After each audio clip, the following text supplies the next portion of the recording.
LoveLore Library. Chapter 214. The weather was getting colder and colder, to the point where white smoke could be emitted from a single breath. If this was in the north of Huaxia, it had already turned on the heater to live, but in Japan, not only was there no heater, it even had to use the entire winter games to torment young people. The kindergarten launched a parent-child activity, Daidan Elementary School held a sports conference, even junior high school was not spared. They would participate in the marathon that burned their blood and youth in batches. This made Yi-Jose very busy. On Monday, he asked for leave to go to kindergarten to accompany the reluctant uncle dog to participate in the parent-child activity. He knew that Saishomaru was not interested in the human competition, but he really did not know that this damn dog was so uncooperative. The first segment was Drawing Mother. In order to make it easier for Uncle Dog to draw, Yi-Jose sat on the stool for half an hour, not daring to move. Seriously. He was still a little expectant. He wanted to know what Saishomaru would draw him. However, when Saishomaru finished his masterpiece, Yi-Jose realized that he had drawn a big fluffy white dog. Yi-Jose.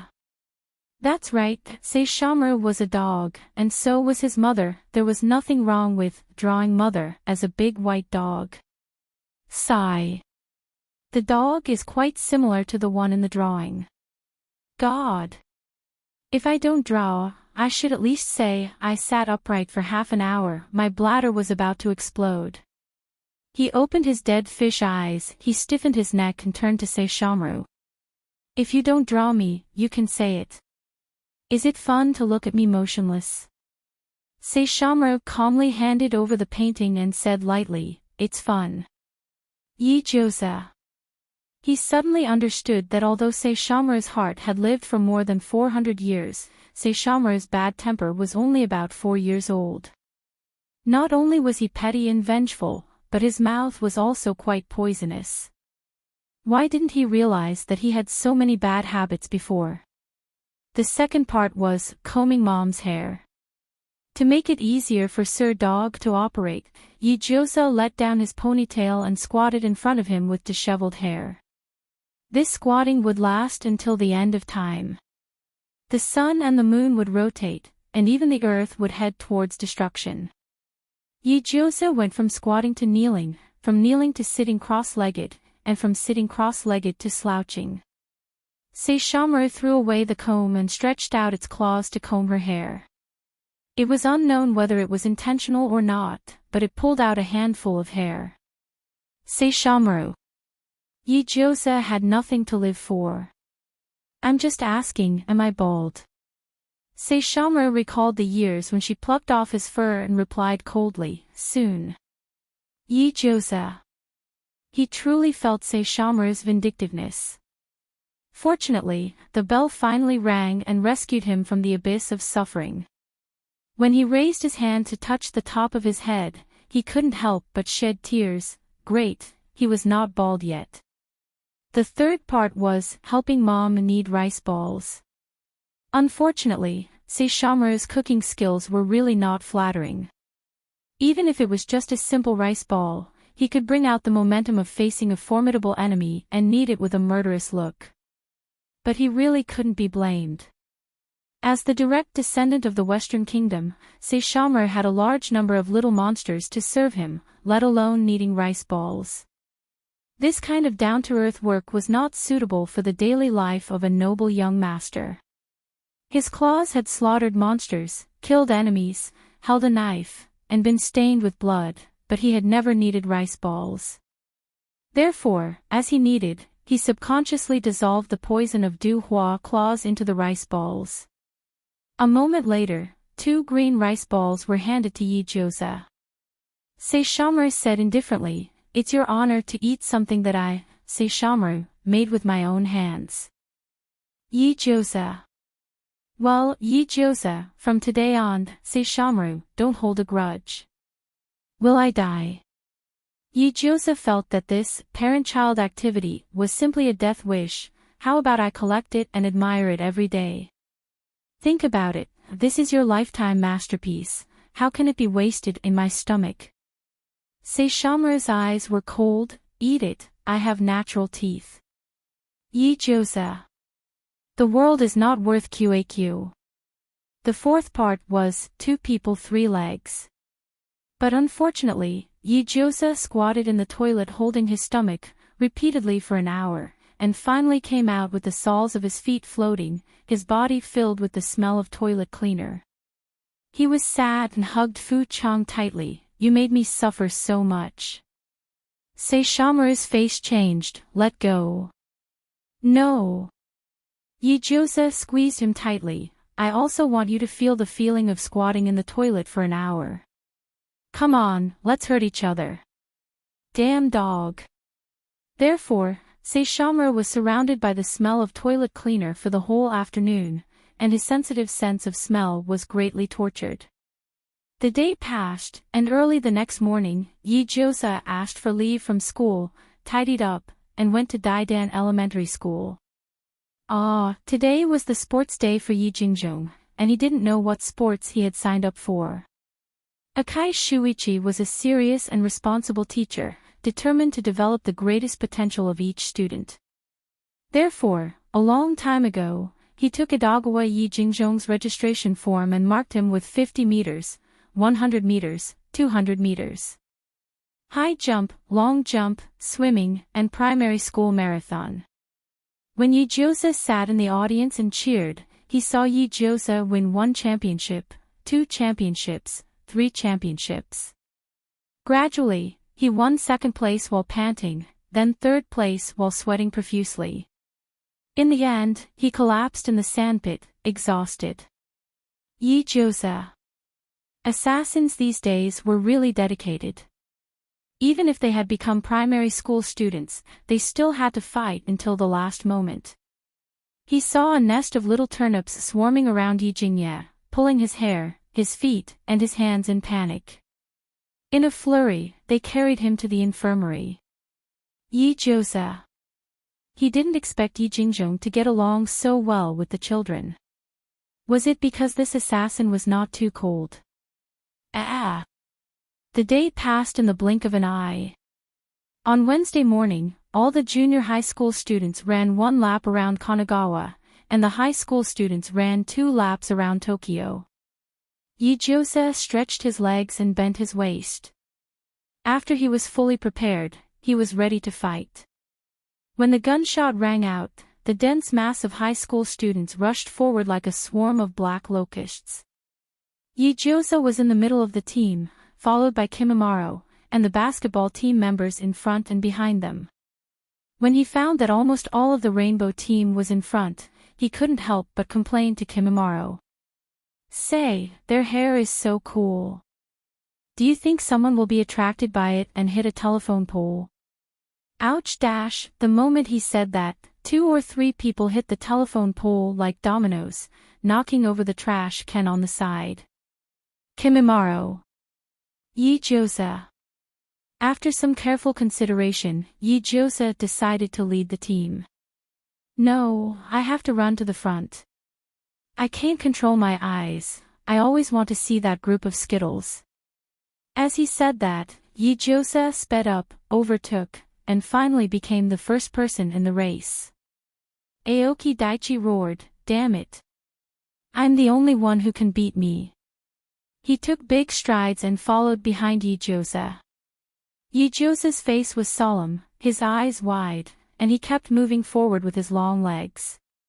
Along the way, people were shouting, calling his name, cheering him on, and going crazy for him, but he couldn't hear any of it. He was destined to be the champion of the Tokyo Marathon. He was destined to make his debut in the C position. No matter how crazy the fangirls were, they couldn't shake his will to move forward. Yijosa moved forward firmly, crossing the streets, crossing obstacles, and running into the distance of poetry and beauty. Woof, woof, woof, woof, woof, woof. A group of dogs chased after Yijosa crazily, desperately shouting at their stupid owner, turn back. Turn back, owner, you're running in the wrong place. Owner. You're running in the wrong place. Yijiosa abducted Aoki Daichi and a group of hot-blooded marathon runners and ran into another crowded street. After the marathon, Yijiosa, who struggled to the end, had a funeral for the C position, which became the laughable headline of the Tokyo Youth Times. The days of nuclear leveling were getting more and more urgent. With the approach of the basketball Winter Cup, new things were added to people's after-dinner conversations. At least, they wouldn't laugh about the high school girl who took the wrong track anymore. Yijiosa finally returned to a normal life. Every day, he went out with his friends to solve cases and pursue criminals. It was fulfilling and intense. But during this period of time, the peaceful kennel gradually became restless. And the cause was Uchiha Madara, who suddenly became anxious. Uchiha Madara has always been a calm person. Even if he loves to fight with the strong, in the world of ordinary people, he will restrain his power to maintain all this beauty. After all, everything in front of him is the future that he and Senju Takuma look forward to the most. Thinking of the blueprint and the fetters of the past, he was not willing to let his hand break all this. But now, he was a little impatient. Your power is crazy. Yoshi Asakura noticed that something was wrong with him and reminded him coldly. I feel it, your divinity and yin power are boiling. If you don't restrain or release it, I'm afraid it will be bad. I know. Uchiha Madara felt that something was breaking out of the body of the Tibetan Mastiff. Chakra is roaring. Sharingan and Rinnegan are beginning to rotate on their own. Don't come close to me, defend. With that said, Uchiha Madara jumped directly from the window and ran toward a sparsely populated place. The dogs in the room looked at each other and followed him one after another. They have been together for so many years, even if they are not good friends, they are still colleagues. A group of cold-hearted world bosses rarely have this kind of bond. Naturally they will cleverly maintain it, holding the arrogant mode of seeing through but not saying anything. They will try to approach each other. But Uchiha Madara's sudden abnormality, they all paid attention to it. They were as fast as a wisp of smoke, escaping into the dense forest. When Uchiha Madara landed, Yoshi Asakura's dog paw hit the ground, directly propping up a strong enchantment, wrapping all his colleagues in it.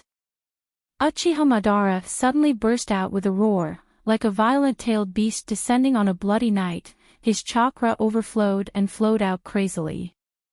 The huge force is like a tsunami, wave after wave of the surrounding trees, turning into layers of superimposed ripples, swinging the most ferocious and lethal waves. With Uchiha Madara as the center, the terrible force swept through the entire dense forest. At the same time, accompanied by the dust of the sandstorm and the dancing leaves, the black body of the Tibetan Mastiff was slowly wrapped by the rich chakra, turning into a dazzling ball of light. The black and shiny needle-like hair disappeared, turning into a big fluffy ponytail. The muscular limbs disappeared, turning into a white and tight man's torso. In a trance, the fallen leaves were stained with fire, flying around the reborn human figure. A hurricane came out of nowhere, blowing his long hair, revealing his handsome face. One red and one purple evil eye, cold and heavy murderous intent. When he stood up from the ground with his knees on the ground, the whole world seemed to be soaked in a sea of blood. Rose of the battlefield, the god of killing, Uchiha Madara. That is the original appearance, the peak body of him when he was 20 years old. Strength, youth, experience, all returned to the right place. Uchiha Madara clenched his hands, forcibly holding back the joy in his heart. This is a miracle, the compensation given by fate, and also something he deserves. He turned his head and looked at the nest of dogs, who looked as if they were facing a great enemy, and suddenly smiled. I know how to transform into a human form. Aizen narrowed his eyes. The way to transform into a human form. Saishomaru told us that his method is not suitable for us. Is yours suitable? Uchiha Madara pulled the big ponytail to cover his private parts, sat on the ground, and said confidently and conceitedly, suitable. Saishomaru is different from us, his original body is a dog demon, and our original body is a human form. There were a lot of things that I didn't understand, but today, I figured it out. Uchiha clan never lacked geniuses, and Uchiha Madara was the elite among the geniuses. With just one try, he understood the essentials and summary. Well, although it is a speculation, I believe in my intuition. Uchiha Madara said slowly, the reason why we become dogs is because our life has fallen to a threshold, forcing the thing fate to activate the protection mechanism for us. Dogs have no objection, they are all masters with brains, naturally they can understand Uchiha Madara's explanation. And the owner is the gas station and umbrella brought by fate. Uchiha Madara applied what he learned, using all the metaphors he saw in the 21st century. We stay by her side, her overflowing spiritual power is our replenishment, and her martial arts will clear the obstacles for us. And after defeating the raiders, you also felt the terrible pain when the terrible power rushed into your meridians. The power of your own body combined with the power of the raiders is too violent and overbearing, the body of a dog can hardly withstand it. So at this time, we need the overflowing spiritual power of the owner as a buffer. Uchiha Madara squeezed his palms, feeling the comfort of being a human again. His mood rose dozens of degrees. When all the power is absorbed and used, it is time to return to the human form. Absorb power, use it, return to the human form. This information was enough. Dogs did not speak, they just closed their eyes, silently feeling the power flowing in their body. Uchiha Madara was slightly surprised, then relieved, he even laughed in his heart. Once upon a time, this group of people wanted to fight each other in a meeting. He did not expect that today, they would meditate next to each other, wholeheartedly training. It was really a rare and precious trust. After a long time, Gilgamesh opened his eyes, he looked a little excited, this king is going to be here soon. Ah. Aizen simply responded, but he thought about another problem. Uchiha Madara. Ha. What are you going to do next? Aizen asked, leave this place in human form, maintain the human form to contact the owner, or change back to the appearance of a Tibetan mastiff and live as usual. Temporarily maintain the human form. Uchiha Madara narrowed his eyes, I won't leave in a short time, the owner has taken good care of me, I have to repay her. Let me think about it. Although her power is very strong, her physical skills don't seem to be very good. Uchiha Madara pulled out a sinister smile, including that kid Kimimaro. I'm afraid after leaving Hashirama, he didn't make any progress. Dogs only felt creeped out. Uchiha Madara seemed to be a person who held grudges. Why, had they offended him in any way? Oh, they grabbed a lot of dog food from him, and they scratched his paws a lot. Uchiha Madara's hands were very dexterous. He grabbed a large handful of leaves and simply turned them a few times. He strung a rough-style grass skirt. He wrapped the grass skirt around his waist and was ready to find a set of clothes to wear. Dogs didn't delay too long, they followed Uchiha Madara back to the apartment. Yijiosa returned home with his school bag carrying vegetables and meat. As soon as he opened the door, he saw a man with long black hair sitting on the sofa in the small living room with a bath towel around him. He had a blood-red eye, looking like a rabbit, long bangs covered the other eye, a big ponytail behind him, his eyes were disdainful, his chin was proudly raised, and his whole body was fierce, his skin was white, and he had 8 abdominal muscles. He crossed his legs and blocked his little brother. He looked like a village non-mainstream in the late middle school. The next second, he could spit out a stupid line like, "Woman, are you satisfied with what you see?" Yijiosa opened his dead fish eyes and bowed, "Sorry, I went to the wrong door." After saying that, he quickly closed the door. Uchiha Madara.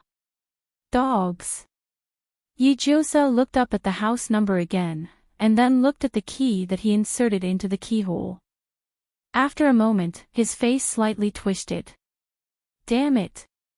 A pervert wearing a bath towel entered his house, occupied his sofa, and stroked his dog. How could he tolerate this? Yijiosa decisively pulled out his long sword, opened the door, and was about to give Uchiha Madara a four symbols reincarnation to tell him that perverts should be prepared to be taught a lesson. Here it comes.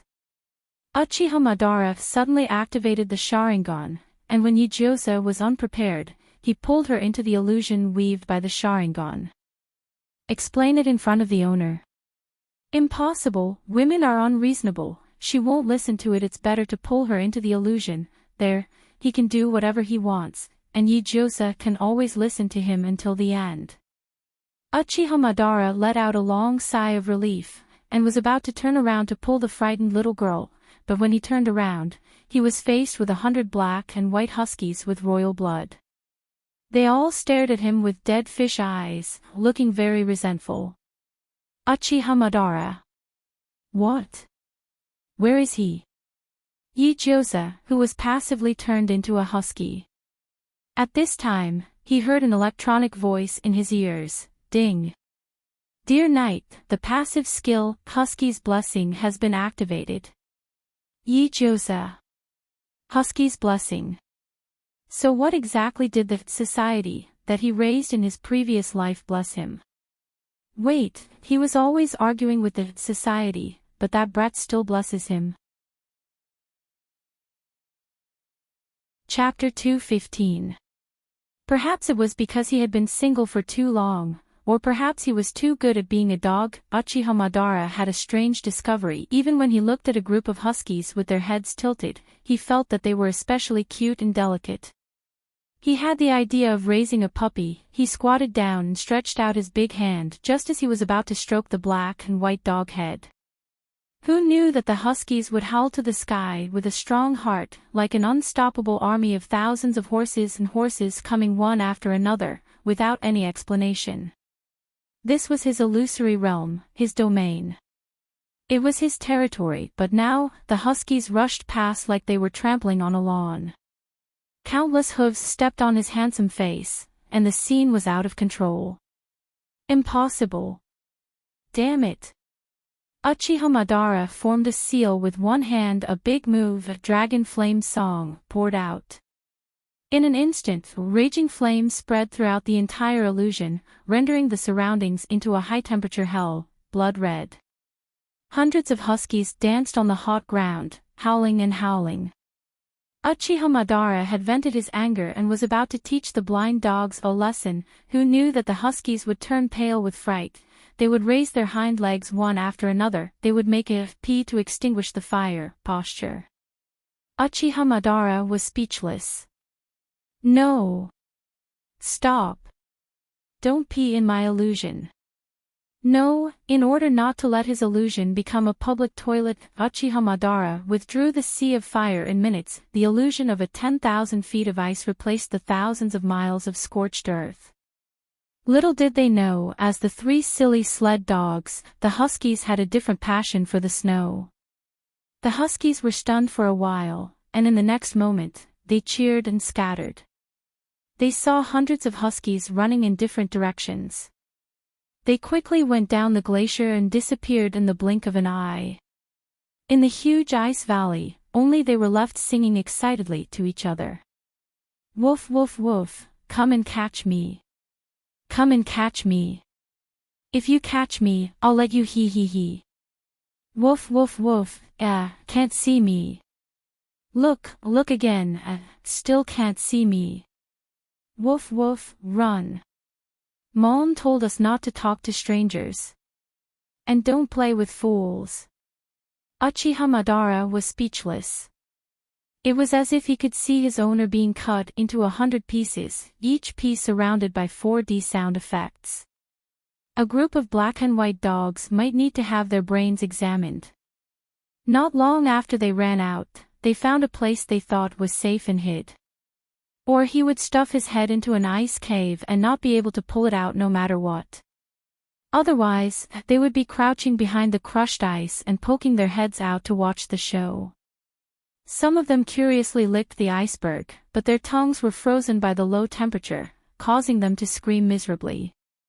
Uchiha Madara never knew that there was such a weird and stupid dog in the world. At this point, how could he not understand? Who else in the world could pull off such a trick other than the owner? But this is really beyond his expectation. He didn't expect that the owner's spirit would be instinctively immune to the threat of the Sharingan. Even if the protection wasn't strong enough, it was still much stronger than the opponents he had faced before. It was just that. The more they interacted with this group of dogs, the more irritated they became. Uchiha Madara sighed and looked up, trying to explain something. But he saw black and white dog heads all over the mountains. They looked at him with big blue eyes, and at the same time, they shrank their necks, and at the same time, they tried to test the edge of death. Their heads popped out, retracted, popped out, retracted. In a trance, he seemed to hear the bright green onion song, playing in the huge illusion. In response to the rhythm of the song, the heads of the huskies repeatedly shrank and retracted. What a serious mental pollution. Uchiha Madara's forehead bulged, and the blue chakra suddenly rose from the ground. Yi-Josa! Come out! With a loud bang, Susanu's tall body rose from the ground. Holding a giant sword in his hand, he flattened an entire iceberg. As the iceberg fell, the huskies on the ice were terrified, and without saying a word, they jumped into the sea together with the iceberg. Uchiha Madara. In the vast ocean, he saw hundreds of dog heads bobbing up and down, and their tragic howls lasted for a long time. But it didn't take long for him to find that the huskies were no longer panicking, but happily swam in the winter, swimming further and further. They swam in groups, like a group of people swimming under the bridge in front of the door. Come, count, 2, 4, 6, 7, 8. Susanu's hand, which was holding the Budo spirit, trembled slightly. The blue giant raised his hand and covered his face, unable to bear to watch. Uchiha Madara sincerely felt that the sage of the six paths had spread his brain to the human world, but only the owner, cleverly, opened the umbrella. Owner, I just want to talk to you. Why do I have a feeling of tiredness in my illusionary realm? In the end, Uchiha Madara shook hands with Yi-Josa, sat on both sides of the low table, and explained his identity. As he explained in depth, Yi-Josa's expression changed several times, and slowly fixed on numbness. As the leader of a clan, Uchiha Madara, who was once a member of the cat faction, was indeed arrogant, stubborn and cold. But after being a member of the dog faction for a period of time, his personality became straightforward and frank. He directly admitted that he was a Tibetan Mastiff democracy, and explained his identity and profession quickly and straightforwardly stated that he wouldn't leave in the short term. But as a man, he couldn't take it for granted that Yi-Josa provided food, shelter, and care. Even if fetters couldn't be measured with money, Uchiha Madara still hoped that he could do his bit to help. During the conversation, just like Saishomaru, he didn't fight for any benefits for his colleagues, nor did he explain any more personal matters to Yi-Josa. Men have a man's dignity and face. Transforming into a human form is like a hurdle.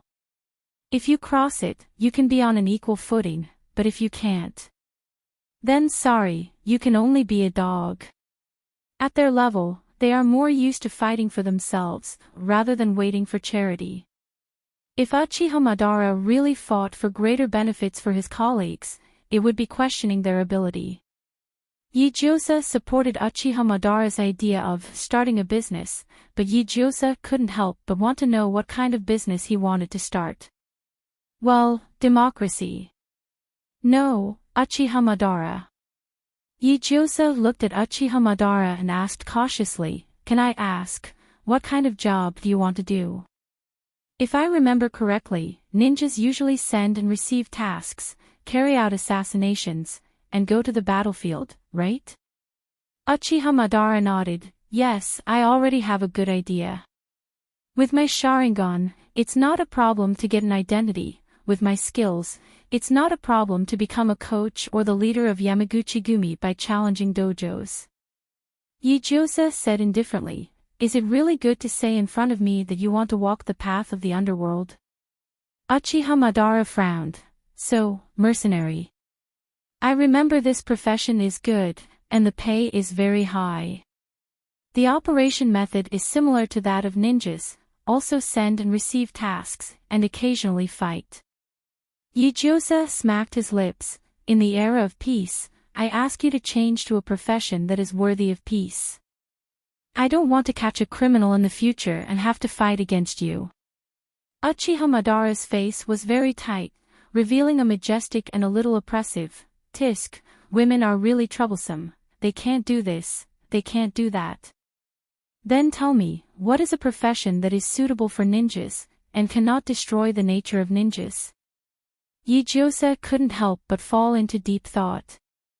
Uchiha Madara raised his eyebrows and deliberately kicked the ball to Ichiosa. "As long as you can find it, I will take it and make a living, how about it?" "Ah, a profession that can send and receive tasks, and also fight, besides martial arts, yakuza, international mercenary, and assassin, what else can he think of?" He didn't believe that she could really come up with a better one. Unfortunately, Uchiha Madara was a dog that only remembers to eat, not to be beaten. Any problem in front of Ichiosa was often not a problem. "Ah, if that's the case, then you can go and be a courier." Uchiha Madara. Ichiosa's smile gradually became like that of a dog. "First of all, a courier is a profession that meets the basic element of ninja, picking and receiving tasks. Secondly, if the delivery is broken or late, the owner will complain and insult, and there is a great possibility of fighting." Uchiha Madara. His hand holding the teacup trembled slightly. "Thirdly, the job of a courier is a common profession in peacetime, and it will not violate the law. Finally, a man can't go back on his words. I have given you an idea, please work hard." Ichiosa seemed to be possessed by the Virgin Mary, and even his voice was full of encouragement. "I believe that with the speed of the Uchiha clan leader, not to mention the whole of Tokyo, even the whole of Nippon can be monopolized by you. Then I will wait to count the money." Uchiha Madara. He suddenly felt that it was more practical to be a dog. No, how could he guide the owner's physical training if he delivered packages every day? All the plans in Uchiha Madara's stomach were aborted, and he almost died on the spot. In order to force this master to work quickly, Ichiosa seriously drove him out with the principle of men and women should not touch, and happily no longer prepared any food, shelter, and clothes for him. "Uchiha Madara, you just told me righteously that I can't rely on a woman to support me." "Uchiha Madara, if I remember correctly, you seem to have said that you can't live in my house, eat my food, and steal my vegetables for free. Ah, what a great man, please go out and be self-reliant." "Uchiha Madara, you have made a promise to repay me for taking care of you." "Actually, I don't have many hobbies, but I like money. If you don't mind, give me your salary card." Uchiha Madara. "Ichiosa, hee, who asked you to torture me in the illusion? Die, you beast." Therefore, the dignified Uchiha clan leader was driven out of his kennel by his owner, and completely became a stray dog that had a home but could not return. When he turned around, he inadvertently met with Killer Glutinous Rice Ball, who was carrying a school bag, and the two looked at each other without saying anything, only the strange brainwave communication between them was cold and aloof. After a while, both nodded at the same time, as a greeting, and passed each other. It has to be said that Uchiha Madara's survival ability was extremely strong, even if it was the first time he transformed into a human and integrated into the 21st century, he could adapt to the survival rules of this world in the shortest time. He first defeated a group of gangsters, robbed their mobile phones, money, and coats, and also robbed a motorcycle. After that, he used the Sharingan to create an identity for himself, and kept his promise to apply for the courier job. And in just a week, with the most perfect appearance, the most elegant delivery method, the fastest delivery speed, the most considerate service, and the highest praise rate, he won unanimous recognition from both inside and outside the industry. Battlefield Rose, there was no blind spot. 100% praise, and no customer service complaints. There were even countless fangirls who wanted to receive the courier to marry him. "Mama, it's him, the courier man," when he smashed into my balcony like a tiger landing on the ground. The moment he delivered the courier domineeringly, I fell in love with him. "Mama, I put the balcony full of cactus, waiting for his next arrival. I must be like the thorns of the cactus, piercing into his heart." Uchiha Madara, a terrible ninja, although he failed in the election of the village chief, he did succeed in counterattacking and became the man who contracted the entire Tokyo courier. He was finally no longer a villager in the land of fire, but a real Tokyo city resident. Wherever Uchiha Madara was, there would be courier boxes and cactus dancing. This was probably the will of the fire that would not extinguish for a long time. Uchiha Madara was addicted to courier, unable to extricate himself. He did think of directly killing Kudo, the predator, but in the end, he didn't do it. It was not because he was soft-hearted, nor was it because of the so-called moral sense. The reason why he kept Kudo alive was to let him become Yi-Josa's trial stone. After being a ninja for so many years, even if Uchiha Madara was no longer obsessed with destroying the world, he was not a good person after all. He was very protective of his food, so he regarded it as his responsibility to classify people who entered his territory. Whether it was Yi-Josa, Corgi, or even his colleagues who fought with him every day, he always adhered to the idea of only he could bully, others couldn't even touch him. He was tolerant to his own people, but he would never let them go. He wanted to let Yi-Josa and Shinichi Kudo, the two honest guys, understand that no matter how special the other party was, when they were in different camps, they could only be enemies. Predators, after killing the person they wanted to protect, would degenerate into a predator. The Kudo himself was not as moral as they had imagined. He had seen too many hypocrites, and his experience was rich, so he would not go down the wrong path again. However, he would never give Yi-Josa and Shinichi Kudo any reminders. The more they invested, the more they would understand at the moment of being overturned. Just like that year, during the battle between him and Senju Takuma in the Valley of End. Therefore, he restrained his thoughts and waited patiently for the arrival of the last moment. Usually, unless it was a delivery, Uchiha Madara rarely appeared outside Yi-Josa's apartment, and rarely contacted his colleagues. It was only during demonic moments that he often met with Saishomaru. The two were not good friends at all. The reason why they met was just that the combatants were itching to fight. It was not easy to get rid of the fate of being beaten up by the feeder whenever they fought, so they had to relax. And in order to fight to their heart's content without causing a major accident, the two sides tacitly fought barehanded. Under the pure physical technique competition, both of them had a lot of insight. Among them, Saishomaru's progress was simply tremendous. If it was a comparison of comprehensive strength, the two may be equally matched.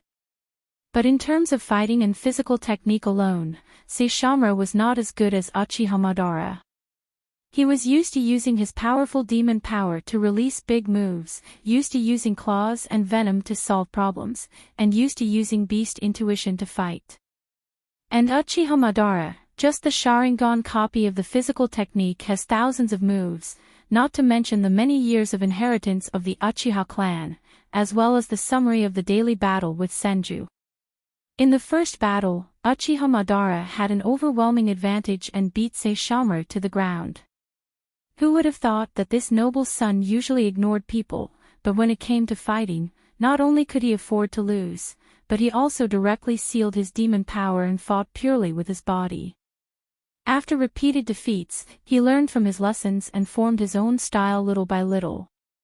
Saishomaru's talent shocked Uchiha Madara. When the second battle ended in a tie, Uchiha Madara laughed out loud, rekindled the blood of the battle with Senju Takuma, and used his Sharingan's big move. But Saishomaru has been a demon for 400 years, and his experience and mental power are beyond Uchiha Madara's control. The two fought in the illusion until the sky collapsed and the earth cracked, and finally both returned to reality, paralyzed on the ground. Saishomaru lost again. Because he was so excited in the illusion, he directly transformed into his real body. Uchiha Madara was an expert in dealing with tailed beasts. Shinmaru was beaten up by Indra with a Susanoo at the peak of his power. After that, it was time to exchange tactics. "Why don't you use Shattertooth?" Uchiha Madara asked. "I can't use it." Saishomaru simply replied, "The illusion and you will be destroyed at the same time." Uchiha Madara expressed his understanding. If Saishomaru used a sword, he would indeed be at a disadvantage. "I have fought with the 9-tailed beasts, your beast physique is the same as them, they are not as experienced as you, but you don't know how to use your advantage." "Don't know how to use my advantage." This is the first time Saishomaru heard such words in 400 years. Tailed beasts are the aggregation of chakra. You can think of chakra as your own demon power. As a real strong person, Uchiha Madara is not wary of cultivating another strong person, and he even likes it. Therefore, his explanation is very detailed, and he strives to perfect it. There are too few people who have reached his level of strength. Often climbing to the peak is inevitably lonely, and having an opponent to compete with can make life infinitely happy. The tailed beast will leak chakra and condense it into its own protective barrier, and it can also condense chakra and form a destructive tailed beast jade. Uchiha Madara recalled, "The night when the 9-tails fox was released from the cage, you were there, weren't you? Now you can fight against 9 tails, it's good to be able to tie, but compared to the opponent's endless chakra, your demon power will eventually run out. So, if you fight against 9 tails, you will lose in the end. And 9 tails used to be my psychic beast." Uchiha Madara said harshly and sharply, "In other words, in that era, Saishomaru, you are not even qualified to be a psychic beast." He didn't say a word, and his hands were tightly clenched into fists. His self-esteem is frustrated, but because of his self-esteem, he will remember every word of Uchiha Madara in his heart.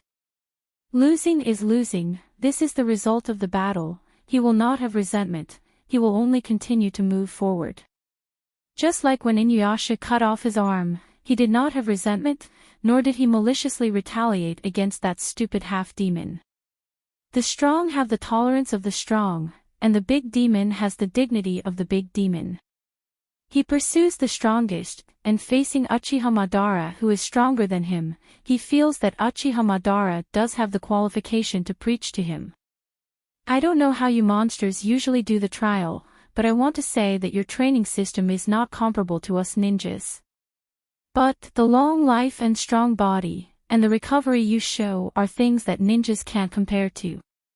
You have more time to figure out and learn, and you can even practice day after day without rest. But relying too much on the advantages of the monster itself, your vision can only see a place around you." Uchiha Madara's voice is cold. "I don't know what your parents taught you, but I really feel that, Saishomaru, as the heir of the Western country, you are protected too well. He was born with perfect talent, but he wasted 400 years of growth. With your talent, if you were in the world of ninjas, you would go to the legendary realm." Saishomaru closed his eyes and slowly said, "Don't talk nonsense about my parents, Uchiha Madara. Don't waste 400 years, for me, Saishomaru, that's just a snap of the fingers." Uchiha Madara turned over and sat up, scratching his long hair. "Really a life that makes people jealous. Let me ask a few last questions, Saishomaru."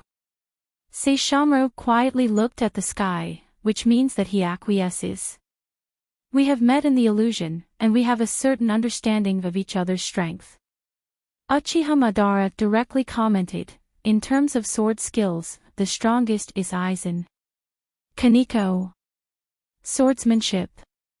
Zhijing. Ants throw away their promise and make trouble. In terms of physical skills, it is me, Uchiha Madara. I think no one can beat me in a pure technical battle. In terms of strength, the one who stands at the top of all of us should be Yoshio Sakura. Uchiha Madara squinted his eyes. Psychic King, Onmyoji. According to Japanese legend, Onmyoji can make a monster into his Shikigami. Saishomaru, you should be glad that he didn't attack you. You are indeed strong, but your monster power is not enough in front of him. Saishomaru didn't have any objections, and he suddenly discovered that he seemed to be much weaker. According to Uchiha Madara, compared to Nine Tails, he didn't have the qualifications to be a human psychic beast. Compared to Yoshio Sakura, he didn't have the qualifications to be a Shikigami.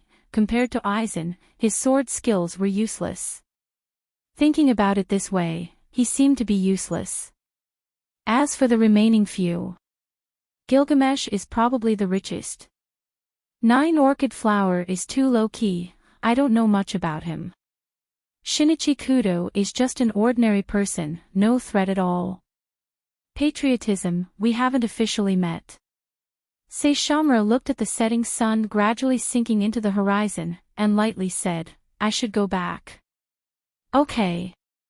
Uchiha Madara watched as Saishomaru turned from an adult to a child, carried his backpack, and walked towards his owner with a deadpan expression, facing the golden red afterglow. I haven't seen my owner for a long time. Uchiha Madara laid on the ground, actually missing the taste of dog food. Yijiosa looked at the clock, then looked at the table full of dishes, and his expression gradually became sinister. Hee, how many times has it been, It's almost 2 weeks, that brat Saishomaru is coming back later and later. Not only does he often miss meals, but he also always smells like dirt from rolling on the ground, damn it. Can this young master be so torturous just because I didn't wash the clothes? Can this young master be absent just because I didn't cook the food? If you don't want to eat, then don't eat, at least give me a call. What's the point of making people wait? What does he take me, Yijiosa, as a cook? Fuck, I'm getting more and more angry. Just what is he interested in that he would stay outside for so long? And he didn't say anything, didn't explain anything, and just stared at me like he didn't see anything. No one else has this bad temper. This arrogant and cocky dog monster, how did he survive until now without being beaten to death by the group? Is it because his face is good looking? Oh, his face is really good looking. No, Yijiosa, hold the bottom line, now is not the time to look at the face. Yijiosa nestled on the sofa, holding a fruit knife and peeling an apple, his body overflowed with a black aura, looking extremely terrifying. The dogs in the kennel sensibly retreated to the balcony, knowing their place to save their lives, but Saishomaru came late at this time and pushed the door open. There was no, I'm back, no explanation. The child stood at the porch, changed his shoes, and put down his small school bag. When he smelled the smell of food and Yijiosa, although he didn't speak, he felt a sense of peace. But murderous aura. Saishomaru narrowed his eyes, and suddenly turned his head to look at the living room. He saw Yijiosa's dark eyes staring at him, with an amiable smile on his face, and the fruit knife in his hand sliced the apple again and again. At this moment, Saishomaru felt that Yijiosa wanted to slice him like slicing an apple. What are you doing? Saishomaru couldn't help but ask. Yijiosa's state was really too strange. Why are you looking at me like this? Damn dog. You still have a reason to ask me. Yijiosa showed a kind smile. Fujiang, why are you coming back later and later recently? Saishomaru paused, but he didn't want to tell Yijiosa about Uchiha Madara. Intuitively, he didn't want to mention the strength of other men in front of her, and he didn't want her to hear about his failure. Peacocks still knew to open their eyes when they were looking for a mate. Saishomaru also cared about his reputation. Even if he could afford to lose, he didn't want to pick up on his shortcomings. I'm just strolling around. Saishomaru pursed his lips, and his tone was stiff. Oh, fuck, this perfunctory attitude, this casual words. Yijose sneered in his heart, strolling around. Then why do you always come back with the smell of mud and grass? Don't try to fool me. If I didn't roll on the ground, I wouldn't get this smell. Saishomaru calmly said, I've been to many places, so naturally, I get it. Come on, you're not a neat freak, but you like it. Yijose pouted, usually you're white and spotless, and you don't even leave a leaf when you walk through the bushes. When did your taste change, and you actually like to roll on the grass? I said, don't try to fool me. Even I can smell this mud, how can your delicate nose stand it? He realized that he seemed to have underestimated her. He didn't expect Yijose to have such a sharp side. What are you trying to say?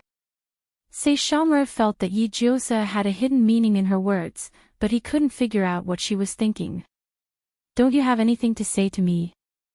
Yijose felt that Saishomaru wasn't being frank enough. Even at this point, she was still playing dumb. A woman's heart was like a needle at the bottom of the ocean. Saishomaru had lived for more than 400 years, but he had never understood his biological mother's mind, nor could he guess what Yijose meant. He felt that Yijose wasn't being frank enough. Why was she playing riddles with him? Saishomaru's desire to live fell to the lowest point in history. Then, what do you want me to say? It's not that you have to say what I want you to say. Yijose pinched the apple, and black mud oozed from his body. You should take the initiative to say it. So, what was she saying? What was this woman thinking? He couldn't understand. Saishomaru paused and calmly revealed a piece of information. I'm just going to see someone. Yijose. His face was slightly distorted, and the groundhog in his heart let out a high-pitched scream. Oh, fuck, to see someone. A person. Who was Saishomaru? He was a noble and cold immortal from the heavens. Who was it? Who was it? Who was it that made him go see him? And it wasn't just for a day or two, but for a week or two. Every time he came back, he had an aura of rolling on the ground. He even delayed his meal. Most importantly, he actually wanted to hide it from his owner. This was too much. A man or a woman? Yijose put on a fake smile. Saishomaru frowned. A man. What's wrong? Yijose. Very well, for the sake of a man, you're fucking late every day, don't return home, and even argue with me. Fine, fine. If you have time to see someone, you might as well not eat, stupid dog. Your lunch tomorrow will be dog food that has expired for 3 days.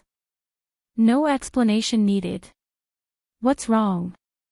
No matter how slow Saishomaru was, he could sense that Yijose's emotions were a little subtle. You seem to be angry. Why should I be angry? Yijose. As if a very secretive thought had been exposed, Yijose suddenly jumped up like a cat with its fur standing on end. He stared at Saishomaru for a long time, and finally pursed his lips without saying anything. He locked himself in the room. Women were very strange creatures. They seemed to be angry, but suddenly they were not. It was really unpredictable. Chapter 2:16. The feeling of being moved came as soon as he said it. The courage to take action immediately crashed. Although Yijose had a lot of theoretical knowledge, his practical experience was zero. If he had a little love brain in his previous life, he wouldn't have listened to his bad friend and raised a husky. Saishomaru was special to him, therefore, the other party didn't return home late. His heart began to ache. Especially when Saishomaru gradually neglected him because of an outsider. He would be sad, he would question, he would be angry, but what right did he have to be angry? Other than the relationship between him and Saishomaru as the owner and the dog, there seemed to be only occasional intimacy. But this intimacy came from hormones. They were both adults, they did not have a fixed partner. It was understandable that men and women were attracted to each other. Whether it was hugging for warmth or snuggling up to each other, as long as there was no clear path, they were just bed companions. Yijiosa had been a man before, and he understood men. Even if he gradually understood this kind of deteriorating feeling, he had to admit the fact that he cared about a man.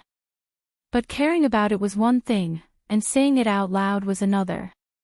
He did not want to say it. He would rather be a coward. It was because he liked it, he did not dare to get too close. It was because he cared, he did not want the other party to be hurt. It was because he understood, he hoped that the other party would have a better choice. There were too many uncertain factors in his and Saishomaru's future. Since he could not promise to be with him forever, he might as well not provoke him. Instead of becoming the pain in the other party's heart, he might as well become a smile in the other party's memory. 8,000 years later, he, Yijiosa, would have long returned to dust, but the person he liked would still be able to move forward and live freely. This was his bottom line. If he could not take responsibility, then don't kidnap someone. He could not do something like making himself happy and making others suffer. Yijiosa supported his chin with one hand and could not help but sigh. Let it go, let it go. His performance today was a little out of line. Fortunately, Saishomaru was a guy who relied on his own ability to be single. As long as he recovered and performed well, he did not believe that the other party would be able to twist him. However, while you have Zhang Liang's stratagem, I have a ladder to climb over the wall. Although Saishomaru had zero theoretical knowledge and negative practical experience, he had the personality of asking questions whenever he didn't understand. Yijiosa was as cunning as a loach. His mouth was so slippery that no information could be pried out. Seeing that she was washing the dishes in the kitchen, Saishomaru left quietly and grabbed the golden retriever who was watching a Yamato drama. He remembered Gilgamesh saying that he had a way with women. Saishomaru was doubtful about the reliability of this statement, but other than Gilgamesh, he did not seem to have a better choice. A man and a dog sat on a deck chair by the river in silence, discussing the topic of, what are women thinking? However, Gilgamesh was an ignorant fool. When he was a king, he was used to beautiful women throwing themselves at him. When he became a heroic spirit, he was used to using the tyrannical methods of a CEO to chase women. As a result, even though he was handsome and rich, he still failed to propose and became a negative example. Saishomaru did not know that even if he caught Aizen, who was full of nonsense, it would be more reliable than asking Gilgamesh. Therefore, when Saishomaru slowly mentioned Yijiosa's abnormality, Gilgamesh subconsciously felt that he was thinking too much. Angry. Gilgamesh raised his hind legs and scratched his neck. Ah, when the beauty beside this king is angry, she likes to pinch this king. Pinch. Saishomaru frowned. Ah, pinching, scratching, fanning, hitting. It's just acting coquettishly. Gilgamesh yawned in boredom. The only angry woman this king has encountered was when she stabbed this king's heart with a sword. Saber, that curry stick strike of yours is really an indelible mark in this king's life. Saishomaru was speechless. Gilgamesh acted like an experienced person. As long as she doesn't raise her sword, the so-called angry is just acting coquettishly. And what else do you think a woman acting coquettishly to a man is? Saishomaru was impatient. Don't keep me in suspense. Tisk. When a woman acts coquettishly to a man, it's just because she wants you to dote on her. Gilgamesh licked his claws calmly. Gold and jewels, luxurious clothes and fine gauze. Even sex is a type of doting. This king remembers that you've given a lot of things, right?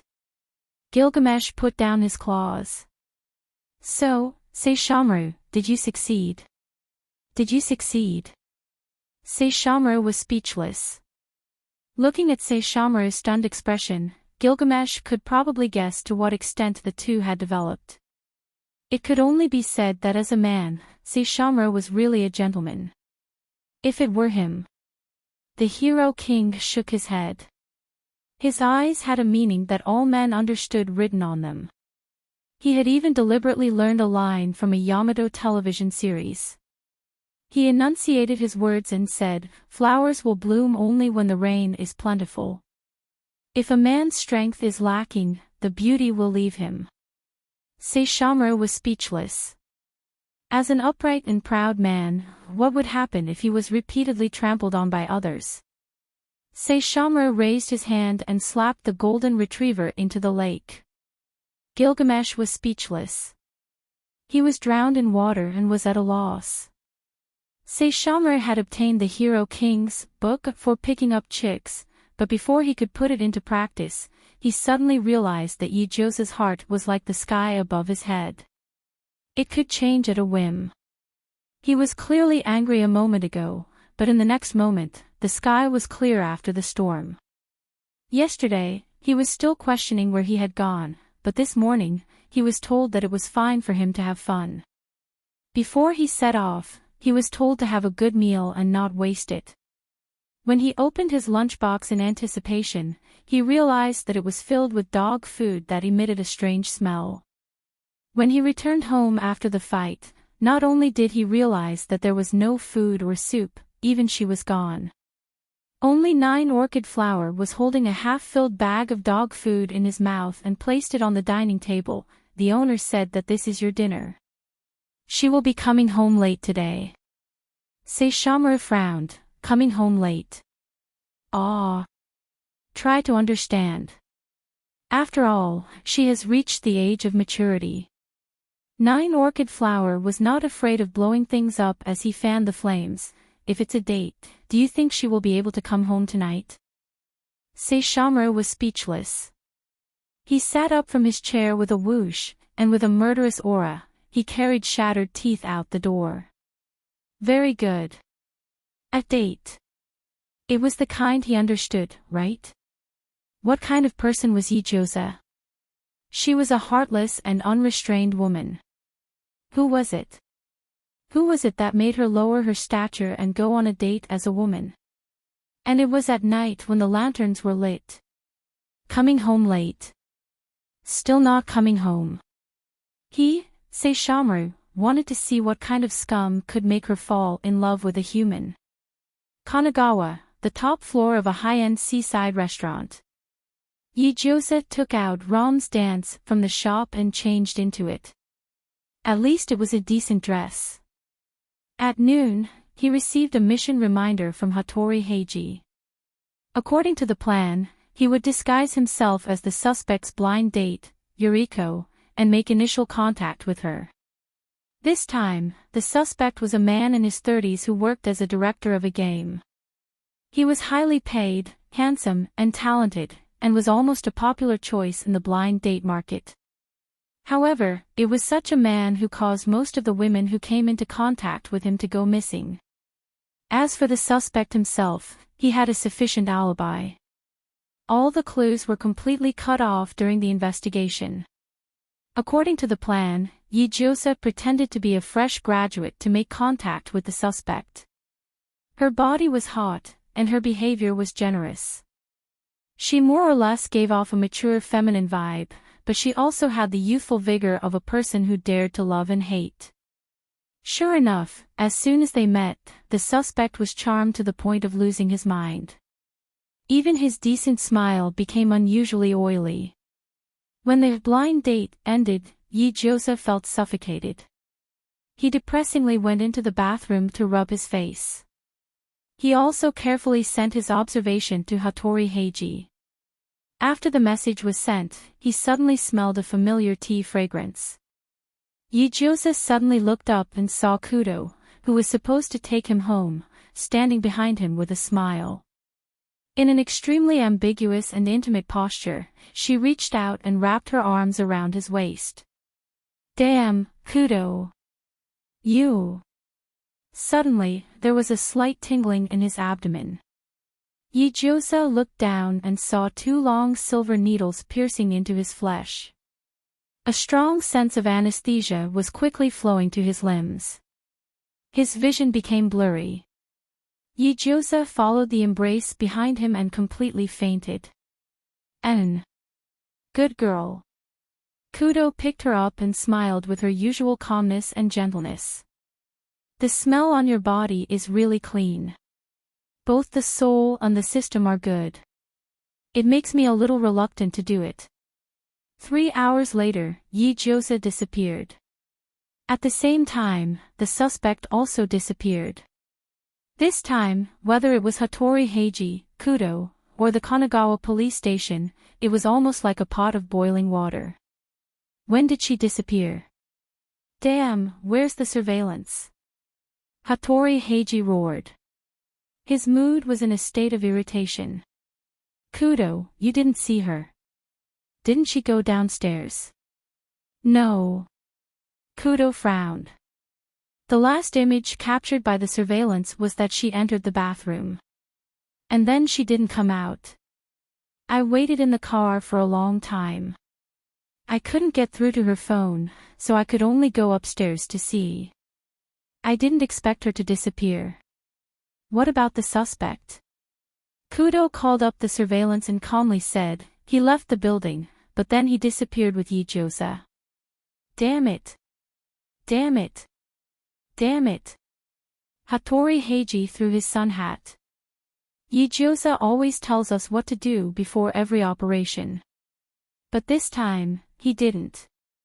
Kudo sorted out stacks of evidence, looked at one surveillance after another, and pointed all the spearheads to the suspect. Pushing forward layer by layer, he finally locked on to more than 30 places, thinking that it was the suspect's lair. The police in Kanagawa were suddenly busy like a spinning top. When Saishomaru arrived at the crime scene, he found that all the aura related to Yijosa had disappeared. Nothing was left. The dinner plates had been washed, the streets had been sprinkled with water, and the bathroom had been sprayed with fragrance. Everything was operating normally, nibbling away at her traces little by little, making her disappear silently. Where was she? Why couldn't he smell her? Was she really missing, or did she accidentally fall into another space? When his sensitive nose could no longer provide effective information for the search, for the first time, Saishomaru had the urge to pull out shredded tooth and turn over Kanagawa.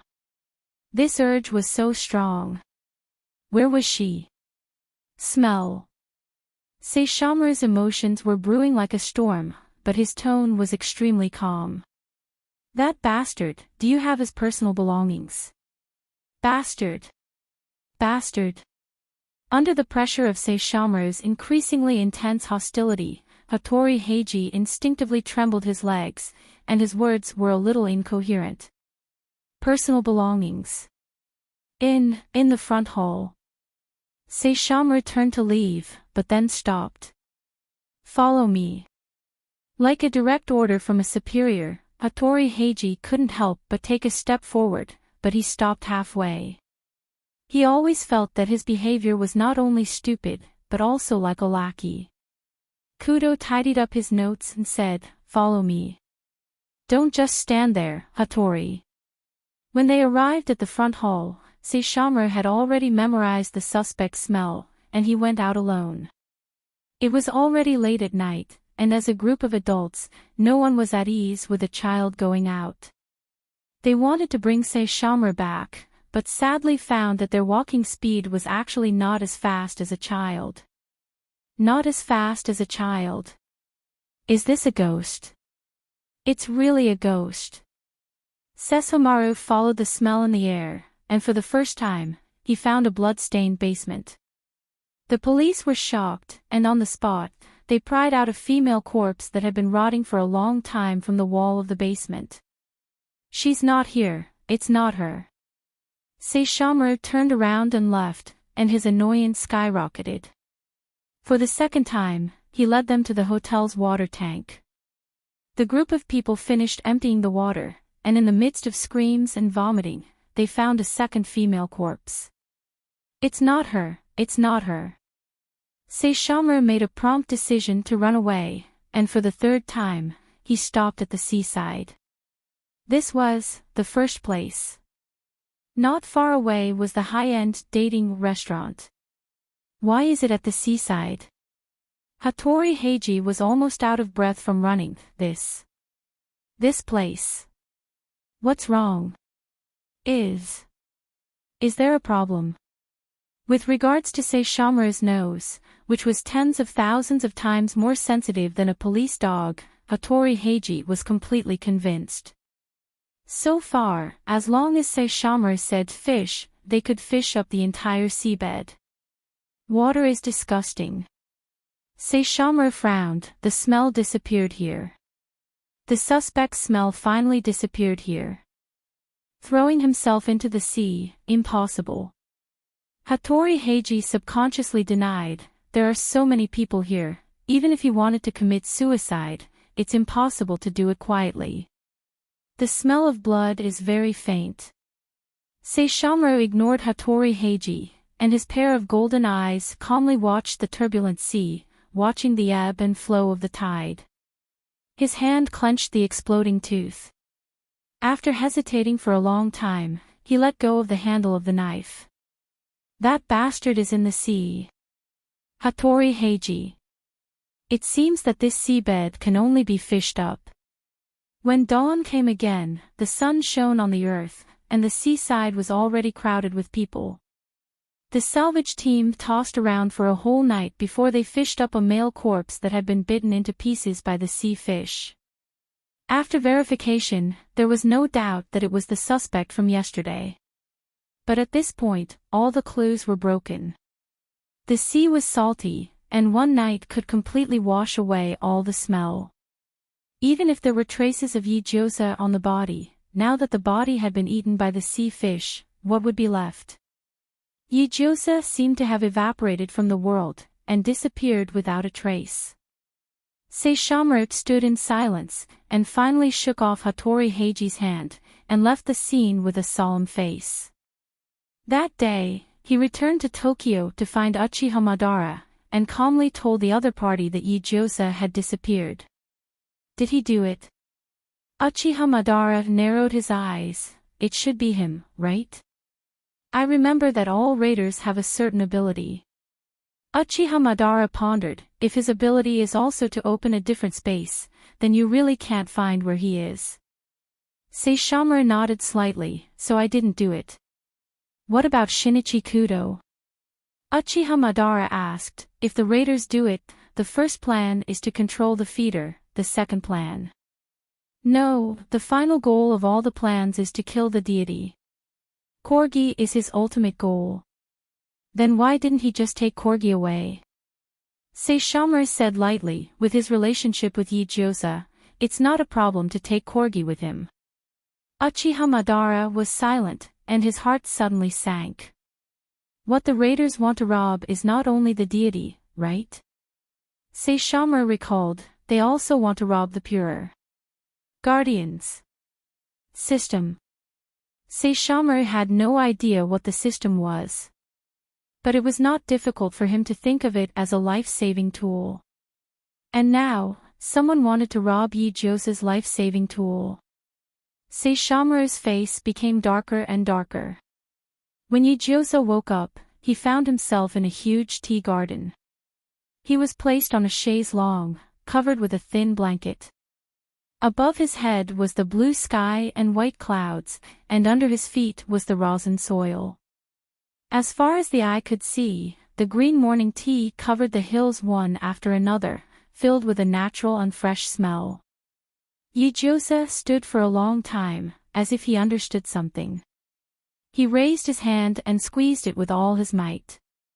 However, he found that his meridians were empty, and there was not a single bit of strength left in them. It was as if in this place, he was a girl without the strength to truss a chicken.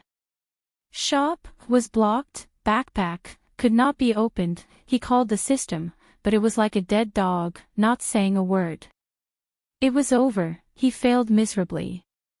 Kudo. was actually. Who could defend against it? There was a wind blowing, and Yi-Jose's whole body was cold. He picked up the blanket and put it on his shoulders, but did not walk around casually, because he understood that as long as the master was not willing, he would never be able to get out of this vicious circle. After a long time, the sun climbed to the top of the sky, and it was almost noon. Just as Yi-Jose's stomach was growling with hunger, a slight spatial fluctuation suddenly appeared behind him, and a familiar face slowly walked in with a lunchbox in hand. That was his neighbor, his daily friend, and his partner who helped him solve cases. Kudo. TSK, seeing this face again, he had mixed feelings about it. Kudo smiled. Are you hungry? Yi-Jose did not speak, took the lunchbox, and began to eat. Aren't you afraid that I will poison it? Kudo seemed to be in a good mood, but Yi-Jose did not pay attention to him. The environment here is good, huh?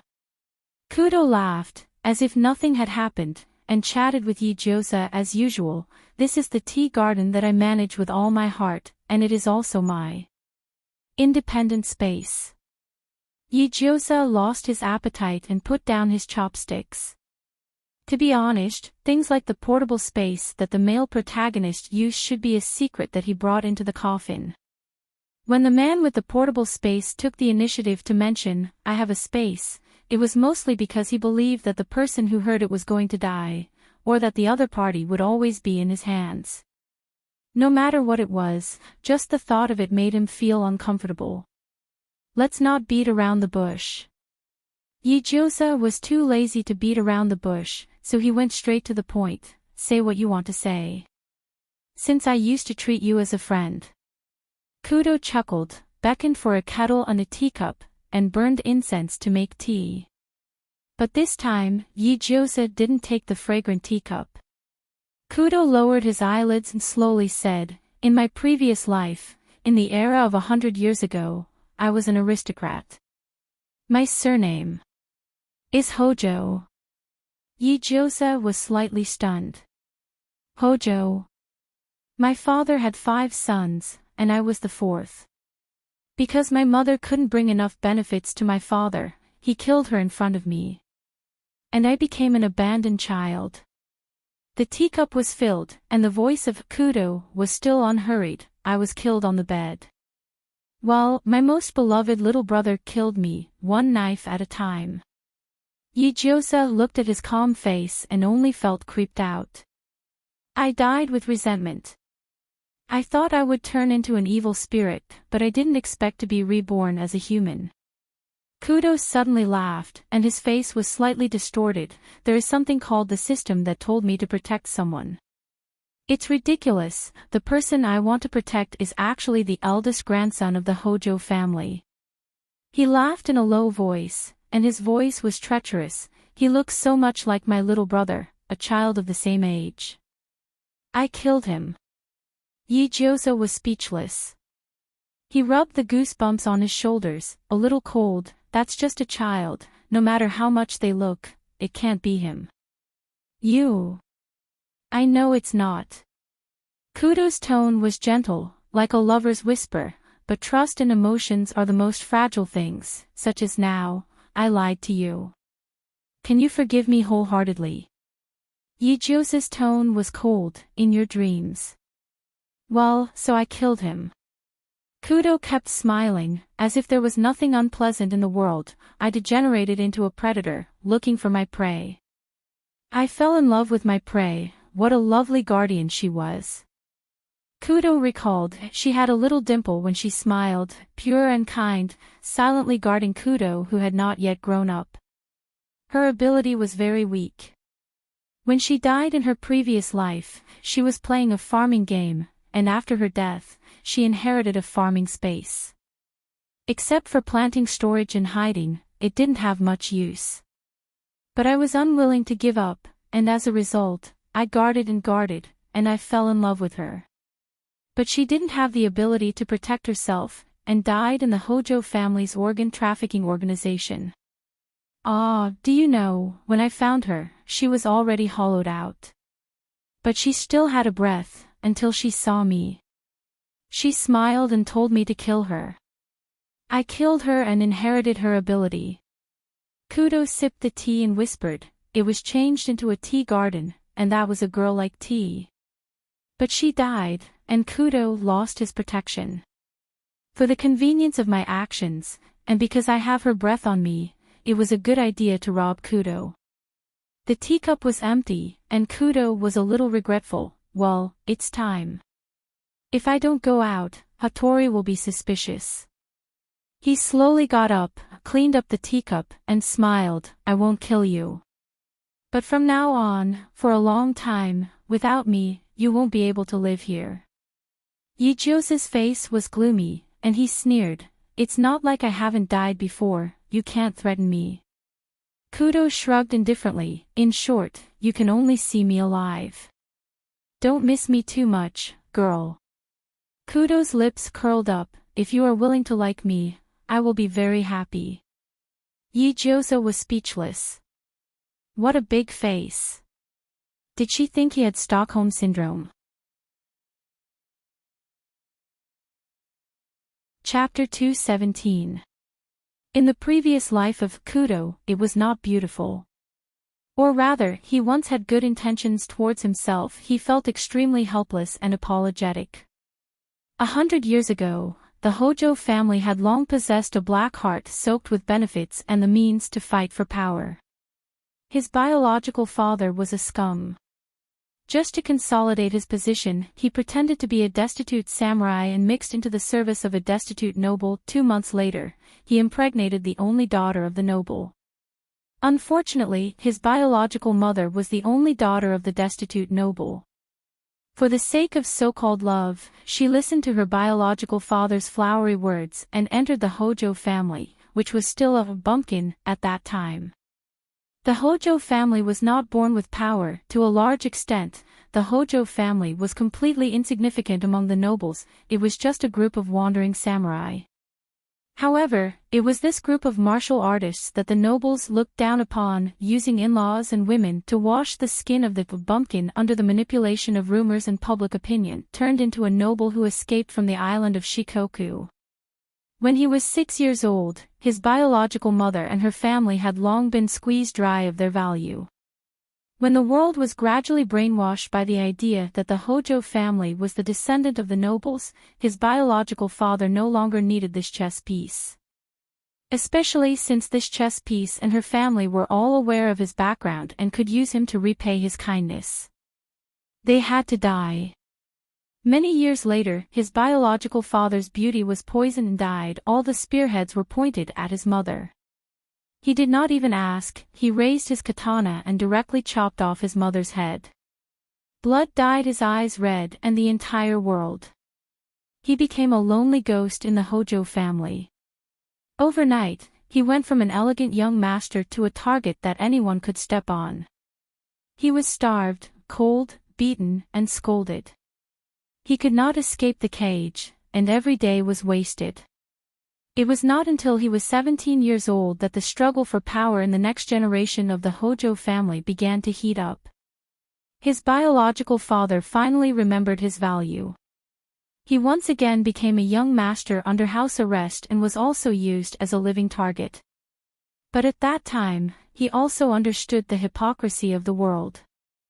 Seeing that his so-called biological father wanted to use him as a sharpener for his other sons, not only did he not refuse, but he also tightened his grip on the power in his hands and began to take revenge crazily. He was a whetstone, and whoever could defeat him would have greater authority. His biological father was really unscrupulous. He even knew how to make use of his son, who had been neglected for a few years. He successfully killed 2 of the 3 elder brothers and fought the other elder brother to the death. His methods were ruthless and vicious, and he hated everyone in the Hojo family, except for the fact that he still had some familial love for his younger brother. Many times, he would think that if he killed the entire Hojo family, then his youngest brother would be his only blood relative. His younger brother was only 8 years old, an innocent and naive age that didn't understand anything. As for him, he had already sunk deep into the mire and was no longer pure and innocent. He wanted to protect him and watch over him. Every time he saw his little brother, he felt like he was looking at his 8-year-old self. If he couldn't protect his past and childhood, at least let him protect his. His younger brother was his obsession. But he forgot that no one with the surname Hojo was easy to deal with. His biological father was, his elder brother was, and so was he. To judge his younger brother based on the actions of an ordinary child was the biggest mistake he had ever made. In the end, he lay on the tatami and could only let the child stab him again and again with the dagger. "Brother, I heard that as long as I kill you, I can obtain even more things." The child's face was covered in blood, but his smile was pure and bright. "Brother, you'll definitely grant me what I want. Brother, right now, I want your life." He died in a pool of blood. In the last few seconds before he closed his eyes, he heard his biological father's laughter. "As expected of my son." "Yes, as expected of your son. But unfortunately, an evil spirit like me is also your son. He was chosen by a strange entity and traveled through time to the modern world 100 years later.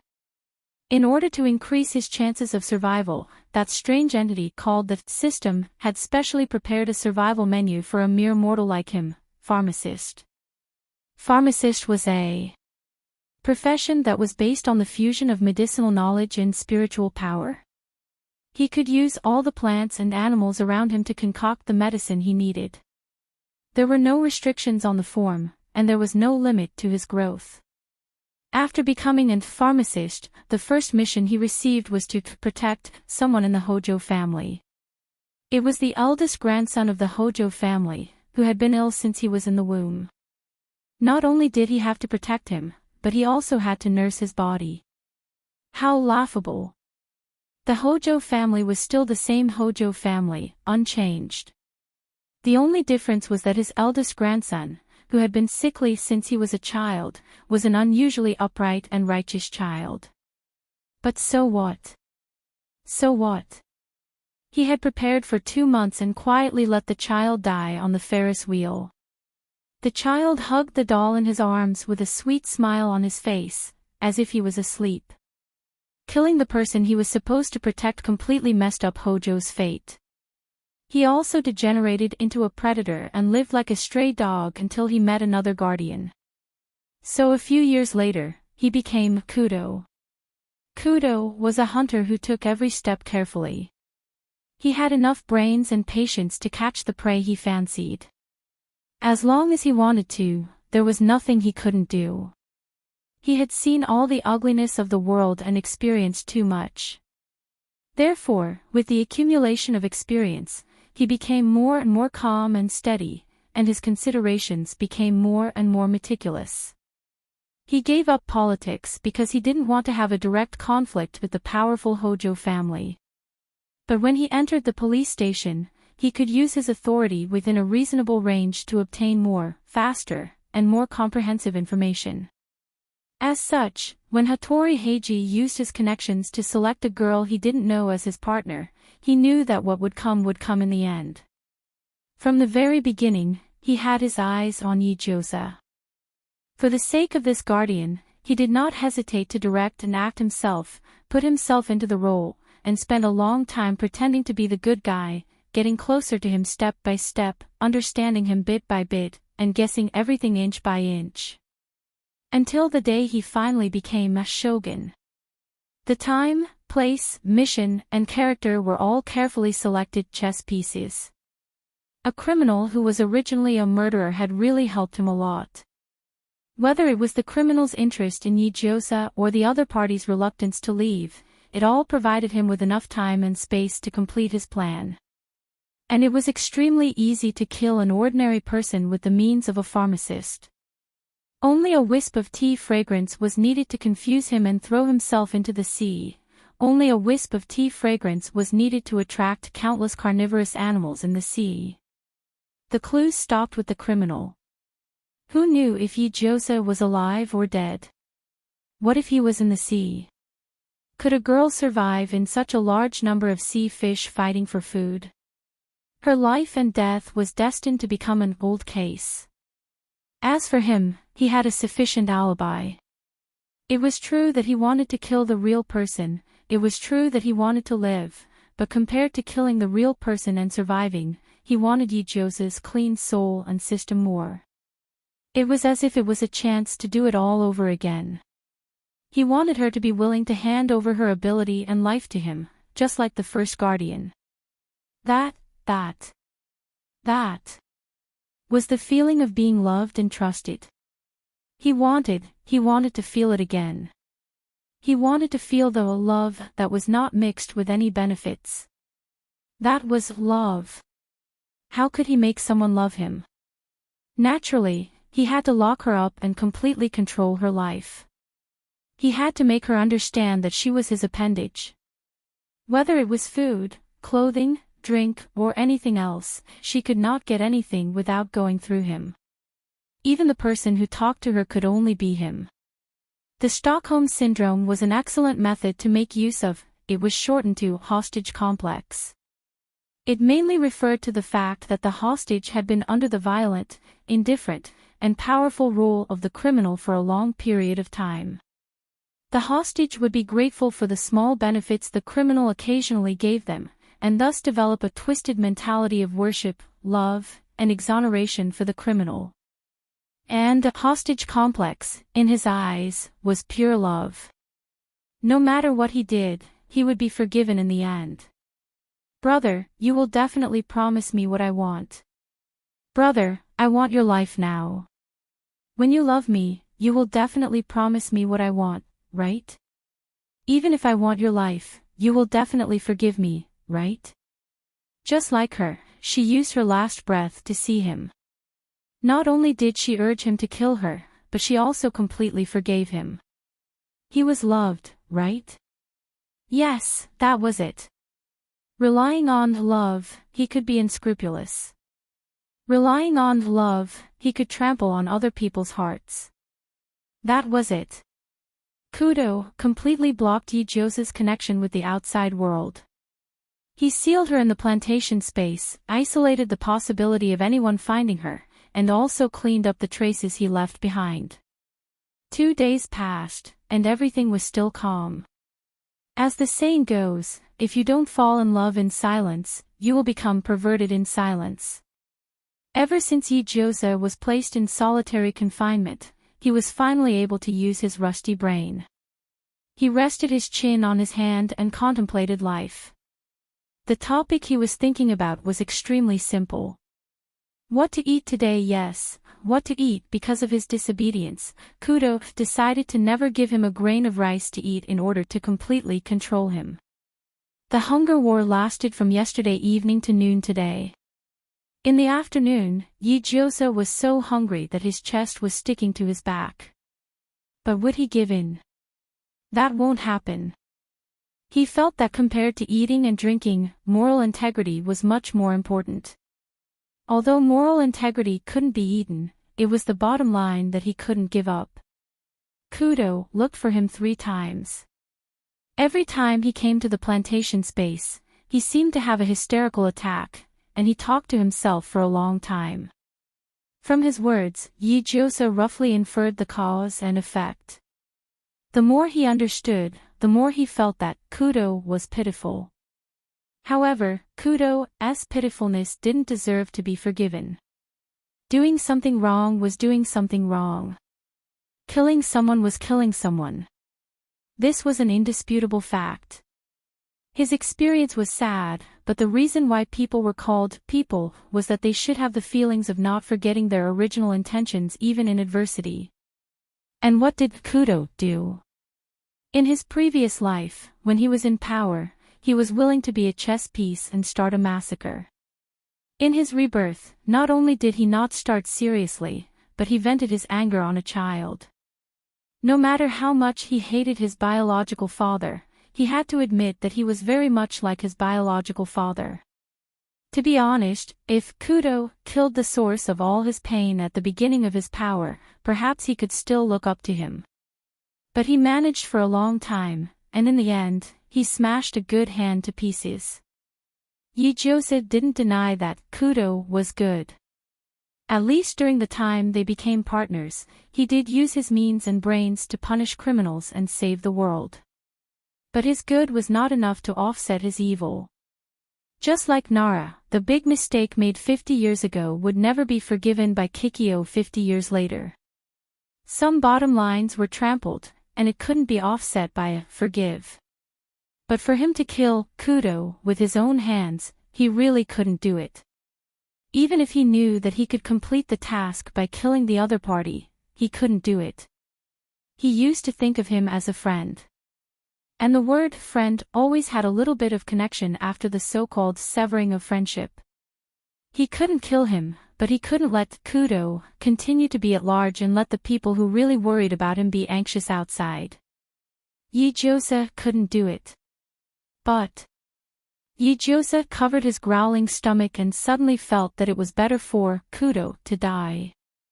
This was the third day of Yi-Joseph's disappearance.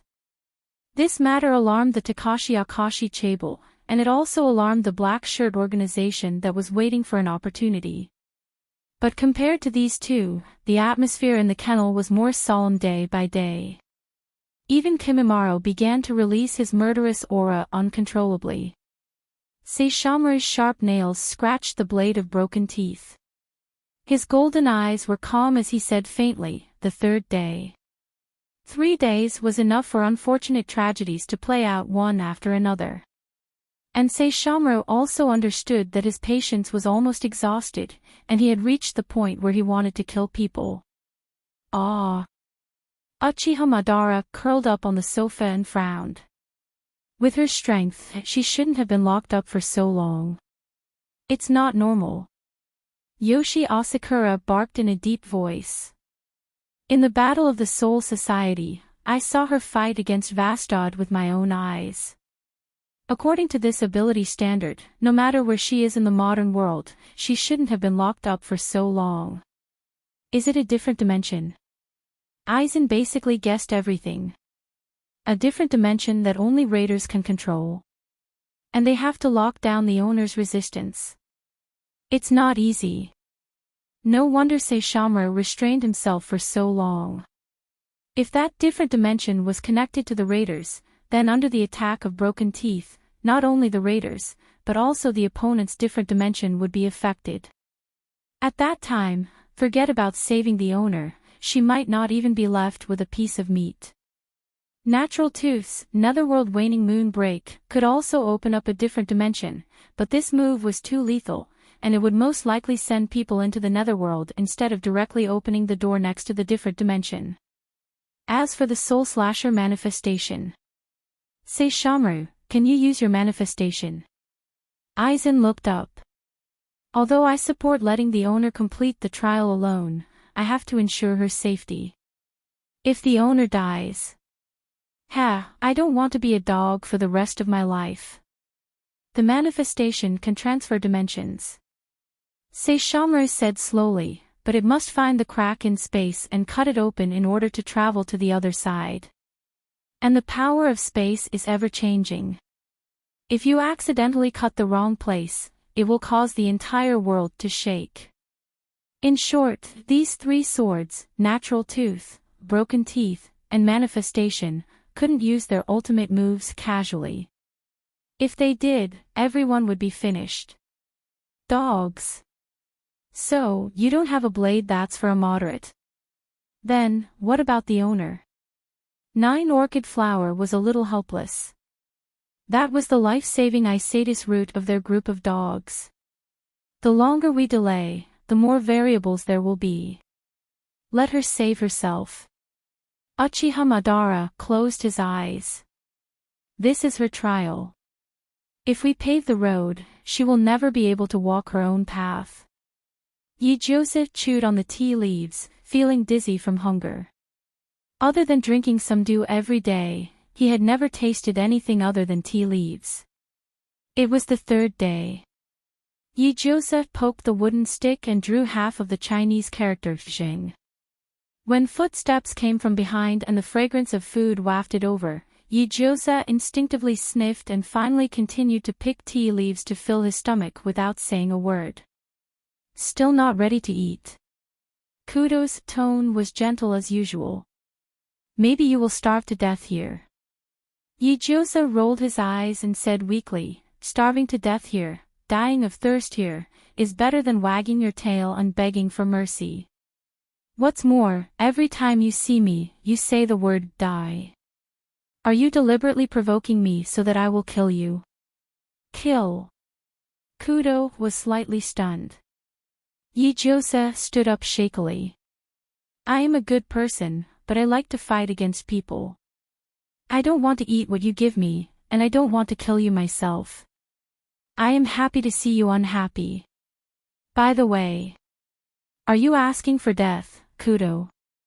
The smile on Kudo's face slowly disappeared, and it distorted at a speed visible to the naked eye. Asking for death? Are you kidding? I have lived 2 lives, I can have more. Why would I ask for death? Kudo said coldly, ability, lifespan, financial status, I have it all. What can I not be satisfied with? Satisfied? Yijosa stared at him with his dark eyes. To be honest, you not only don't look satisfied, but you look quite crazy. Crazy, do you understand what I mean? Yijosa rubbed his heavy eyelids. He was so hungry that his mind was a little confused. You locked me up. What are you looking for in me? Many times, Yijosa always felt that Kudo was like a madman, a severely ill patient who ran out of a mental hospital. It was clearly him who locked him up in this different space, but many times, the person who was locked up seemed to be himself. Kudo hoped that he would get Stockholm Syndrome and develop the so-called hostage complex for him. However, based on the current situation, Kudo was more like the sick party. Not only was he seriously ill, but he was also sick in the name of love. He seemed to have developed some psychological dependence on him. Perhaps because the plantation space was his territory, he had enough security here, so Kudo would always show his truest appearance from time to time. This appearance was like a layer of camouflage, but it was also like the age he most wanted to return to, his childhood. What did he experience in his childhood? The lack of maternal love, the lack of paternal love. What did he experience in his growth period? Insults and beatings, and then gaining the upper hand. What did he experience after his rebirth? He lost his true love and hesitated from then on. However, unfortunately, he, Yijosa, was compatible with his ideal father's character and his mother's character, and his age was like his first love. Therefore, it was impossible for him to take the initiative to let him go. Chapter 2:18. In Yijosa's eyes, Kudo was a patient.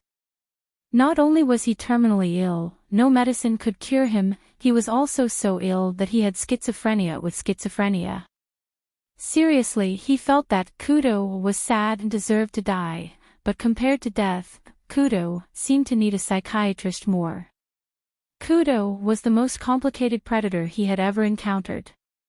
The other party hated the world and life, filled with resentment and despair, trapped in mud and dirty, unable to be free for the rest of his life. The other party was looking for death. Every time he entered the planting space, it repeatedly angered and stimulated him. His surrender would make him happy, his resistance was also his pleasure. Yijosa was very clear about such torture. One day he would lose his mind and fight him to the death. The other party was looking for life. If he wanted to die wholeheartedly, there were many ways to die. But he lived to the present. He had used countless methods and means and was even willing to spend more than half a year to lay out the plan. He had gone through so much trouble. Yijosa also understood that the other party must have something to ask of him. But what did Kudo ask for? He wanted to be free, but he thought he couldn't be free. He wanted to change, but he was willing to fall. He wanted to love and be loved, but he didn't want to believe in the truth. Under such great conditions, no matter which way Yi-Joseph chose, it would all be as he willed. Kill him, he was free. If he didn't kill him, since he had already given up, he didn't mind sinking a little deeper into the darkness. Loving him, he got what he wanted and got the so-called true love. Not loving him, he remained the same, taking pleasure in torturing people. He was really a calculating person, worthy of being the owner of the house power struggle 100 years ago. But staying in the planting space all day long and waiting for death was not Yi-Jose's style. Rather than letting others control his fate, he preferred to use his own way to judge and take the initiative. Unlike the complexity of Kudo, Yi-Joseph was also a person who had died once. He was afraid of death, but he was not afraid of death. But if he died in vain, he really wanted to slap himself in the face. His skills were blocked, his backpack was not saved, and the system could not be contacted. These were all not problems. Compared to external forces, he still had to use his rusty brain occasionally. Yi-Joseph sat among the tea trees and chewed on the fresh leaves. Although he had lived without rice and salt for 3 days, it was not to the extent that he could not survive. 3 days was enough for him to figure out when Kudo entered and exited, as well as how he returned to the modern world. 3 days was enough for him to pretend to be weak and fragile, and let this act penetrate deep into the other party's heart. In this world, you're not the only one who knows how to act. You put on a show of brotherly love, and I'll return it with a show of deep friendship. Neither of us owes the other anything. Yi-Joseph picked up the lunchbox that he had thrown away 3 days ago. He picked out the 2 chopsticks inside, coiled up his long hair, and pushed away the large clumps of dirt. He put them into the lunchbox and flattened them. What was he trying to do? Of course it was eating dirt. So, when Kudo entered again, he saw Yi-Joseph sitting on the recliner, with a pair of chopsticks in his hands, and his eyes shining as he stared at a box of soil in front of him. Kudo, you're here. Come on, eat dirt. Kudo. He calmly put down the lunchbox in his hand and looked at Yi-Joseph's nonchalant face. He narrowed his eyes. Why are you acting like a fool? As long as you admit defeat and promise to stay with me forever, I won't mistreat you. Yi-Joseph poked the soil and felt its hardness. If I don't agree, are you going to starve me to death? Yeah. Kudo smiled. If you die here, it's the same as staying with me forever. Why not? As he spoke, he took out the food one by one and tempted, come here and sit next to me. Good girl, as long as you sit here, I promise you can eat on time for the next 3 days. Yi-Joseph stared at him blankly, moved his fingers, and scooped up the lunchbox. He took a step and walked toward him step by step. Kudo's smile deepened. Yes, sit here, come to my side. As long as you're obedient, I'll bring you a bucket of hot water so that you can wash up. Yi-Joseph's eyes flashed as if he was tempted. He slowly approached him and sat down slowly. Yes, good boy. Kudo seemed excited, and his hands trembled with excitement. What do you want to eat, huh? You see, as long as you're obedient, these are all yours. They are all yours.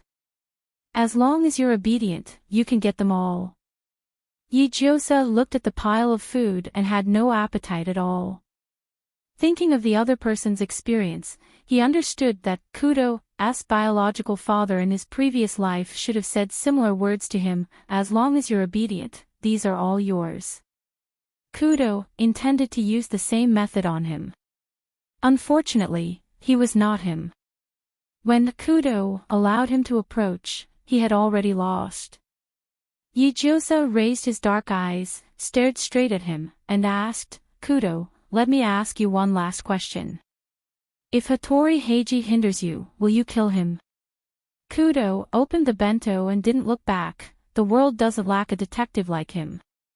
However, I don't want to do anything to him unless it's a last resort. Why, is he important to you? Yijose reached out and pulled out a chopstick from his hair. You seem to have a lot of worries. Kudo counted his fingers. In the days when you were not here, the deity squatted at my door every day, wanting to bite me to death. I like the way he hates me but can't do anything to me.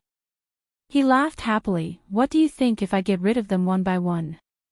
Soon, I'll be the only person in the world who can remember you. Kudo began to act up again, talking to himself, and his eyes were filled with madness. I'm her only choice, and I got everything from her. If I'm her only son, I can also get everything. The only one is the best. I'm your only one, and you're my only one. How good, how good. Yijose rolled his eyes, stretched out his left hand, and held his fist with tolerance. In Kudo's stunned eyes, he said calmly, I don't want to kill you. This sentence is still valid, but the reason for not killing you is no longer because I used to treat you as a friend. Yijose pressed his hand and buckled it on the lunchbox. But, for you, death may be too simple. Yijose lowered his eyes. A pitiful person must have a hateful side to him. It's fine that you tricked me. I'll just pretend that I was blind. Being tortured by you for a few days is just a lesson to me. But you shouldn't have done it to the people around me. As he spoke, Yijose's right hand held the chopsticks, and with lightning speed, he fiercely pierced the back of his hand, skewered Kudo's big palm, and firmly nailed it into the mud. Blood burst out, and severe pain came. He picked up the lunchbox on the side again, scooped up the hard mud inside, and slammed it into Kudo's forehead, knocking him directly to the ground, and blood flowed all over his face. You. Yijose squatted down and patted his face with his remaining hand. There are many people in the world who are more miserable than you, but you don't know how to cherish a new life. In fact, you've already gotten a lot. You don't have to act like you've been let down by the world. Yijose counted with his fingers. In the previous life, the aristocratic identity you had was your convenience. Yes, you lived a miserable life without parents, but you are a human being, and also an aristocrat. After all, you've lived to this age. So what if you can't starve to death or wear warm clothes? You're still alive. There was a sharp pain in his left hand, but Yijose's mind became more and more clear. I know a half-demon, his name is Inuyasha. He grew up with no father or mother. Humans don't recognize him, and monsters don't recognize him. There are a lot of people and monsters who want to kill him. In the same situation, you lived for 10 years, thinking about destroying the world. He lived for 200 years, thinking about saving the world. You can't choose your birth, but you can choose what kind of person you want to be. You're in power, but what kind of shady business did you do? Even if you're the only one left in the Hojo family, you won't become the real head of the family. Who would be willing to let a person who killed his own brother take the position? And your brother killed you, do you think it's only his fault? You killed your brother, and this is what really aroused his killing intent.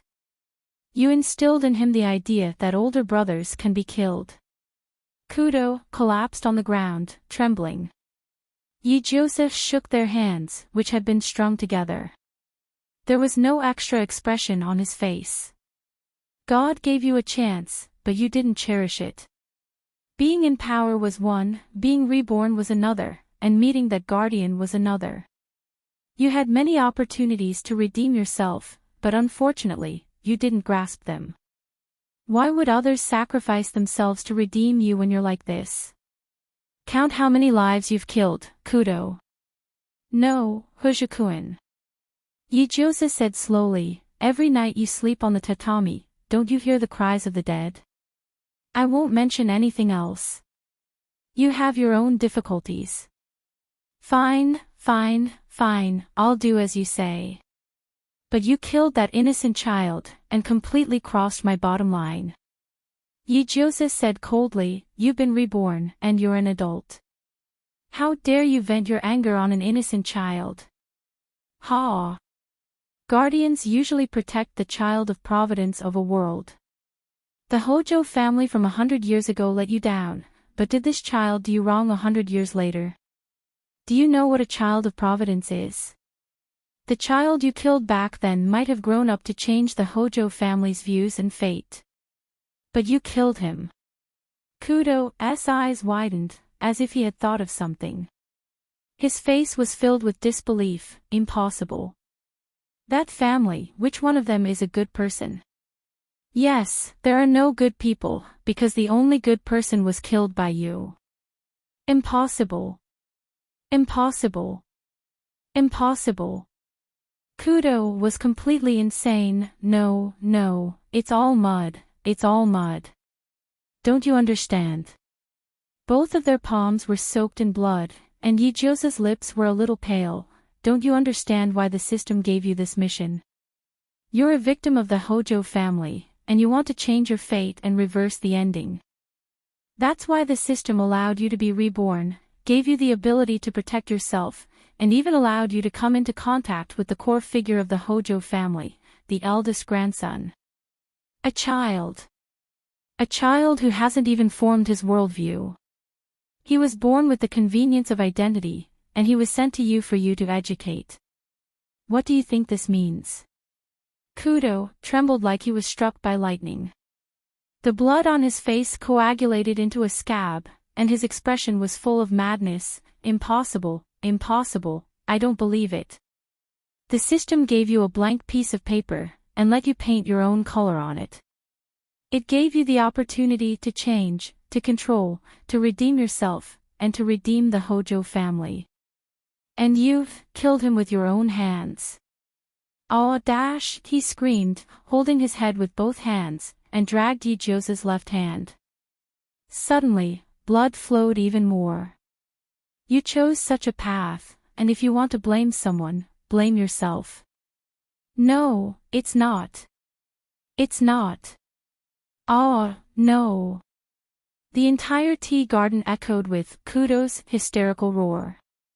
His tears mixed with blood, blurring his entire face. His rationality and mind gradually collapsed under Yijosa's words. Yijosa didn't give any unnecessary explanations, and he didn't need to give any.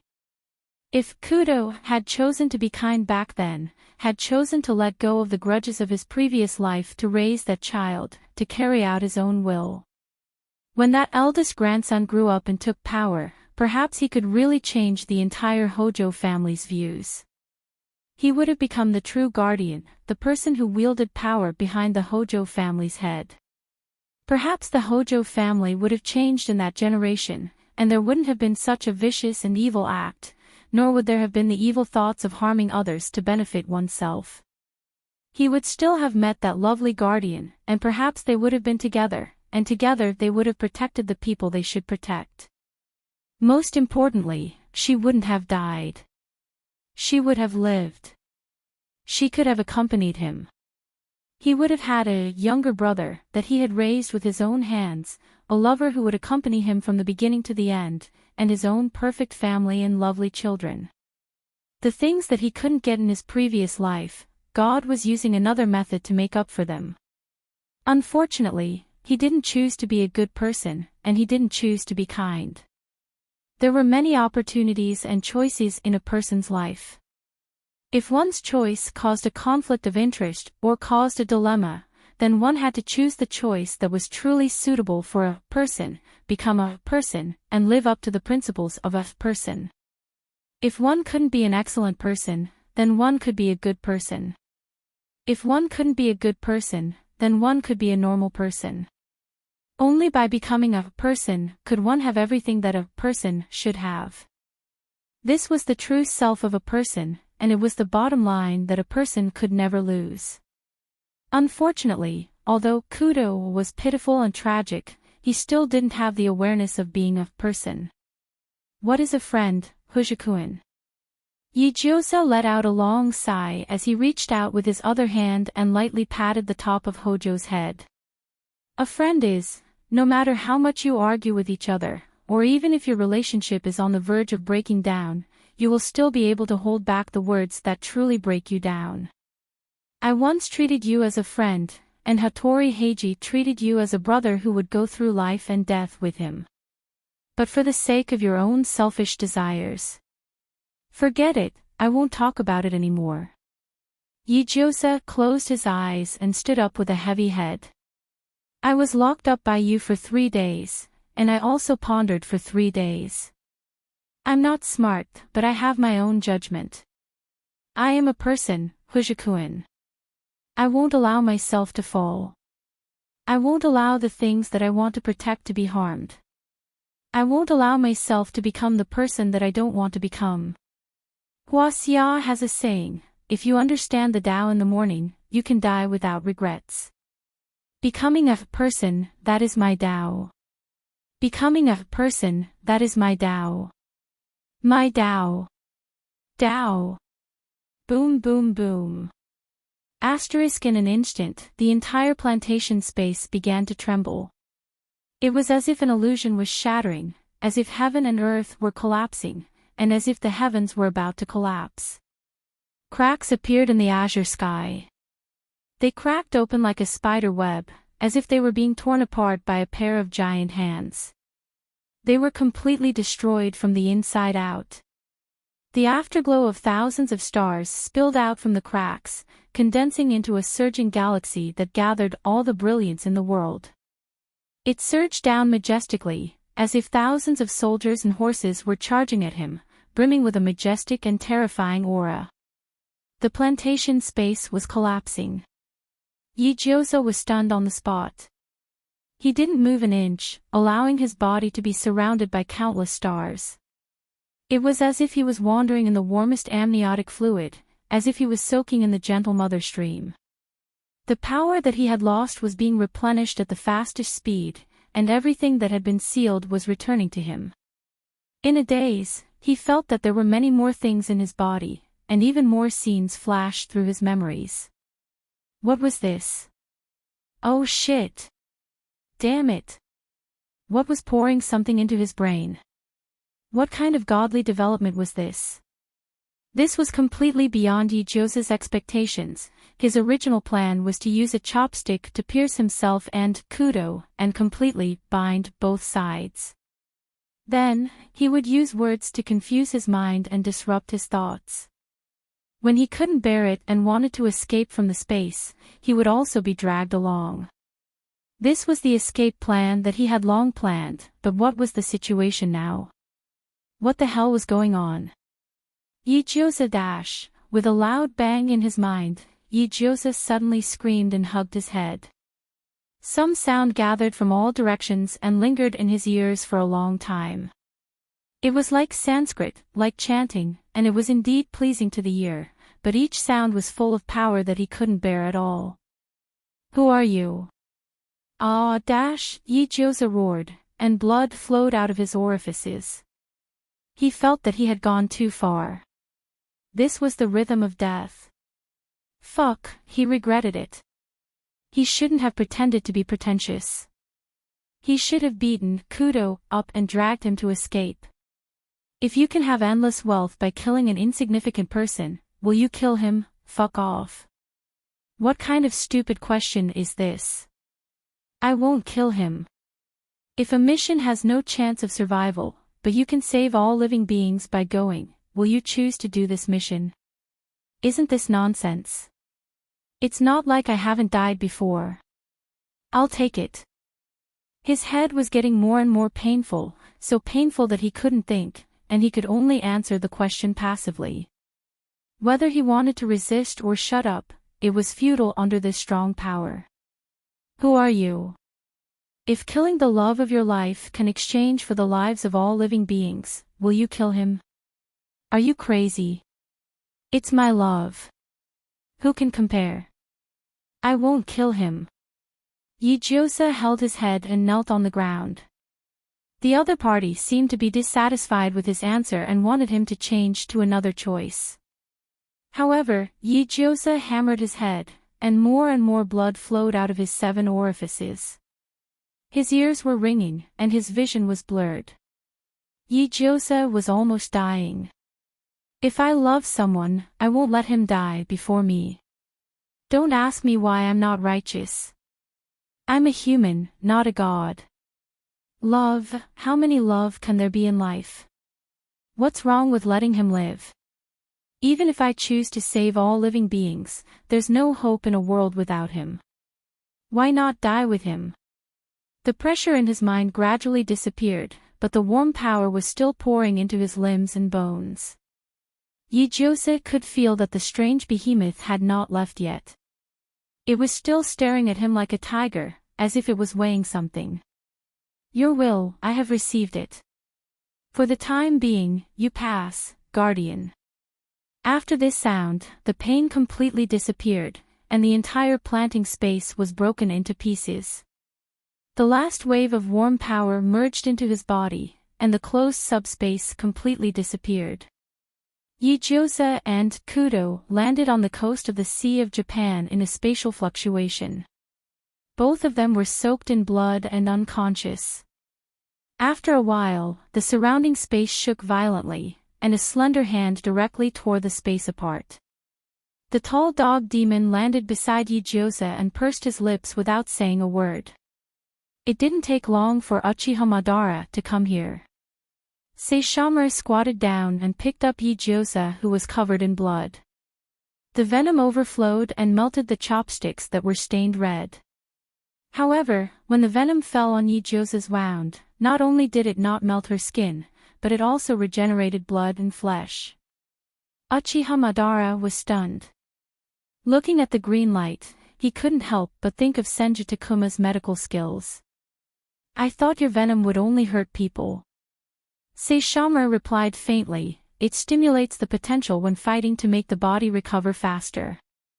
Uchiha Madara nodded and bent down to check Kudo's breath. At that moment, his face darkened. Still alive. Not killed. At this point, you still didn't kill him. The owner is too kind. Saishomaru didn't care. She's not a ninja. That's not a reason. Letting your enemy go is just creating a threat for yourself. Uchiha Madara's face was gloomy. I was careless and let the elder of the Feather Clan escape, and in the end, that guy killed my younger brother. Saishomaru held Yijose and turned to leave. Let her become like us. There's no need. Saishomaru's voice dissipated in the wind, but it was clear and understandable. Different paths don't have to be forced to overlap. Uchiha Madara stood in the same place, frowning. There was a sense of grievance as if he was educating his own child but was interrupted by an outsider. But as Saishomaru said, different paths don't have to be forced to overlap. No one can change anyone, and no one will replace anyone. Why force others to choose the same path as oneself? In the end, it was the owner's own choice to kill or not to kill this predator. She was kind, and they were cruel. Thinking about it this way, it seemed to be quite complimentary. Why was he in a hurry? Uchiha Madara lifted his foot and kicked the predator over, but when he saw the other's face, he let out a soft, huh? The other party seemed to have been sucked out of his body. Not only did he not have the slightest bit of strength, but even the Kudo disguise had been completely stripped off, leaving only a face covered in blood and a body that was even thinner and weaker. This face. TSK. This face was very similar to the criminal who murdered the eldest grandson of the Hojo family many years ago. When Uchiha Madara dragged the other back, Hattori Heiji immediately flipped through the file and checked the information. The predator was sent to the police station. Half a day later, he was sent to a mental hospital. When Yijose woke up, he saw Hattori Heiji wiping his tears beside him. You're awake, that's great. Damn it, you're so worried about me, I'm so touched. Yijose was about to exchange a few words with Hattori Heiji, but he saw the other crying even more fiercely. But Kudo is missing. Yijose.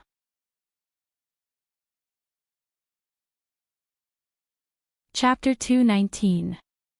Yijosa's disappearance and sudden appearance, no matter how glib his tongue was, he couldn't escape Hattori Heiji's rigorous reasoning. When his excuses were rejected one after another, Yijosa could only be paralyzed. He was extremely helpless.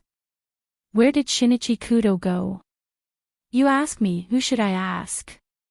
Fujikun, who was wearing the skin of Kudo, was currently locked up in a mental hospital. He heard that this kid's identity had been completely uncovered, and it seemed that he wouldn't be able to make a comeback.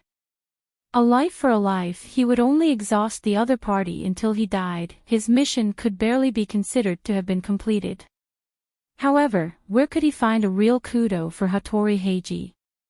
Yijosa was worried about this matter. He didn't expect that someone would send him a pillow when he was dozing off. Hattori Heiji received a delivery out of nowhere, and the delivery person was the handsome Uchiha Patriarch of Tokyo. Hattori Heiji watched as Tokyo's most popular courier jumped down from a 3-story building, landing in front of him like a ferocious tiger. A cloud of dust flew in the air as he executed a cool technique. The man who had his own background music walked towards him and handed him a cage. There was a very familiar corgi squatting in the cage. Hello, Mr. Hattori, please sign for your delivery. Uchiha Madara's face was cold, his tone was awe-inspiring. Hattori Heiji's face was wooden. He obviously hadn't recovered from the previous shock, jumping down from the 3rd floor. Won't your feet crack? Won't your calves break? How is that possible? Humans can't withstand this kind of acceleration. How are you fine? Your question is not within my scope of business. Uchiha Madara took out a calculator. My time is very precious. If you have any questions, you can consult 30,000 yen for one question. Do you need it? The dignified patriarch of the Uchiha family personally serves you. Seeing that you are an acquaintance, I treat you so calmly, but I don't give you a discount. Hattori Heitsugu replied dryly, there's no need. Okay. Uchiha Madara put away the calculator. Remember to give me a good review. Hattori Heiji was stunned. He took the cage and immediately reacted, hey, wait. I didn't buy a pet, and the sender is Shinichi Kudo. Corgi was squatting in the cage. After being carried up and down by Uchiha Madara, he felt dizzy and wanted to vomit. He looked up at Hattori's face and weakly barked a few times. Yes, Shinichi Kudo will express himself to you. Uchiha Madara pointed at Corgi. Don't doubt it, he really is Shinichi Kudo. Hattori Heiji. You must be kidding me. The somewhat familiar courier pressed down on the brim of his hat. After putting down the more familiar corgi, he lifted his feet and ran over the walls, disappearing without a trace. Hattori Heiji and Corgi were left staring at each other in silence. After a long time, Hattori Heiji sneered and released Corgi from the cage. Kudo. Don't laugh at me. Isn't this the dog raised by Yijosa? Is she playing a prank? He picked up Corgi and bounced him up and down. Little guy, if you are Shinichi Kudo, then I am the sun god Apollo. Ha ha ha. Funny. Corgi was speechless. He was tossed up and down, and he felt the dog food in his stomach churning. He struggled uneasily, but Hattori Heiji was having fun and grabbed the back of his neck.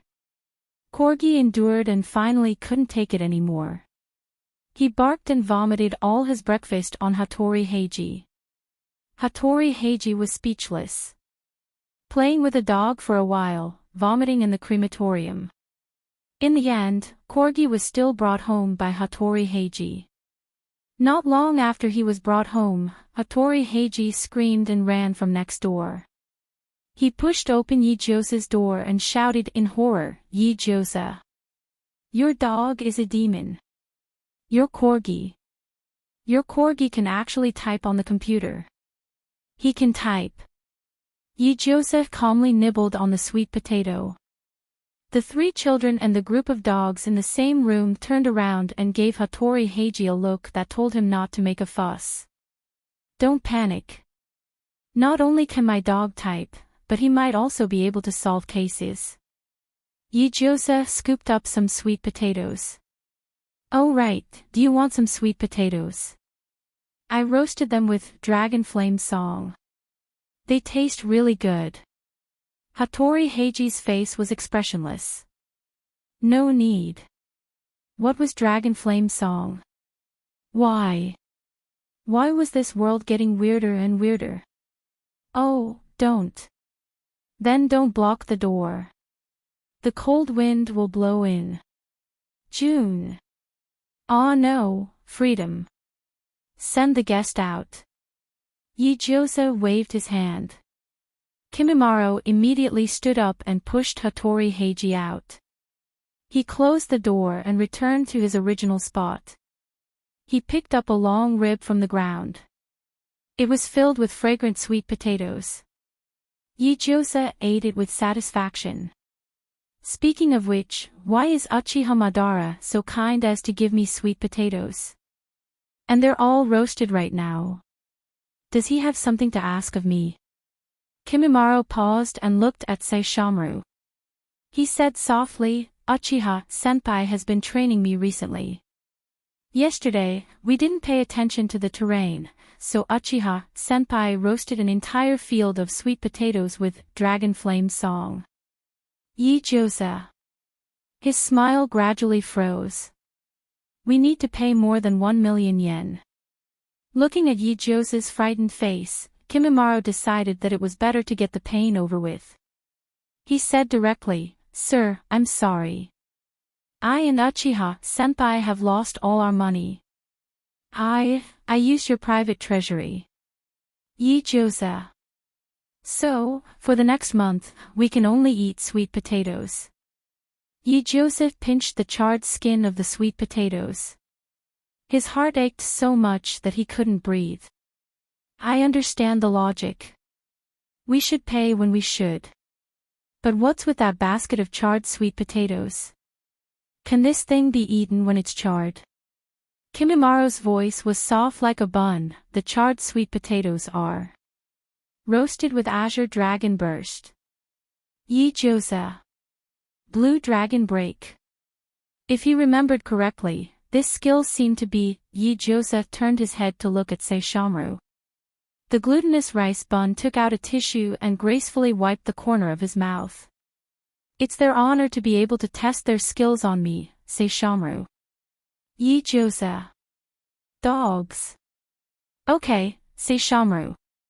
Yijose smiled. His voice was extremely gentle. Then, they will be your rations. I'm sure that they will die a worthy death and bring honor to their ancestors if they can be buried in Saishomaru's Temple of Five Organs. Jin nibbled on the sweet potatoes and silently watched the development of the situation. But when he thought about how he would have to eat sweet potatoes for the next month, he felt a little suffocated. By the way, he seemed to have 1 million Japanese yen in his account. It should be enough for a while, right? 5 hours later, Jin sneaked into his account. When he found that all the funds had been returned to zero, he once again understood that heart bypass surgery was extremely important to the safety of human lives. Uchiha Madara was working hard to make money to pay off his debts. Kimimaro was training the Siren basketball team as hard as he could for the Winter Cup. Yijose took on the responsibility of sorting out the files and solving the case with the dogs, while Hattori Heiji went to Kanto with Corgi. No matter how much he didn't believe it, Corgi's behavior was too much like a human's. Under such circumstances, Hattori Heiji could no longer treat Corgi as a dog. It took him a few days to accept the fact that his partner had become a dog. But when faced with Corgi's request to find his family, he really couldn't think of a solution. Kudo. If your parents see you like this, are you sure they won't faint from fear? Hattori Heiji was very worried. Knowing is one thing, seeing it with your own eyes is another. Corgi pressed on the keyboard and typed quickly, my dad is a novelist, my mom is a big star. Because of the special nature of their profession, it is easy for them to accept new things. Don't worry. What about your girlfriend? Are you looking for Maolin? If I remember correctly, didn't you break up with her? Corgi was silent for a long time, and then typed another line, find her and tell her clearly. In the end, I will tell her not to wait for me for the rest of her life. He didn't know what his fate would be in the future, nor did he know how many storms there would be in the future. But after experiencing the disappearance of his owner, he understood that the enemies he would encounter in the future would be more difficult than the last. He couldn't bear to leave Xyle Island. But this fucking fate liked to play jokes. Hattori Heiji let out a long sigh and patted Corgi's back. Ah, I'll go with you, Kudo. Although I don't know what exactly happened to you, if it's not convenient to say, I won't force you. But Kudo, hey, you'll be alive, right? Corgi wagged his tail and nodded. Hattori Heiji finally showed a satisfied smile. That's good. Then I look forward to the day when we meet again. The day when they meet again. Well, it would be good if that day could come. Corgi's heart was vaguely uneasy. On the day of the Winter Cup, all the high schools in Japan were excited. Because of his acquaintance with the Rainbow Team, Yijiosa successfully obtained a bunch of tickets, and it was in an excellent location. He cheered and dragged his family and dog to the stadium, cheering together with the crowd.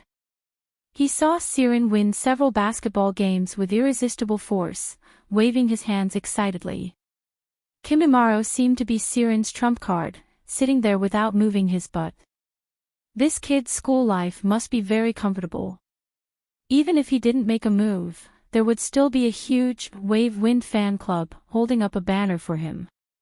It had to be said that Japanese high school basketball games were very interesting. For example, Siren's light and shadow combination, Huang's imitation stunt, Aotomo's invincibility, Midori's dominance, Ziyuan's absolute defense.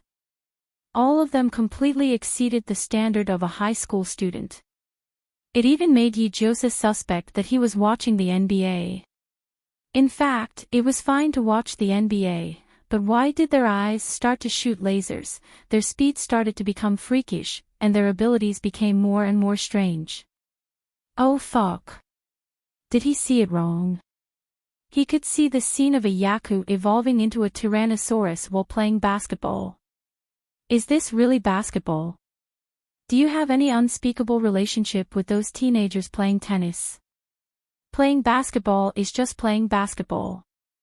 It's fine if you play at the NBA level, but what the hell are you shooting lasers, electronic cannons, and projectiles?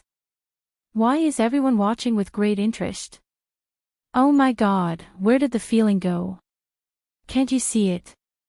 And when Siren finally made it to the finals and met Akagi Sejiro, who had the eye of the act tough king. Oh no, the eye of the heavenly emperor, Yijiosa realized that he was still too young. Takashi Akashi, Kun, I never thought that you were actually a superpower user QAQ. What did you do to me, the god of fire? Why did he kneel down to you? What did you say to Kuriko Tetsuya? Why did he look like it was the end of the world? Oh my god. What did he see? As soon as Takashi Akashi's aura was released, the entire audience fell silent. Do I have to kneel down? What kind of skill is this? It's so crazy. What should I do?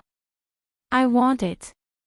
With this skill that can cause dystocia, won't I have to worry about not being able to defeat the raiders? Yijiosa couldn't help but hug the killer glutinous rice ball tightly. He whispered, look at Takashi Akashi over there, what do you see? What kind of skill is this? Saishomaru said calmly, I'm not interested in understanding him. A teenager of 15 or 16 years old, with his so-called elder brother by his side to educate him, there was nothing special about him. Even if his whole body was full of momentum, and there was the existence of power in his body, so what? Humans who grew up in peaceful times, no matter how strong they were only at the level of human. Regarding this, Saishomaru would not be curious to find out anything. Moreover, they were both younger brothers, but the other was so much more outstanding than Inuyasha. Thinking of this, Saishomaru's face became even darker. As expected, even if he was a half-demon, he should not have been left alone. 200 years was enough for him to be raised by humans. The cheers on the basketball court were deafening, and the dog, who was lying in the front row, was chatting. They seemed to have developed an interest in basketball, and were thinking of turning into human forms to participate in a game. On the other hand, not only did Jin not relax, but his nerves were getting tighter and tighter. He had been an assassin for a long time, and he knew that the livelier the club was, the better the opportunity to kill. Therefore, he watched every basketball game with fear, and now, the feeling of uneasiness was getting stronger. He always felt that a hunter was staring at him, and it made his hair stand on end. Jin couldn't help but look around, and in his panic, he met the eyes of Akai Shuichi, who was sitting not far away in the back row. Jin. Why is this guy always haunting me? Akai Shuichi blinked and revealed a smile that he thought was charming. Is Idagawa also watching the basketball game? What a coincidence, I also like watching basketball games. Jin. He turned his face away, feeling that although the FBI had a deep foundation, a large-scale, and quite international organization, if there were a few more unprofessional members like Akai Shuichi, they probably wouldn't be far from going bankrupt. He had never seen such an unprofessional investigator before. We won! Thunderous applause and cheers came from both inside and outside the court, accompanied by Kuriko Tetsuya and Vulcan's awakening attack. In the end, they defeated King Luoshan by a small margin, and also made Akagi Seijiro lose the final victory. The applause was thunderous. Akagi Seijiro retracted his act tough king. The eye of the heavenly emperor, and resumed his normal disguise. He even showed the most gentle smile, as if he had been relieved of a heavy burden. Through the crowd, Yijiosa saw faint starlight slowly dissipating from Akagi Seijiro's body. In the haze, the starlight converged into a woman's face, gentle and quiet, with a smile. He saw patriotism suddenly running from behind, its small body flopping up, desperately reaching out its paws to touch the broken starlight. It was not until Takashi Akashi picked it up that it slowly calmed down. The little puppy pulled on Takashi Akashi's jersey, climbed on his shoulder, and raised its neck, barking. Takashi Akashi looked back with a smile and followed its gaze. What's wrong? As the light and shadow flickered, Takashi Akashi seemed to see a faint starlight. What is that? Did the fan club sprinkle fluorescent powder? The starlight rose up, and then slowly fell down and down again. It shrouded them, warm and clear, as if they had returned to their mother's embrace. Takashi Akashi was suddenly stunned. At the same time, Yijiosa slowly got up with Saishomaru in his arms. Looking at the starlight that had not yet dissipated, he whispered, Saishomaru, your natural tooth is trembling in my backpack. It seems to want to come out. Saishomaru did not say anything and just stretched out his tender hand. Yijiosa quickly left the seat with him in his arms, found an empty corner, and returned Natural Tooth to him. Be quiet, Natural Tooth. Saishomaru held the divine knife of salvation tightly. He really did not understand why he would feel that Natural Tooth was useful one day. He had tried to abandon this superfluous feeling of cowardice, incompetence, and dependence, but it was clear that with the jokes of his colleagues and the transition of the world, there was no chance for him to abandon. Saishomaru held Natural Tooth and closed his eyes. Go to where you should go. In an instant, like a miracle, a soft milky white light filled the entire stadium. Countless starlight rose up like bubbles and flew toward the high stadium. It was dazzling and full of the brilliance of life. Like the chanting of Sanskrit, like the sublimation of holy light, the inexplicable silence made the whole stadium quiet. Only the halo visible to the naked eye spread and extended around. In a short period of time, the salvation of Natural Tooth covered the entire Tokyo. Like a Kongming lantern, the souls of the dead were redeemed. The water of the underworld rolled, pushing the gears of rebirth toward the distance of reincarnation. Mom! Takashi Akashi's eyes widened, and hot tears slid down his cheeks. There was a low exclamation in the stadium. At the same time, countless people in countless corners made the same exclamation and felt the same shock. Natural Tooth hummed, wrapped in Saishomaru's demonic power, filled Tokyo, extended to Kanagawa, covered Utsunomiya. Little by little, it spread across the Sea of Japan and fluctuated to the wider world of mountains and rivers. Layer by layer, ripples appeared, and thousands of starlight flew from the surface to the unknown space like the Milky Way. The same world, the same full circle. The holy aura covered up Saishomaru's hostility. Yijiosa squatted beside him, looking at his calm eyes and peaceful temperament. In a trance, he felt that if there was a god in the world, it should probably be like Saishomaru. Powerful, beautiful, tenacious. Although cold and ruthless, he also had a strong mind and great love. Alas, Saishomaru. Yijiosa held his chin and sighed. Saishomaru unknowingly used too much strength and almost drained his demonic power. He slept for a day and a night. When he woke up, he found that his strength and demonic body were a little stronger. He looked at the head lying on the bed quietly. When he found that Yijiosa had dark circles under her eyes, he also gave up the idea of waking her up. He just lifted the quilt and opened the refrigerator to find something to eat. But the moment he opened the door and took a step forward, his heart contracted without warning. Saishomaru's pupils shrank. This feeling is... He suddenly raised his head and opened the window. His golden eyes stared at the dark clouds in the distant sky. That familiar power. It's him. In a mental hospital in the suburbs of Tokyo, in a separate ward, a dark space crack slowly tore open.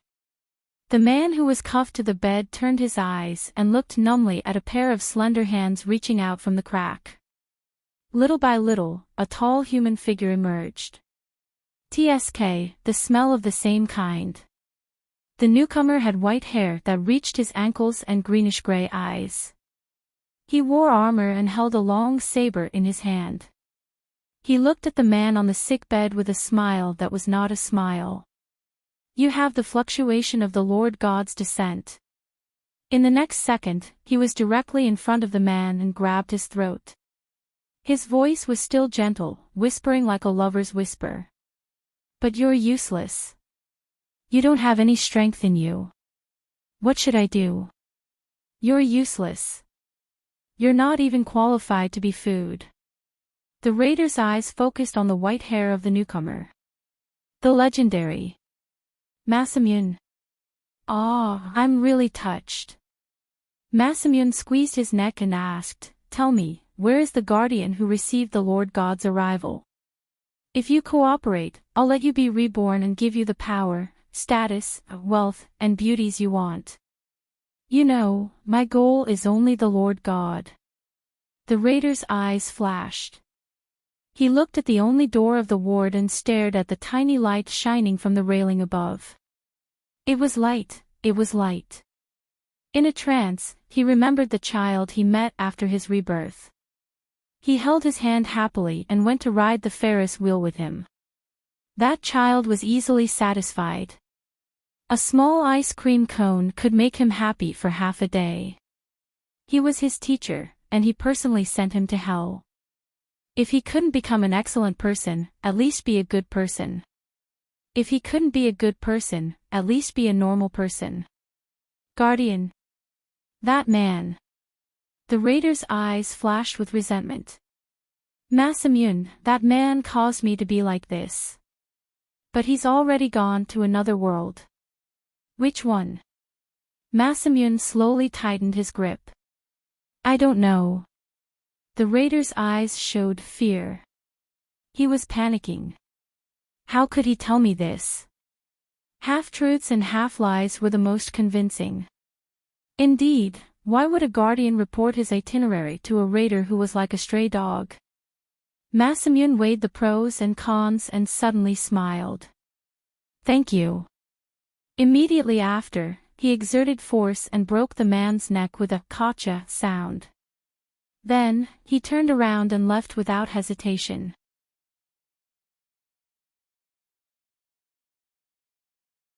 Chapter 220. Yijiosa was woken up by the intermittent sound of electric current.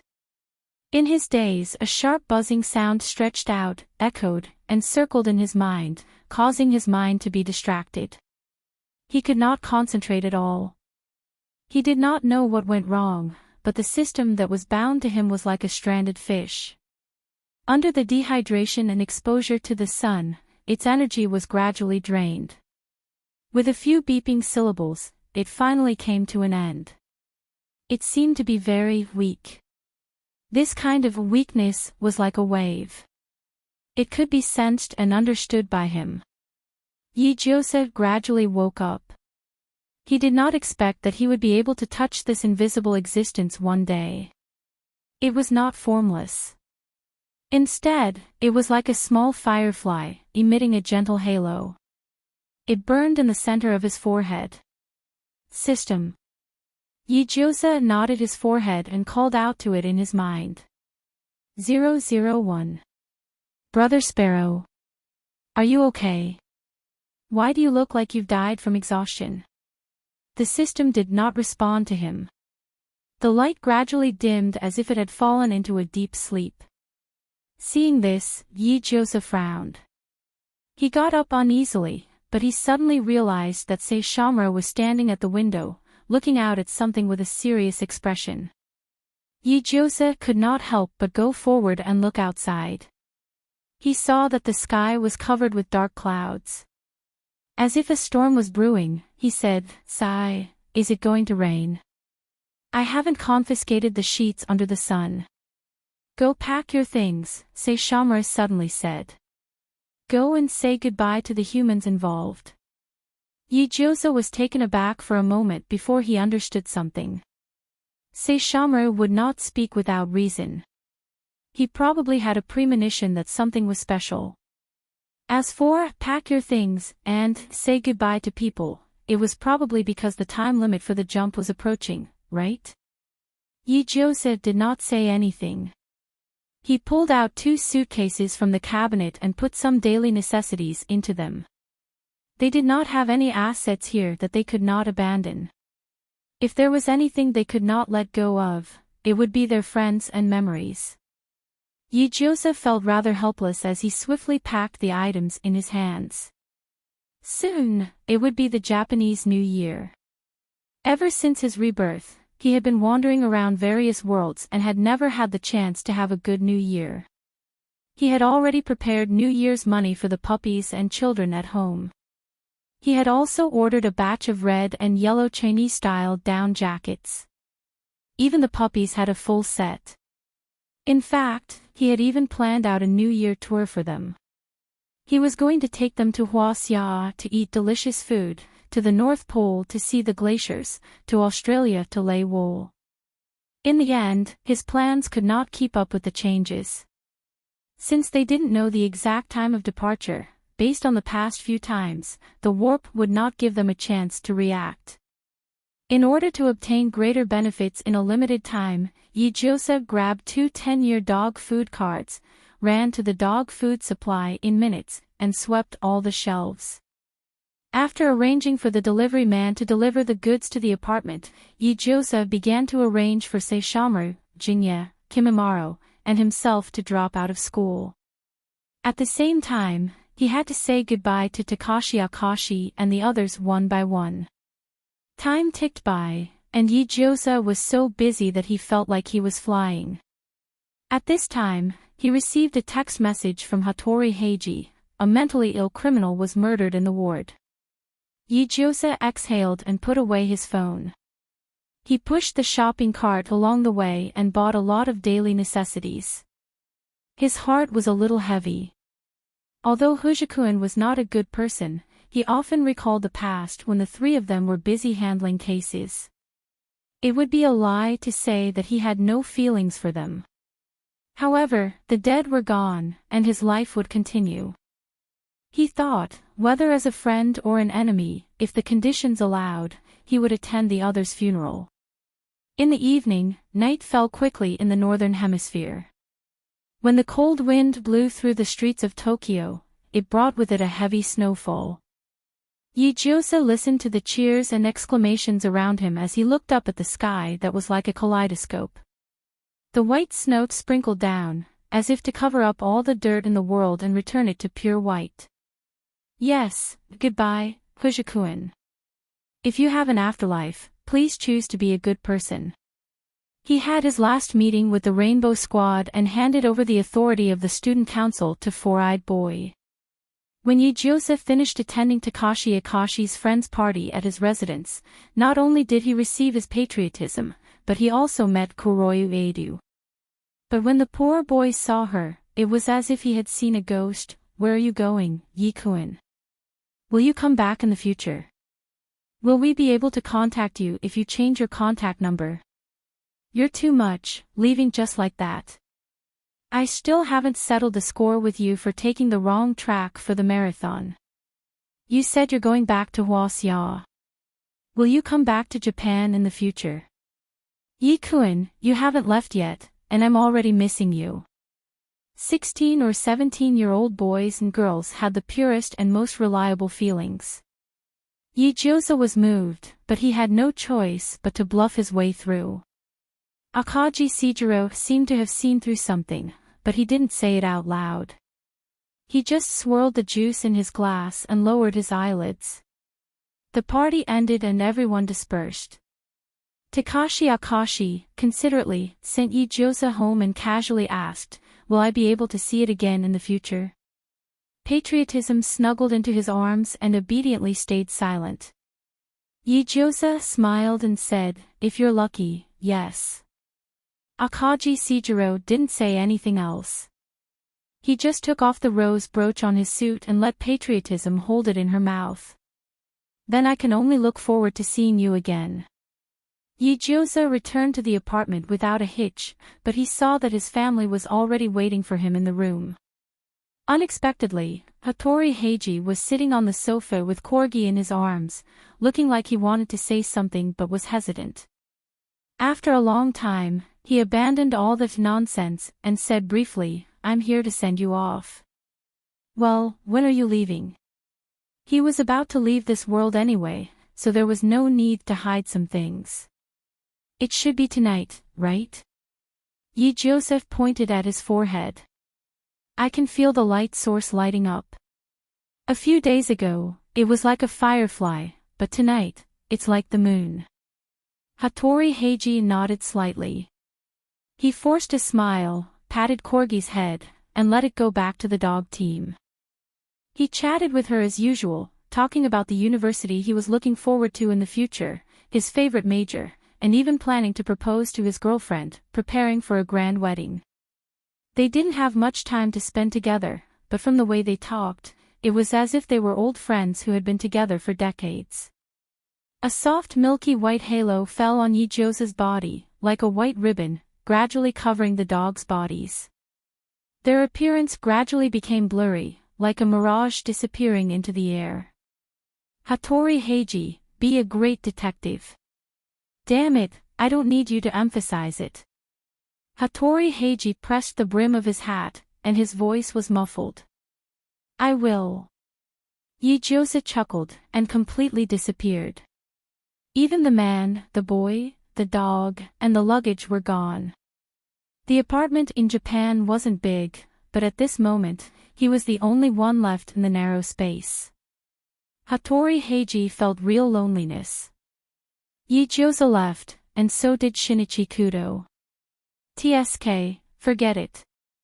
Sure enough, to save the future of Japan, he still had to rely on his Kansai star. The time and space transmission was like experiencing a mother's childbirth. Being constantly squeezed and crushed in the narrow and long passage, even a god would feel dizzy. His nostrils flared slightly, and fresh air entered his mouth, with a burst of floral fragrance, which was a smell that would never exist in modern society. Yijiosa smashed into the soft grass, and he heard a moaning sound in his ears. He propped himself up to rest for a while, and his eyes swept around. He quickly counted the people and dogs, and when the number was confirmed, he felt a little relieved. The family of people and dogs slowly got up, and they looked around. They saw the surrounding giant trees, blocking the sun and covering the sky, and covering the light. Saishomaru sniffed the air drifting in the wind. Sengoku. Sengoku. The newly joined dedication, Jin and patriotism Sephiros were stunned. Was Sengoku what they thought it meant? If they were not wrong, the Sengoku period should be 500 years ago, right? I haven't been back for a long time, I really miss it. Yijiosa smiled. The first place I landed was the Sengoku period. I still remember that I picked you up in the bushes, and found democracy by the stream. Civilization was carried home by Gu-wei. But... Saishomaru, is it okay for you to keep this child appearance?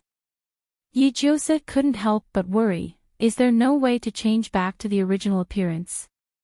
Saishomaru didn't say anything.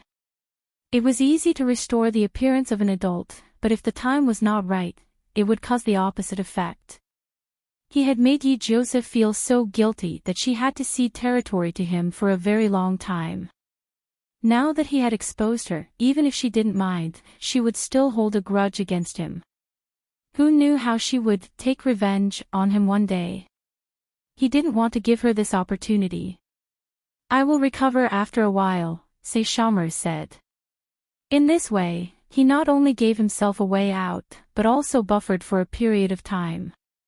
He believed that when he recovered, Yijiosa wouldn't notice anything strange. Uchiha Madara, who watched the whole process, was speechless. Kimimaro, who was expressionless, was speechless. TSK, even as a glutinous rice ball, Saishomaru was unexpectedly not cute. But to expose him. No, the Sengoku period is the territory of Shisomaru. As the saying goes, a strong dragon will not suppress a local dog. They will not fight with Shisomaru, who has the background of the entire Western country. Unfortunately, there were many accidents in the world, especially when it came to face slapping. The sound of hurried footsteps approached from afar. Along with the familiar aura, the originally calm Shisomaru suddenly widened his eyes. He stared murderously in one direction, and his whole body was tense, as if he was facing a great enemy.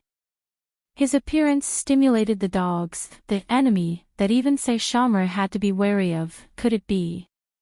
Dogs became alert, but suddenly they heard a heart-wrenching cry, Master Saishomaru. You are finally back. I have been waiting in the human village for a long time. You really didn't abandon your evil views. Dogs silently looked back and stared at Saishomaru, who suddenly felt the air pressure drop by 30 degrees, and involuntarily moved away. Damn it! Saishomaru disappeared for so long, and he actually came back. Is he here to fight? A loud voice sounded, full of energy, TSK, then let him have a taste of the Vajra spear. Inuyasha, wait. You are running too fast. Inuyasha. Dogs elegantly and swiftly moved away from Saishomaru. They could clearly feel Saishomaru's anger and murderous intent, and almost wanted to mourn for the poor child who rushed to his death. On the contrary, Yijiosa felt happy, as if he had met an old friend. He waved his hand and shouted, Here. Here. Saishomaru's face darkened. Yijiosa smiled and bent down to carry him, but Saishomaru suddenly lost his temper and refused to carry him. He even said coldly, I am not used to staying in a woman's arms. Yijiosa was speechless. Every day I carry you to the washstand, to the dining table, to your thighs to watch TV, and you never protest. Did you take the wrong medicine today? I said kill. Saishomaru. Inuyasha took the lead and landed 5 meters away. Iron Splitter was suddenly unsheathed in his hand, and in an instant, a golden demon power appeared and materialized into a huge sharp blade. The half-demon in red with dog ears pointed the tip of the blade forward as if he was facing a great enemy. His heroic posture was already showing the embryonic form of a strong master. However, when his shocked and angry eyes followed the tip of the blade, the next second, he met a pair of cold golden eyes and an extremely cute child's face. Inuyasha was speechless. His eyes suddenly widened, and his jaw almost dislocated. The hand that was holding Iron Splitter was shaking like crazy. Master Saishomaru. Inuyasha, you stupid half-demon, do you think you can hurt Master Saishomaru? The green-skinned evil vision waved the human skull cane and shouted with confidence. He quickly passed by Inuyasha and was about to express his loyalty to Master who had disappeared for a long time. However, he found that Master's tall and handsome back was not in front of him. Instead, it was a three-headed, chubby, adorable little bean pudding. Was his evil vision playing tricks on him? Why did that child have the same aura as Saishomaru, the same demon pattern, the same fluffy tail, and even the cold temperament and murderous eyes were similar? Wait. Thinking about the long time that Master was not around. It had been a few years, right? Wait. Why was the woman next to this child so familiar? This smell. This smell. Wasn't it? Wasn't it the little girl who harmed his evil vision and peeped at Master Saishomaru when he was bathing? In just a few years, the missing master, a mature little girl and a half-grown child. No. No. Master Saishomaru, did this woman succeed in the end? No. Master Saishomaru, it was all Xie Jian's fault. He did not protect your chastity well. Xie Jian's mouth opened and closed, and he and Inuyasha were petrified on the spot. Saishomaru's face darkened, but his face was too delicate and harmless. Even if he desperately released his murderous aura, Inuyasha and Xie Jian did not retreat. Yijiosa scratched his head and smiled. Long time no see, Inuyasha, this is Saishomaru. Ah. No. Impossible. Inuyasha and Xie Jian screamed at the same time. They stared at Saishomaru and said in unison, "This is Master Saishomaru's son." Yijiosa was speechless. How can this be? Inuyasha screamed at the sky as if he had suffered a 280% critical hit. He slowly knelt down with the support of Taisuya. He even has a son, and I haven't even gotten Guwei. Countless shadows materialized around Inuyasha. Obviously, the fact that his brother had a son was a bigger blow than the fact that his brother had come to steal Taisuya again.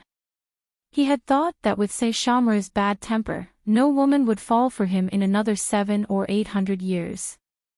He had thought that he had a big lead over Taisuya and the beauty.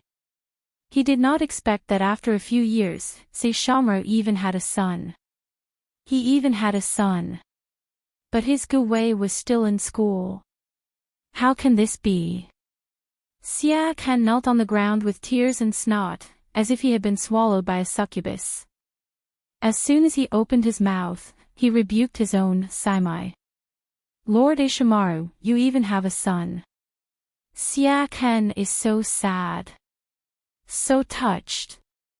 Xie Jian thought that Master Saishomaru would scare away all women. I didn't expect there to be women willing to give birth to your children. Xie Jian is so happy.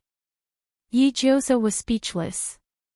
It turned out that Saishomaru had been single for 400 years, and all women had been scared away by him.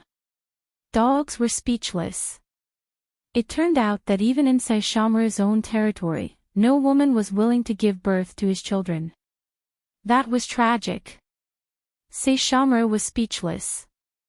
So, why did he allow Xie Jian to follow him back then? Saishomaru was filled with murderous intent.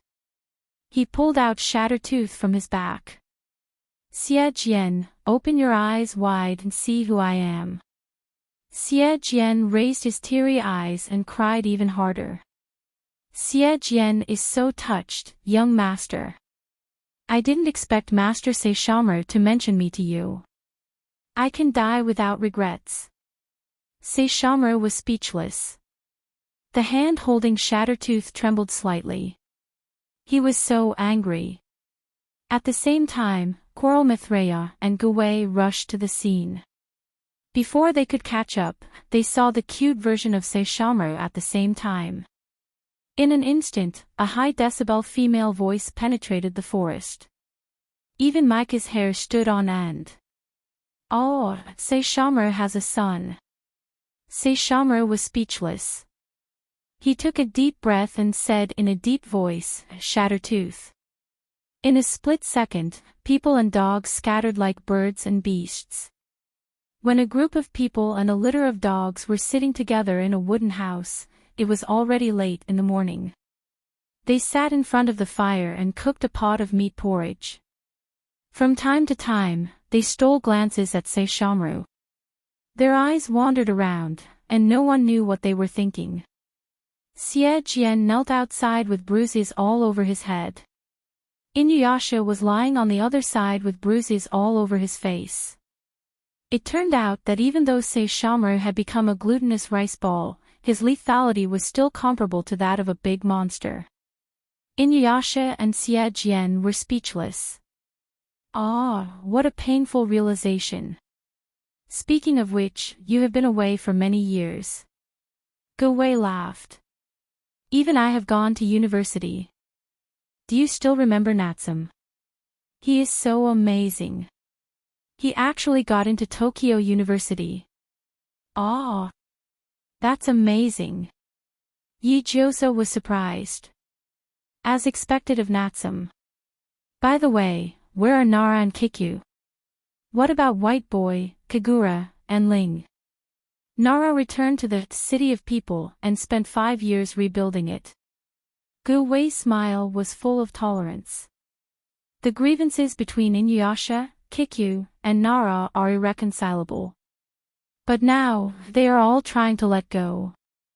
Nara has changed a lot. Now, the City of People is a place where humans, half-monsters, and monsters live together, fuck. Yijiosa was really dumbfounded. This model is quite similar to the Western countries.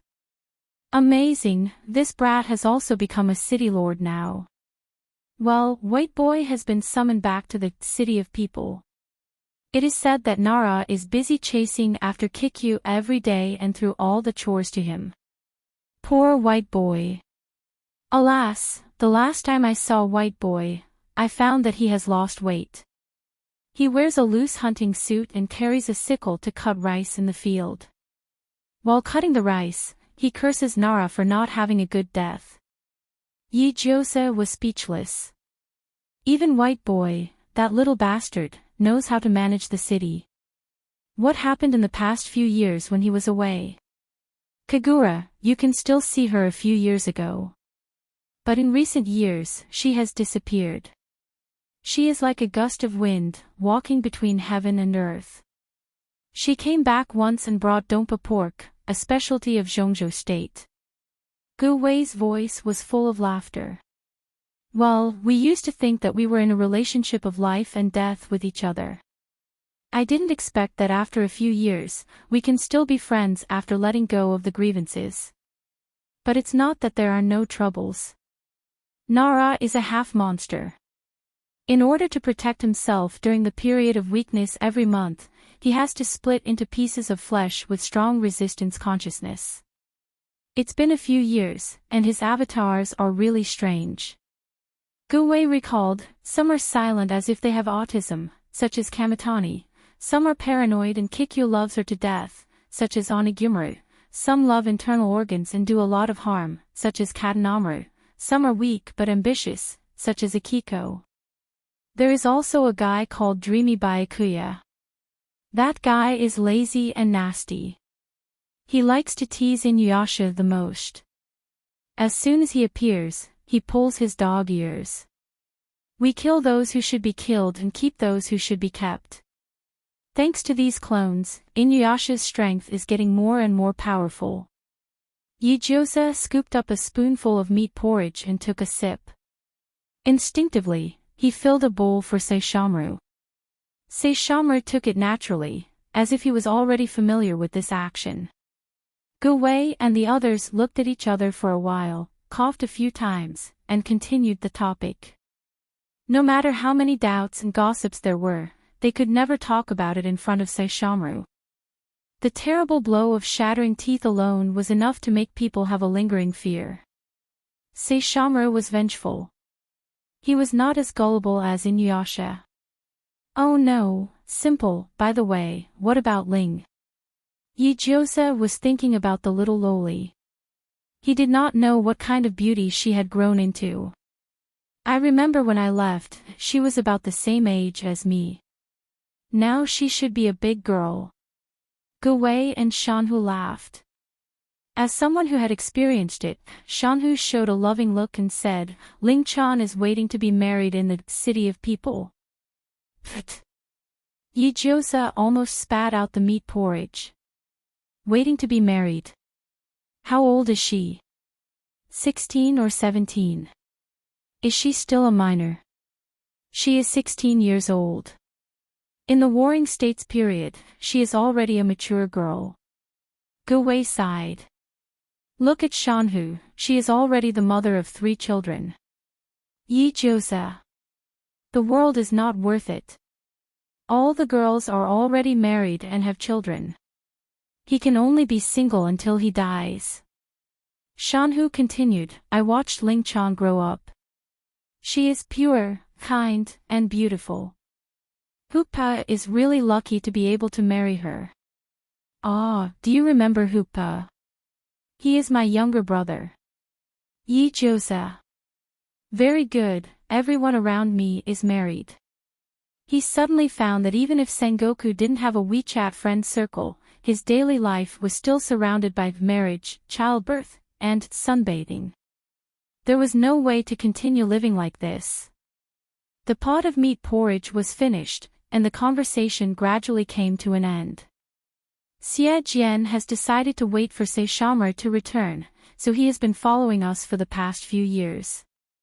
However, although he sometimes had a strange expression on his face. Aluminum song. Exorcism. Damn it, which Chaolin? Xian Mang Huang Yanwan, is there any old game of bake fly? Cowardice. She delta jia. Oh right, I actually forgot about this. With that, Kagome hurried out of the room and into another room, where she rummaged through one of the boxes.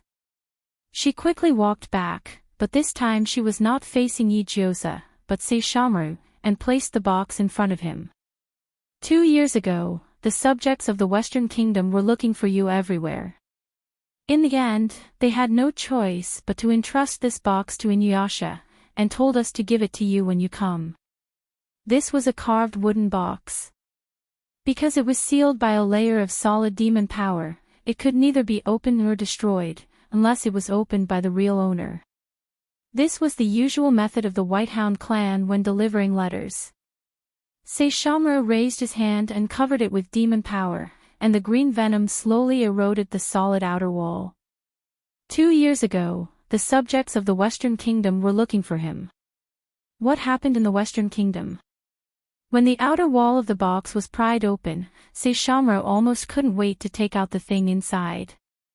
In the end, it turned out to be a golden invitation card. Looking at the complex patterns and paw prints on it, it seemed to be a wedding banquet of the dog clan. Saishomaru frowned. In his impression, he seemed to be the only one of the direct descendants of the White Hound clan who was suitable for marriage. Then how could this invitation card be? He stretched out his hand and opened the invitation card. After a moment, he put down the invitation card with a straight face, and his murderous aura burst out. On the invitation card, the person of the dog clan who got married was none other than his biological mother, Lingyu the Immortal. His biological mother's partner was none other than Chana Mengaru, who killed his father more than 200 years ago. What was more unreasonable than father falling in love with a human in the world? That was mother falling in love with father's rival in love, and even married him. For a moment, Saishomaru really felt that he was a yellow cabbage in the field. His father didn't love him, and his mother didn't love him. One liked a human, and the other liked a human who couldn't even be a human. What was wrong with him?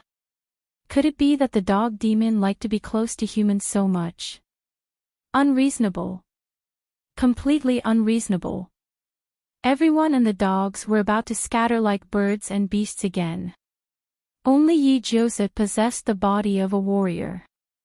Not only did he step forward to hold down Saishomaru's hand that was tightly gripping shattered teeth, but he also patted the back of this evil god and coaxed him kindly. "Who made you angry? Do you want me to chop him up for you?" Yi-Jose knew that an angry dog had to be pacified, or else the consequences would be unimaginable. "If you're really angry, I'll fry him for you after I chop him up." Everyone was speechless.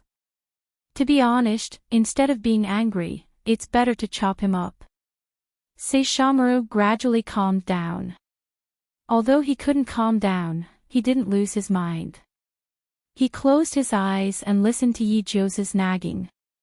After a while, he calmed down.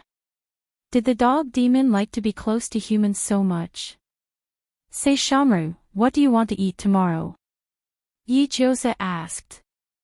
"Sashimi, beef, mixed soup, braised pork ribs, stewed crispy chicken."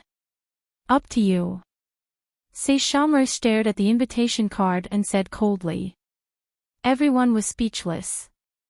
Was this still the Saishomaru who would raise his claws to chop people up a few years ago?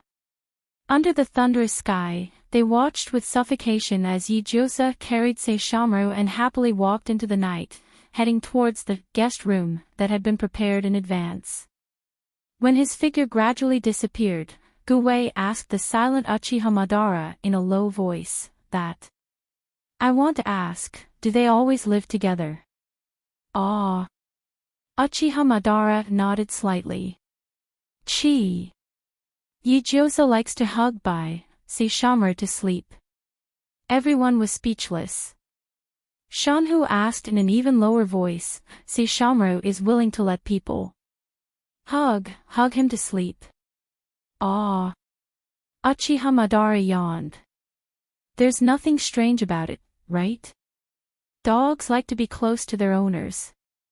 Even the few dogs in the wooden house will squat outside their owner's wooden house later." The dead of the night was the best time to absorb spiritual power. Everyone was speechless. Dogs like to be close to their owners. That was true. Inuyasha was only half a dog, but he still pestered Guwei every day. Saishomaru. Saishomaru was not only a dog, but also a dog demon among dogs. How could he not be close to people? So, did they misunderstand Saishomaru before? In fact, he was just a cold and noble appearance, but a loyal dog who was very close to people. This guess was too scary. He was going into shock. Oh my God. Everyone screamed like a groundhog in their hearts. In the dead of the night, in Gao Miao's city amongst the clouds, in a gorgeous and exquisite palace, immortal fairy Lingyu slowly stood up on a soft mattress covered with silk. Her jade-like arm made a sound, and she picked up the underworld Tao stone that was thrown to the side. A light breeze blew over, and a man's muffled voice sounded from the side, "What's wrong?" "Lingyu." "Ah, Saishomaru is back." Immortal fairy Lingyu stroked her long silver hair and replied lazily, "Tianya's underworld Tao waning moonbreaker is making noise. No wonder the underworld Tao stone is so noisy." "Saishomaru. Your eldest son." The man's voice was a little deep. "Yes." Immortal Fairy Ling Yu's lips curled up slightly. Why? Mengmaru, do you mind? Nothing. Mengmaru stood up, and the light muslin cloth slipped off, revealing his muscular upper body. His upper body was covered with red marks from being scratched and bitten, and it was a tragic sight. Immortal Fairy Ling Yu raised her head and licked the blood on his neck with the tip of her tongue. Why are you up?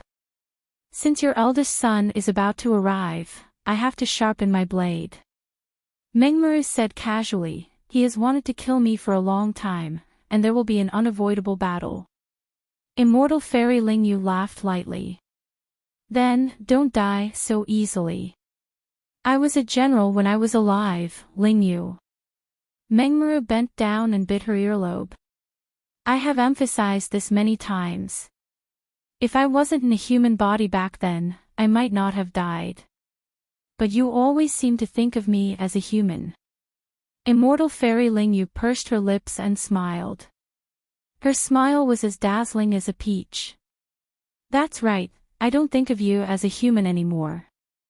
I like men with strong bodies, and I like men who can make me feel happy. She brushed her plum-colored lips against his cheek and said intimately, since you are so outstanding, I can't bear to replace you. Mengmaru was already used to Ling Yu's provocations in bed. She was a succubus, and a 100% succubus at that. She was completely different from the timidity and shyness of human women. Not only was she bright and flamboyant, she was also very arrogant and willful. This was exactly what he liked. He liked this kind of woman who said one thing but meant another, willful, and yet pretended to be noble and magnanimous. I won't give you the chance to replace me. Let's wait and see. The next morning, Yi Jose keenly noticed that Saishomaru's anger was rising in a spiral. He could not help but take a closer look.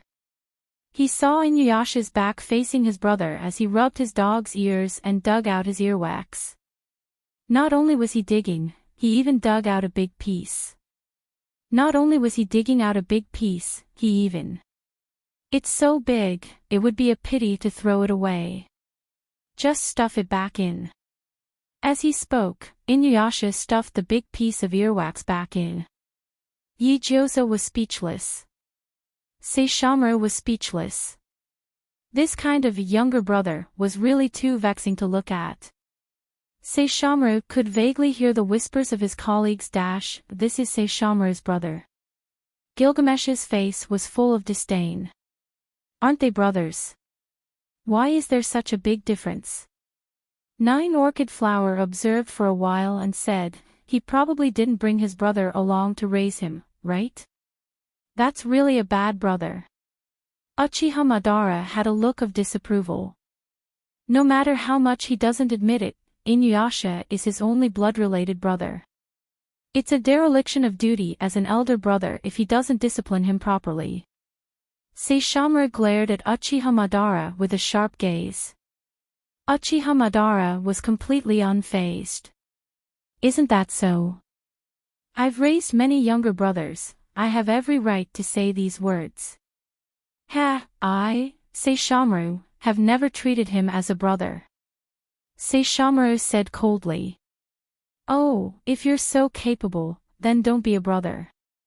If you're so capable, then don't be angry. Aizen was not afraid of making things worse. When he recalled how white firewood tricked him in the past, he desperately stepped on Saishomaru's sore spot. You have such a bad relationship with him, it shouldn't be Inuyasha's fault, right? He's just a half-demon. This time, even Sephiroth, who had been silent all this while, was slightly disapproving. He had fused the genes of Genova and humans. No matter how he thought about it, he seemed to be a half-demon as well. He can't choose his own birth. It was rare for Sephiroth to refute him.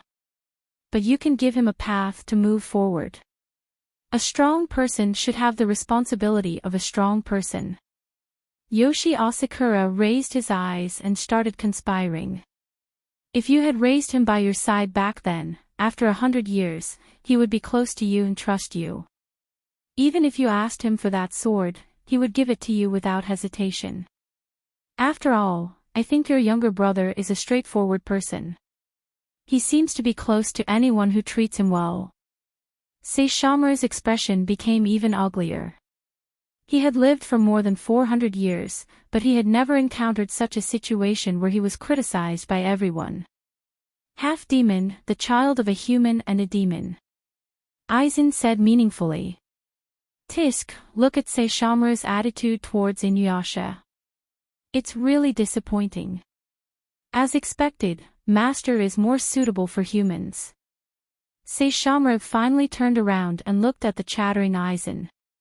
He raised his hand and drew out the manifestation of nature. He decided that he did not want to see Aizen's despicable dog face for the rest of his life. Accompanied by a flash of light, Aizen disappeared from where he was standing. The next second, Aizen found himself in an unfamiliar city. People and demons came and went here, and many of the people had strange faces. These strange faces slowly surrounded him and stared at him with wide eyes. It's a dog. Ah, a dog. It looks fat. We can eat it for dinner, right? Okay, I'll go boil some water. Aizen was speechless.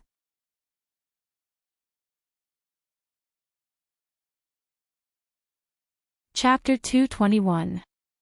The affairs of the world were unpredictable. The entanglement between Lingyu, a mortal fairy, and Chana Mengwan could be said to be an accident. As early as 200 years ago, General Quan was still the spouse of Lingyu, a mortal fairy. 16 Nights was still the fiancé of Chana Mengwan. They met by chance, fell in love, and forcefully crossed the boundaries of age, race, and gender. They broke through many obstacles and even gave birth to a child, Inuyasha. As for the birth of Inuyasha, Lingyu, a mortal fairy, turned a blind eye, almost did not feel. Chana Mengwan flew into a rage, drowned in anger. Not only did he assassinate 16 knights, but he also killed General Quan, who was already seriously injured. When the caged dragon break roared in the sea of fire, it violently overturned an entire city. Chana Mengwan laughed sinisterly and resolutely chose to die in battle in the city, forcefully dragging General Quan with him. The woman he loved did not love him, but even when she was resurrected and demonized, he still loved her. 16 Nights was his nightmare, his inner demon. After more than 200 years of long sleep, he always wanted to repeatedly ask her, what was wrong with him, why did she have to choose that dog demon with a wife and children? However, the world changed, and the people and things of the past were buried by the torrent of time. When Chana Mengwan, for the sake of an obsession, was preparing to recruit troops and buy horses to provoke the Western country unexpectedly, under a freak combination of factors, he met the escaped Lingyu, a mortal fairy. At that time, she turned into a white puppy, opened her dark golden eyes, and her entire body emitted a pleasant smell of milk. She obediently squatted not far away and looked at him. Her eyes seemed to be filled with curiosity. He hated dogs. But he kept her at the behest of gods and gods. Perhaps it was because she was harmless, perhaps it was because he was angry, or perhaps it was because of empathy. 100 years after his old friend had died, he did not expect that the first creature to accompany him was actually a puppy. He raised her, but who would have thought that dogs these days had a bad temper and a spoiled temperament? Not only did she not obey orders, but she also stirred up trouble everywhere. When she was happy, she would rub her head against his palm. When she was bored, she would slap him with her claws. When she was angry, her fangs would immediately draw blood. Thanks to her, he fell out with the monsters in Dongshan, fought fiercely with the monsters in Shiha, fought with the monsters in Beihai, and never contacted the monsters in the south. Basically, making enemies on all sides as expected, he hated dogs the most. However, this little thing still had some conscience. Every time he lost an arm or a leg after a big battle, he would at least be obedient for a day or two. Occasionally, she would show kindness and bring back a few corpses for him. Momotanee Mizaru wanted to tell her that he was a human 200 years ago and did not eat the corpses of monsters. So for the first time, he ignored her kindness and threw away the unlucky dragon's hind leg. That night his dog jumped on his back and struck him with his paws and tore his skin. Momotanee Mizaru raised his hand to wipe his buttocks and found that his hand was full of blood. If nothing unexpected happened, he would have to sleep on his stomach before he digested the poison in her body. It was not a big deal to sleep on his stomach, but as a man, it was a little troublesome to get up in the morning.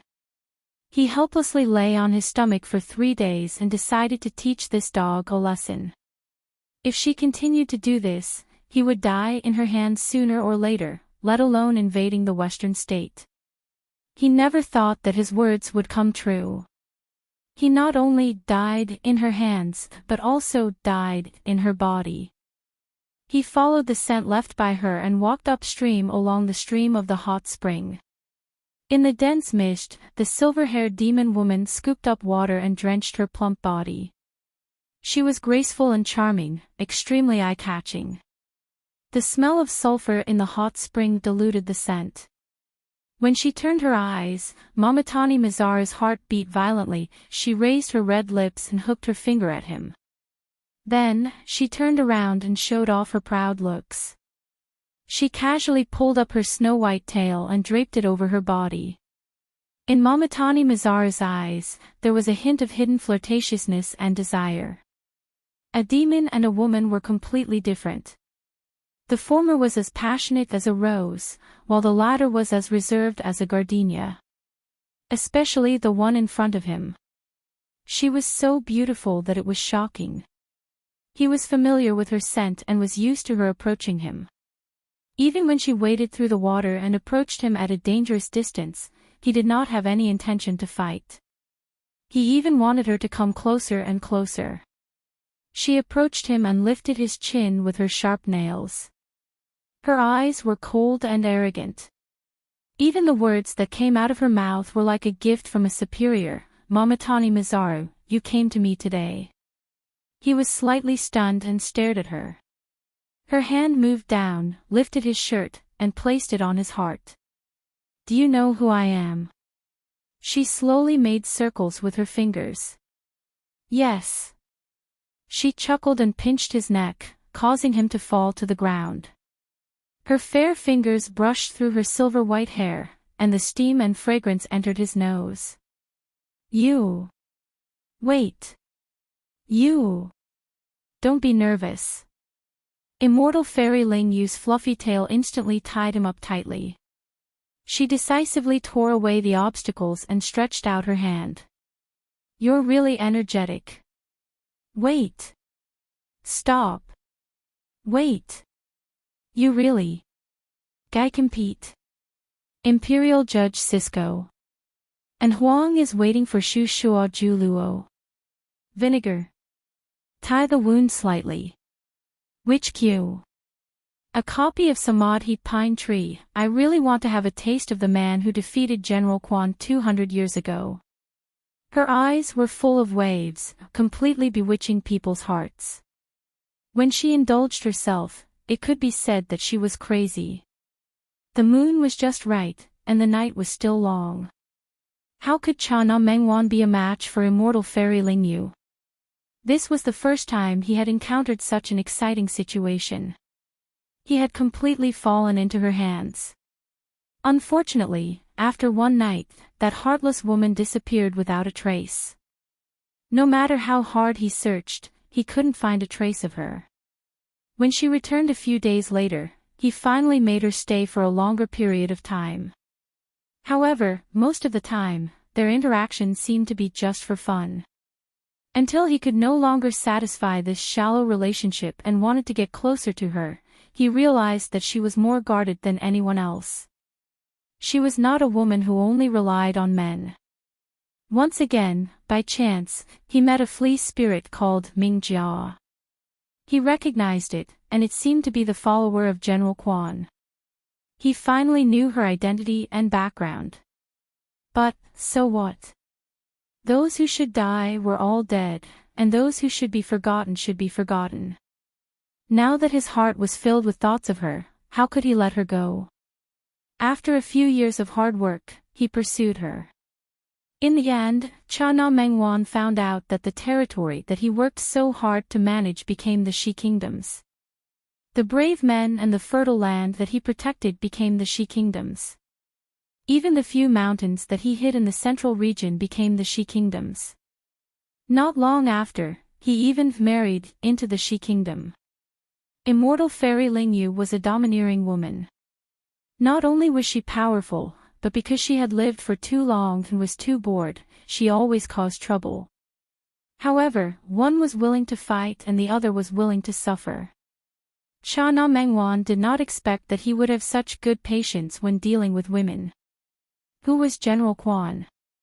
Oh, he's dead, how satisfying. Who was Shirlu Yi? Oh, it's all in the past, I don't care anymore. Other than hearing the name Saishomaru, which he gave a little reaction, Cha Na Mengwan did not have much interest in other things. After all, Saishomaru was the rightful heir of the She Kingdom, and the eldest son that Lingyu was proud of. But a big demon was a big demon after all. According to what he knew, Saishomaru was not a kind person. He even wanted to kill his father's only sibling, Inuyasha, so he probably would not spare his and Lingyu's child. The blood relationship between demons could not be said to be strong. If the big demon Saishomaru felt that his and Lingyu's child was a threat to his position, then it would not be strange for him to swallow the child to nourish his blood and flesh. A demon's view of right and wrong was completely different from a human's. Lingyu would definitely not interfere in the battle between him and Saishomaru. If they could put an end to their feud, it would naturally be the best result. However, he also had to prepare for the worst. But Cha Na Mengwan did not expect that the wandering Saishomaru would come back so quickly. He was so fast that he did not even have time to sharpen his sword. Aizen landed on the street and was caught by a group of half-demons who loved dog meat. He used his wit to the fullest. Not only did he take the opportunity to take a hot bath in a hot pot, but he also stopped while he was ahead. He was also able to run away without a hitch. He ignored the shouts of the half-demons behind him and wandered outside without looking back. His power was gradually recovering, and the ability of a moon's reflection was also being unlocked. It was just a few half-demons who escaped, he could handle it. Aizen was not in a hurry to go back.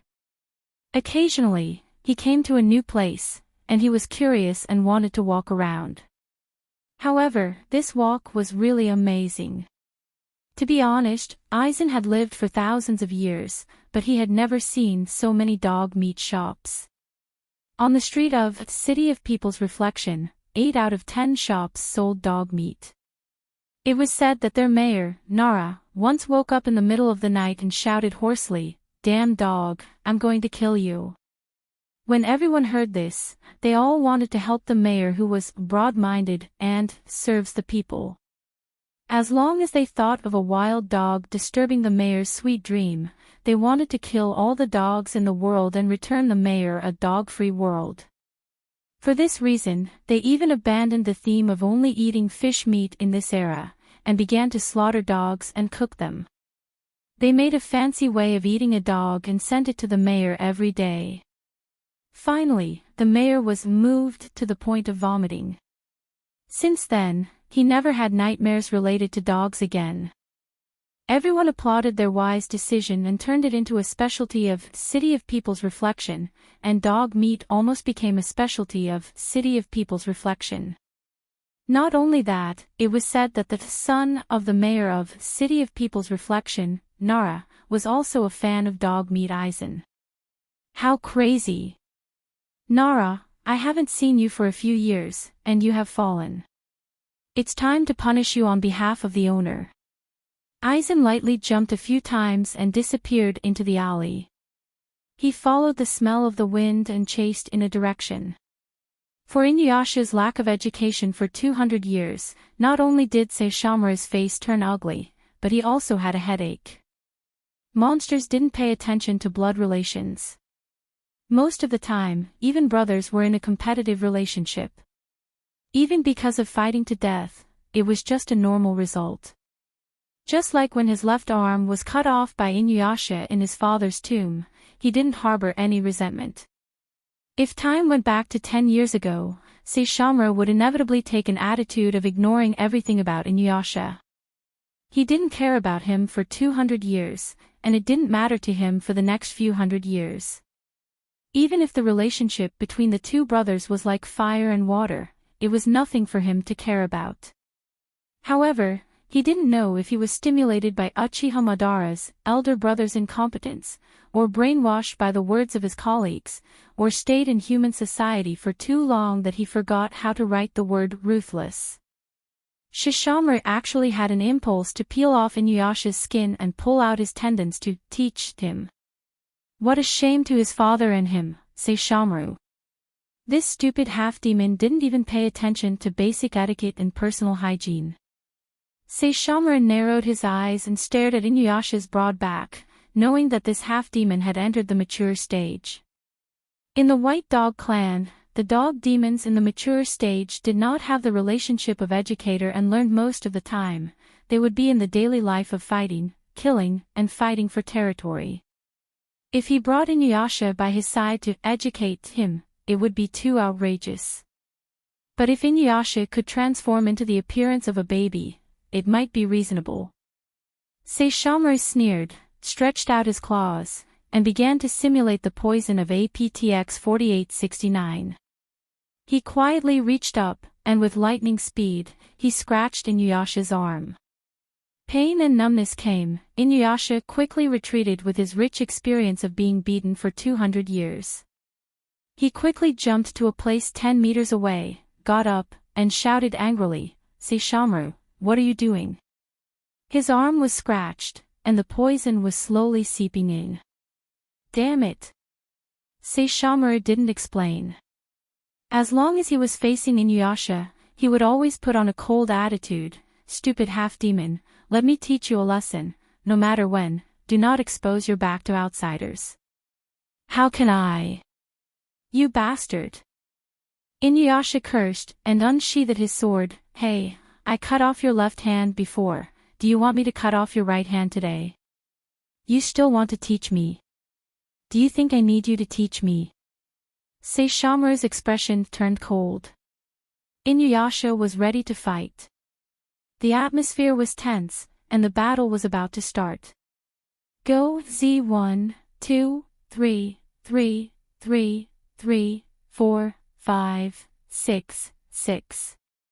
At this moment, they seemed to understand why the conflict between the two brothers was so irreconcilable. 9 Orchid Flower almost sighed. Actually, can't Saishomaru just tell him honestly, Big Brother wants to teach you something?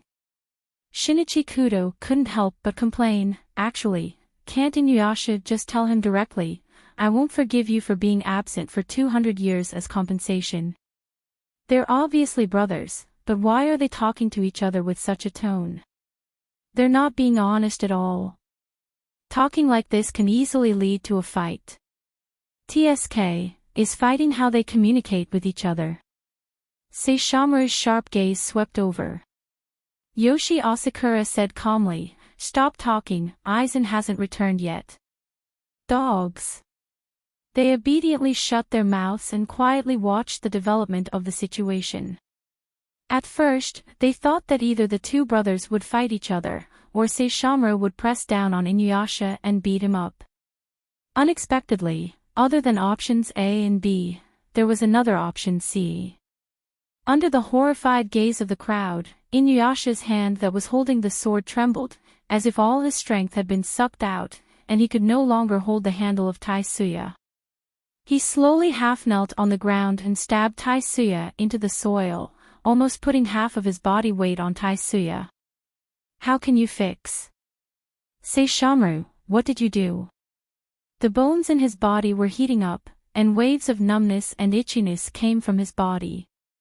In a daze, Inuyasha felt that Taisuya seemed to have become bigger and taller. Bastard, what did you do?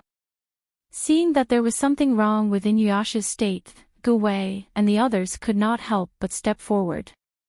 Even Joseph frowned and cast a disapproving look at Saishomaru. To be honest, as the elder brother, Saishomaru's teaching methods were too harsh. If Inuyasha was a little more fragile, he would have been played to death.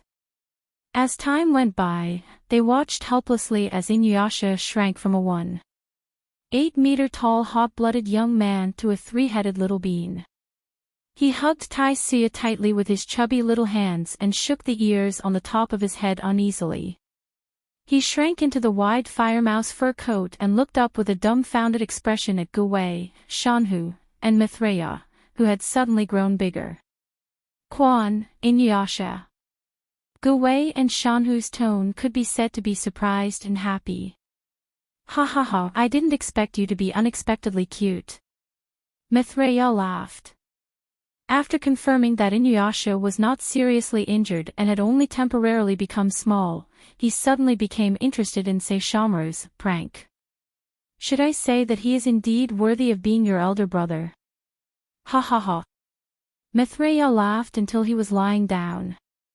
Inuyasha, even if you become a child, you are still shorter than Saishomaru. Ha ha ha. Inuyasha anxiously pulled at the fire mouse coat on his body. Finally, his left foot tripped over his right foot, and he rolled out of the fire mouse coat, revealing his white butt. He waved his small arms full of wrinkles, and his anger was bursting. He shouted in a cute manner, "Go away! You bastards, don't look!" His childish appearance instantly hit Guwei's heart. Inuyasha, you are so cute. Joseph was really curious. When Saishomaru decided to educate Inuyasha, what would he teach him? In his eyes, Saishomaru was a dark cuisine king who didn't even know how to knead rice balls. He was a rough man who only brought a knife when he went out, and when he was bored, he sat on the ground and went camping. Asking Saishomaru to educate a child was really unthinkable.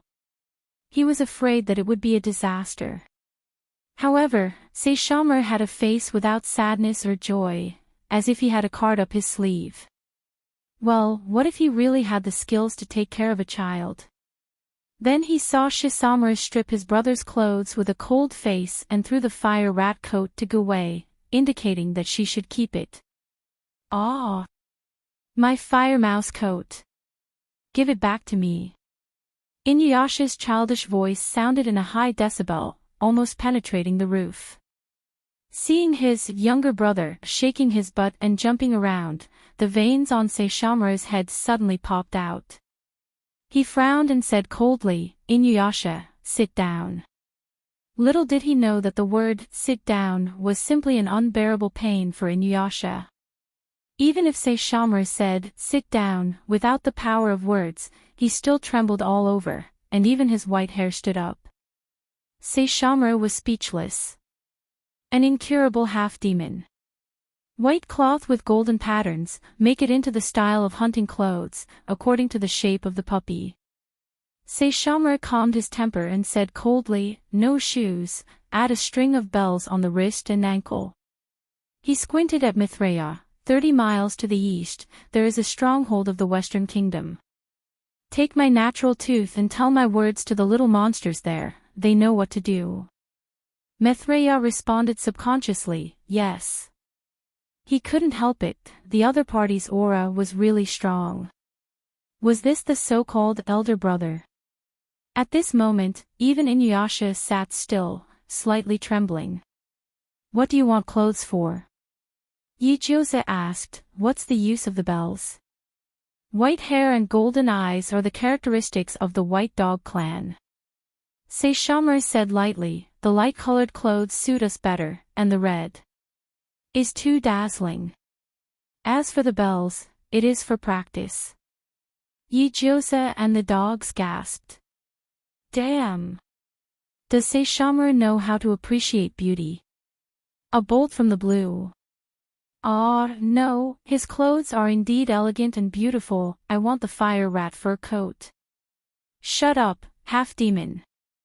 Saishomaru raised his hand and threw a chestnut. He was not polite, and his eyes were extremely scary. Remember, when I am talking, don't interrupt. Inuyasha screamed, holding his head and rolling on the ground.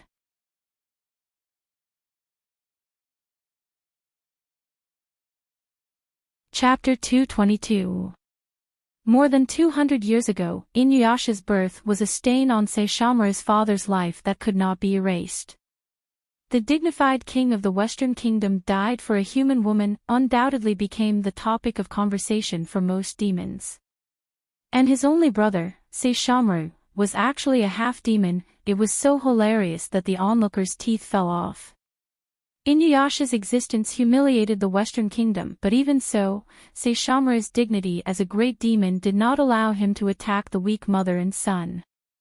He simply chose to ignore it. He completely allowed Inuyasha to grow. After all, he was just a useless half-demon. Inuyasha was not his responsibility and it was not his obligation to raise him. The standards of demons did not pay attention to family ties. It was already the greatest gift to him that he did not eat his nourishing bones and blood. However, if Inuyasha died in the hands of that bastard, it would be a matter of face for him and his father. Even if a half-demon was not worth pity, but he did not want a bastard to brag around about. I killed the son of the king of the fighting teeth, Saishomaru's brother. The Western Kingdom could not afford to lose face. His father could not lose face anymore. He also wanted face. Therefore, during Inuyasha's long childhood, he would occasionally ride a mountain ghost and deliberately pass by a human city. He would beat this half-demon out of the door. The human cities were more or less protected by witches and priests, and the barrier was strong enough. As long as this stupid half-demon was not stupid enough to go out, he would not die in the hands of that bastard. As for how many people the mountain ghost had eaten, how many houses had it smashed, would the half-demon's biological mother be reprimanded by the subjects because of this? What did it have to do with Saishomaru? The stupid half-demon hated him more and more, but compared to a few months ago, he seemed to be more resistant to beatings. Saishomaru thought uninterestedly. He had given Inuyasha many near-death experiences, and there were many times when he really wanted to kill Inuyasha. However, Inuyasha's eyes and brows were very similar to his father's. It was not that he missed his father, but the resemblance made him willing to spend a little more patience. Grow a bit more, half-demon. I'll kill you with my own hands sooner or later and erase the stain that shamed my father and brother. A few years was just a blink of an eye for a great demon, but it was extremely long for humans and half-demons. The half-demon's fragile mother died, and he was chased out of the human world. Useless woman, this was Saishomaru's evaluation of 16 nights. She was clearly a noble among the humans, a princess of high status. Not only could she not protect her young son, she did not even have a few loyal servants. She even lost her title, land, and property. Even after her death, she was mocked as a woman who was kidnapped by a monster. She was too weak, but surprisingly, her father liked her. However, although Saishomaru was angry with his biological father, he did not want to criticize him. This had nothing to do with him. The half-demon ran into the forest and was chased by a pack of wolves. The half-demon picked some fruits to satisfy his hunger, but was poisoned until his limbs became numb and he lost consciousness. The half-demon broke into a great demon's territory and was whipped into a cliff by a tail. The half-demon was like a homeless wild dog. Although he had half-demon blood as support, it was still only half. It was just that life was boring. Occasionally watching the half-demon struggle for survival was also a good pastime. Until, on the first day of the new year, he saw the half-demon completely turned into an extremely weak human cub. Saishomaru stood on a high place in silence, his face was terrifyingly gloomy. After that, during Inuyasha's 100 years of wandering, he did not encounter any life-threatening threats on every first day. But a half-demon was still a half-demon. During the invasion of the Leopard Cat clan, Saishomaru decided to give this stupid half-demon a chance to show off his conscience. In his opinion, Inuyasha, who had been wild for more than 100 years, should have a certain level of strength. It was time for him to step onto the battlefield.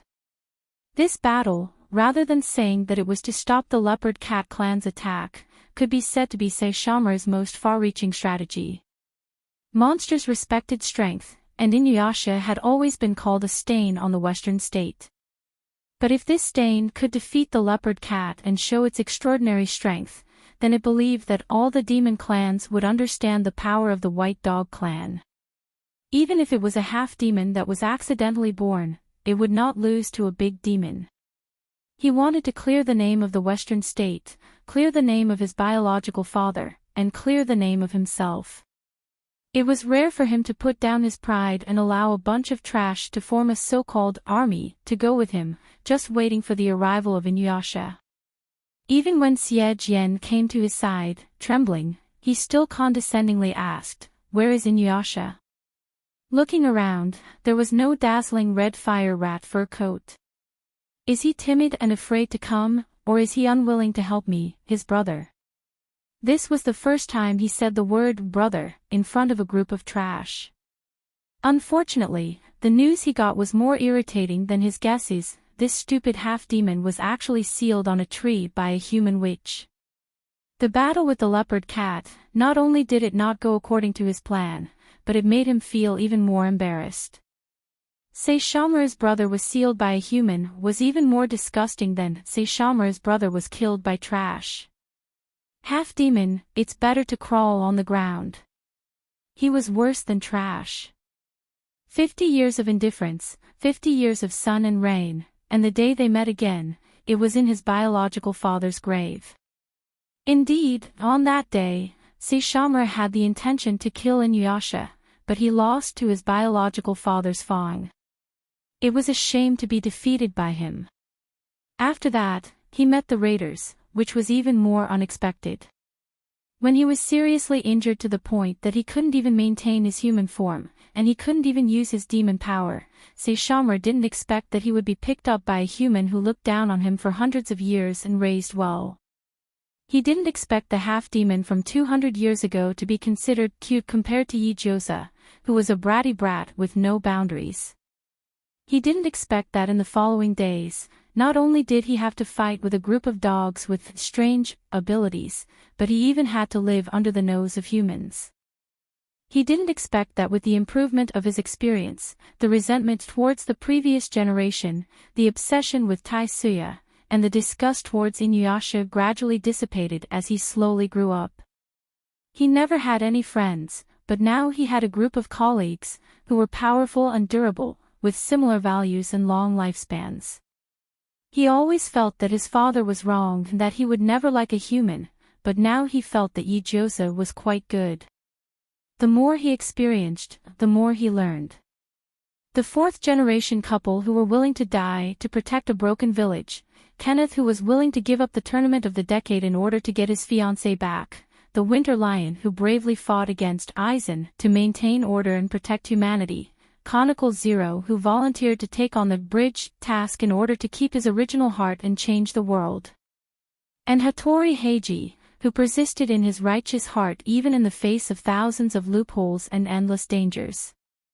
Every world he passed through with Ijosa, there were warm tears of blood and heavy emotions of human beings. He gradually came to understand that he was short-sighted to define the human race with a superficial definition of weakness. The word human was indeed as small as an ant, a drop in the ocean. But their potential, emotions, and explosive power could create infinite possibilities. And he saw them, one by one, in front of him, justifying the name of human. Therefore, after returning, even though only a few years had passed, Saishomaru's state of mind was already different from before. When he saw Inuyasha again, he still felt complicated, but he no longer had the initial bad feelings. Inuyasha wasn't his responsibility and obligation, and he was already an adult, so he should be independent. But listening to his colleagues' mockery, he had to admit that they successfully stimulated Saishomaru's self-esteem as the elder brother. If Uchiha Madara could successfully teach him, why couldn't he? If Nine Orchid Flower could discipline his sister's life, why couldn't he? If patriotism, as a dog, could teach his human brother, why couldn't he? To be honest, Saishomaru was greatly stimulated. Especially when he saw that Inuyasha had dug out his earwax and stuffed it back into his ears, his expression twisted for a moment. Idiot! Inuyasha found that he was living in hell after he became a child. He didn't know what was wrong with Saishomaru, he actually wanted to discipline his life. TSK, he always beat him up when he was young, and he still listened to him when he grew up. He must be crazy. Inuyasha's strength was rebellious, and he was standing on the edge of death. In the end, he was forced by Saishomaru's power and sat on the futon for 2 hours.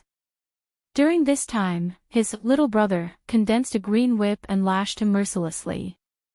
Straighten your back. Clench your fists on both sides of your knees. Neck. Pull in your stomach. Inuyasha gritted his teeth and turned his head, only to find that the onlookers had a look of deep agreement, and from time to time, they would add oil to the flames of his painful life. Inuyasha sitting like this, it's really becoming more and more presentable. Yes, he's like a young master in the city. For the first time, I found that Inuyasha looks not bad. I didn't think so before. Is it really because of his temperament? If it's the current Inuyasha, he must look like a peerless hero when he holds Taisuya, right? In the past, when he held Taisuya, he looked like a woodcutter. Oh right, no wonder Saishomaru always said that a famous sword has become a woodcutter, so this is the reason. So Saishomaru has long seen through Inuyasha's temperament as a woodcutter. As he listened, the veins on Inuyasha's forehead bulged. He couldn't bear it anymore and roared, "Shut up, you bastards. I'm not a woodcutter, I should be a warrior." Saishomaru glanced sideways. Warrior. What's wrong, bastard? Saishomaru sneered, warriors are just tools for the nobles, don't you know that? Stupid half-demon, don't tell me that you don't even know how many classes the human nobles are divided into. Inuyasha was speechless. He really didn't know in his daily life, he only knew about witches, priests, monks, monsters, half-demons. Nobles, the kind of family with a lot of rice in their family, right? The flea demon Ming Jia almost couldn't stand it anymore. After confirming that Saishomaru didn't have any murderous intent, he jumped up and down, hugging his head and wailing, "Young Master Inuyasha, your birth mother, 16 Nights, is a princess of a country, you were born a noble." Everyone was shocked when they heard this gossip, I couldn't tell it all. Actually, according to the status of humans, young Master Inuyasha, as the biological son of a country's princess, is equivalent to a noble son who has the same status as young Master Saishomaru. After saying this, Ming Jia looked up at Saishomaru with trepidation. Seeing that the latter wasn't angry or didn't care, he became a little braver. Once this comparison was made, everyone in the room exclaimed, "What the fuck?" Young Master Inuyasha's background is really high in the human world. But Madame 16 Nights doesn't have the means to gather her own power and influence. Ming Jia nestled on Gu Wei's shoulder, his tone full of sadness. She is a princess of legitimate birth, noble and respected. She can totally order her general Chana Mengmaru to kill those nobles who don't obey her. As long as she knows how to make use of it, in a few years, she will be a real ruler. But she didn't. She was too well protected and didn't understand the cruelty of power. Ming Jia sighed. In the end, she was just a mere figurehead and died in bed. Inuyasha was also maliciously slandered and chased out of the land that originally belonged to him. But young Master Inuyasha is still too young, what does he know? Ming Jia wanted to cry but had no tears. Anfang, Changlu, and Xiangma in the Guangdong Bafan country should have been young Master Inuyasha's territory 200 years ago. Even though it is far from the Western Kingdom, if young Master Inuyasha can inherit that position, old Ming, but that young Master Inuyasha has a long lifespan, he can definitely gather countless humans and become a great ruler. As he said this, Ming Jia really cried. Even if Inuyasha is only a half-demon, no demon or human would dare to look down on him if he becomes a great ruler. Because of his power, the Western Kingdom will even value him. If young Master Saishomaru can let go of the past and join hands with young Master Inuyasha, the demon world and human world will belong to the White Dog clan. Everyone. They all took a deep breath. They really didn't expect Inuyasha's background to be so amazing. Unfortunately, the country was destroyed 200 years ago. What was the point of saying all this now? Moreover, the current Inuyasha didn't have the brains and the mind to fight for power. As soon as Ming Jia finished speaking, Saishomaru narrowed his eyes and sized up the old flea without anyone noticing.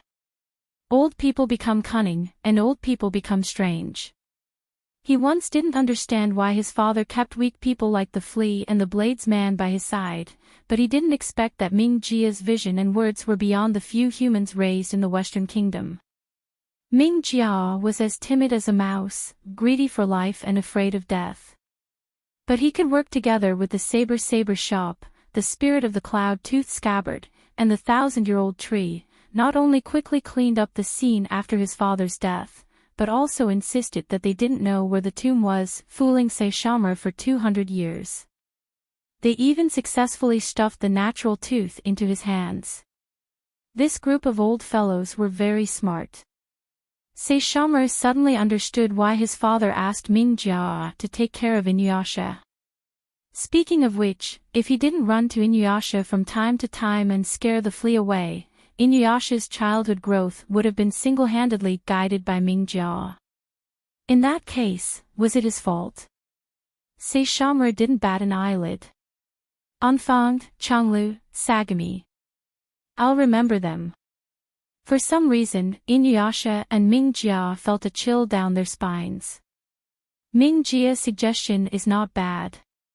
The human world and the demon world should belong to the White Dog clan. Saishomaru said lightly, his eyes flashing. So. Double the training. Inuyasha. Wait, he didn't understand. Why did the training suddenly double? Who could tell him what was going on?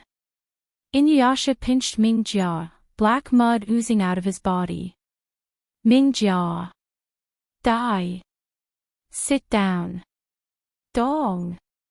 By the time Inuyasha changed into new clothes and put on the little bell, the night was getting dark. He was tortured badly and was almost at his last breath when Guwei carried him back home. He thought that Saishomaru's training was to hit, beat, and whip him. After all, his childhood experience was too painful. He felt that Saishomaru wouldn't be so kind. The truth was just as he expected, Saishomaru's training was too scary. He had to sit properly, stand properly, eat properly. He had to learn how to write haiku, do simple calculations, and remember the demon forces and human countries in various places. He also had to wrap the bells on his hands and feet with his demon power at all times, learn how to use them, and release them. No matter what he did, if the bells made a sound, he would be whipped by Saishomaru. What kind of stupid rule is this? Inuyasha, who was whipped a few hundred times, felt wronged. Ming Jia said helplessly, "Young Master Inuyasha, you should be content." Madame Lingyu, young Master Saishomaru's birth mother, when she first trained young Master Saishomaru, she was merciless. Young Master Saishomaru once accidentally made the bells ring, and Madame Lingyu whipped him 1,000 times. Madame Saishomaru was very lenient towards you, and only whipped him 50 times for each ring. Guwei and Inuyasha won 1,000. Yes, in the end, Master rushed back to stop it, and young Master Saishomaru was covered in blood. Ming Jia recalled, I remember that at that time, Master and Madame Lingyu quarreled for the first time. And half of the palace collapsed. Madame Lingyu is not Madame 16th Night. She is extremely strict towards her own son, and since young, she has raised Madame Saishomaru to the standard of a king. Madame Saishomaru did not agree with Master's view, and instead stayed behind to receive training. There were a few times when he was on the verge of death. Inuyasha fell silent. On the verge of death. That's his own child, right? Gu Wei couldn't bear to see it. Ming Jia sighed, because Madame said. My mother told me that rather than dying at the hands of a bastard, it would be better to die at her hands. Saishomaru and Yijiosa sat on a quiet hill, enjoying the cool night breeze. They looked up at the starry sky and held a cup of hot tea, inadvertently starting a night talk. In Yijiosa's eyes, Saishomaru's whipping of Inuyasha was a little scary. So he planned to talk to Saishomaru, but he didn't expect that he would start to agree with his views. Yijiosa understood that he always used the standard of human education to measure monsters, which was not beneficial to the monsters at all, but harmful. The White Dog clan has no useless people, and we don't raise useless people. Saishomaru said calmly, the reason why we can stand for thousands of years in the West is that we pay a huge price that ordinary people can't imagine. Maybe because the atmosphere was too good, Saishomaru was a little talkative. There is no reaping without sowing, and there is no opportunism. He said, the long history of the White Dog clan tells every clansman that the dog demon who is unwilling to pay but wants to take advantage of others will die miserably in the end. Becoming stronger is the principle and belief of our clan. It's also my way. Saishomaru's voice was still soft, but solemn and calm. The dignity of the White Dog clan is inviolable. Whether Inuyasha is willing or not, he will either become a qualified powerhouse or die in my hands. It is his honor that I am willing to raise him. It was a familiar argument and a familiar line. Yijiosa lay on the soft grass and sighed, to be honest, I quite admire what you're doing now. Saishomaru was startled and turned to look at her. But he saw the woman turned over and began to destroy the grass on the ground.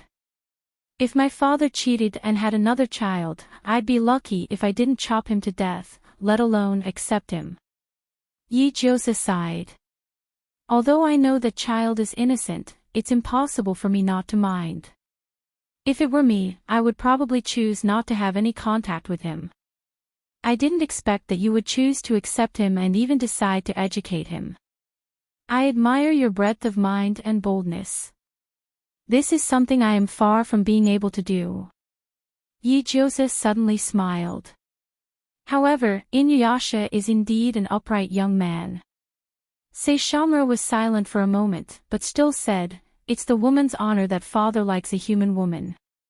With a generation gap of 500 years, there are indeed many things that cannot be communicated well. From Saishomaru's point of view, even if he didn't agree with Quan Jun's actions, he wouldn't oppose it. Yes, but in the human world, if you have a partner, you will grow old together. Yijiosa sighed, there can be no betrayal, no disloyalty, you have to shoulder responsibility and obligation. My dad told me that this is the responsibility of a good man. What kind of person is your father? Saishomaru suddenly asked. Although I don't want to say anything good about him, but in my memory, he is indeed a man of indomitable spirit. Yijiosa's nose was a bit sour, his voice full of emotion. A man who is willing to die for his wife and child, is like Mount Tai in my heart. He made me understand what a man is, what responsibility is. This is what he used his life to tell me. There was a trace of moisture in the wind. Saishomaru stretched out his finger, gently wiping away the water at the corner of her eyes. Yijiosa turned his face. At this moment, he seemed to see from that pair of usually cold eyes, a gentleness that he had never seen before. Your father is an outstanding man.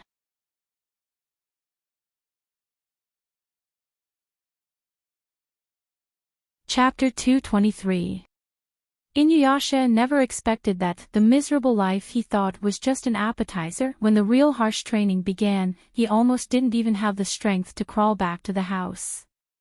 The great demon Saishomaru, ever since he took on the task of disciplining, his iceberg-paralyzed face became even more gloomy and terrifying.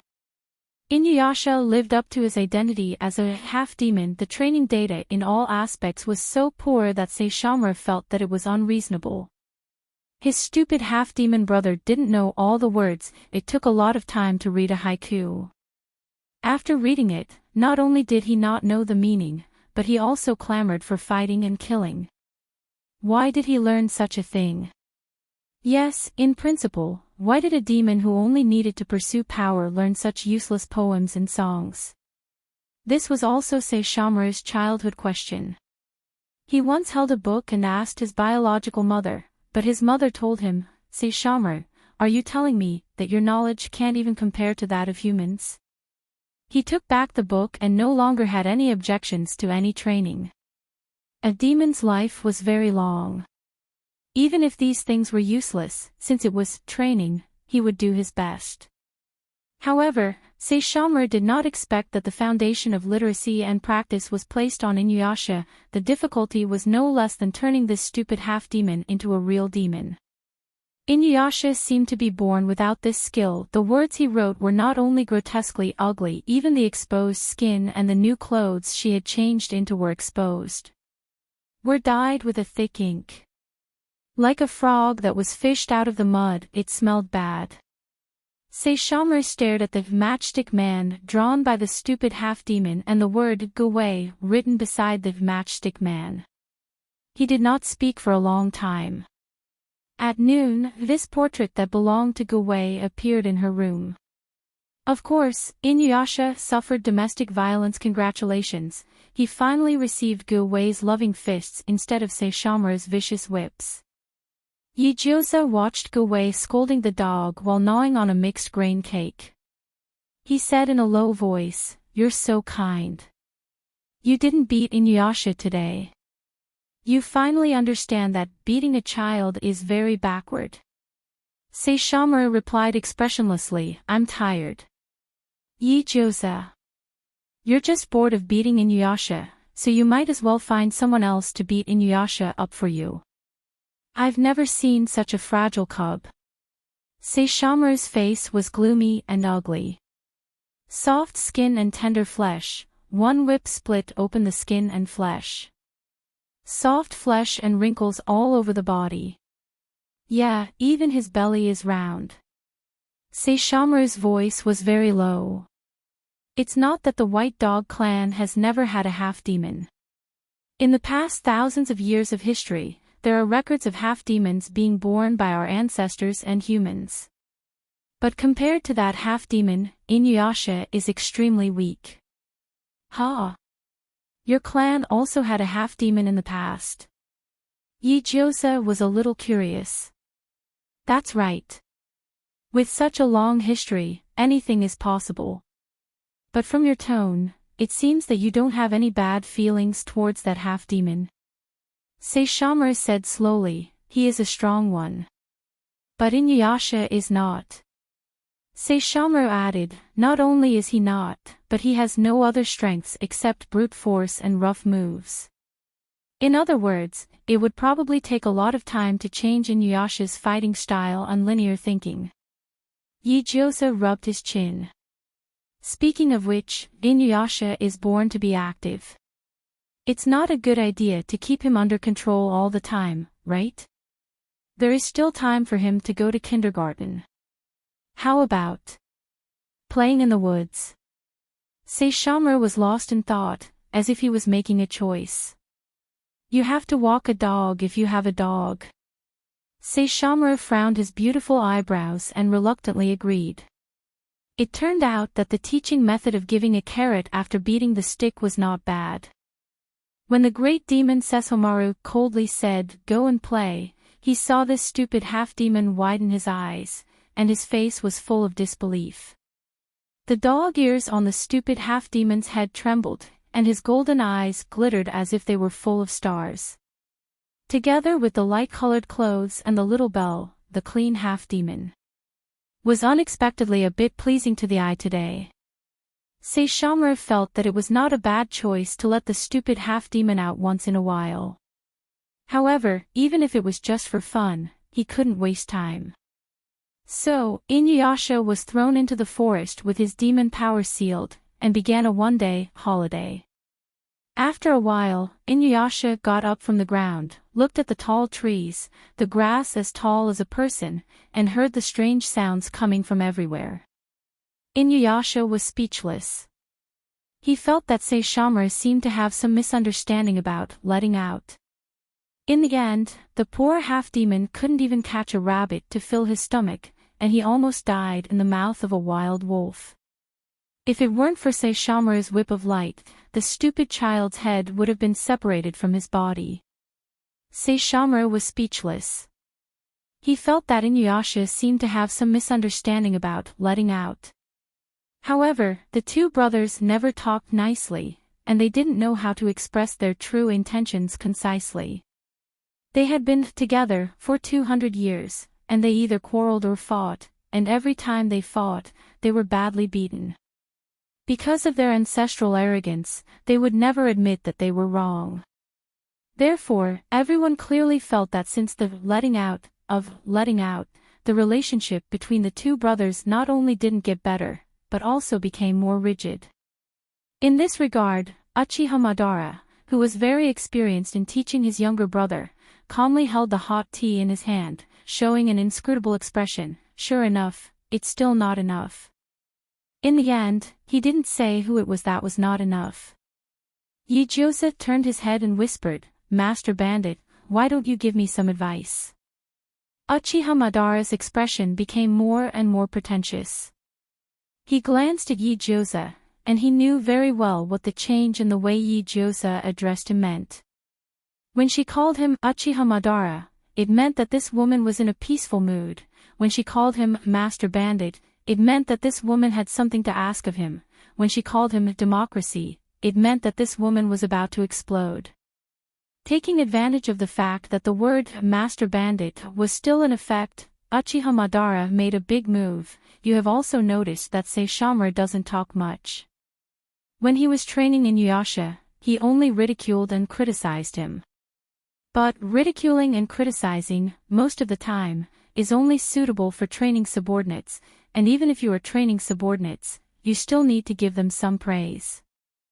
Not to mention that he is raising his younger brother.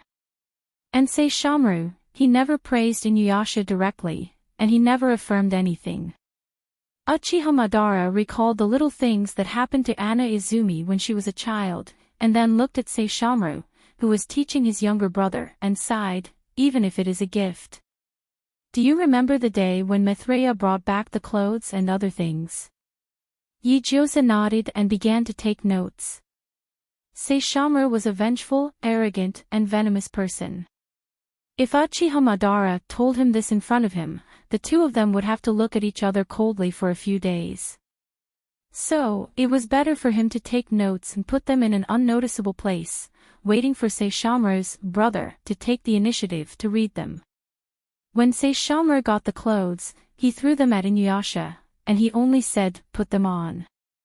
Uchiha Madara shook his head. In fact, this is the first gift he gave to Inuyasha.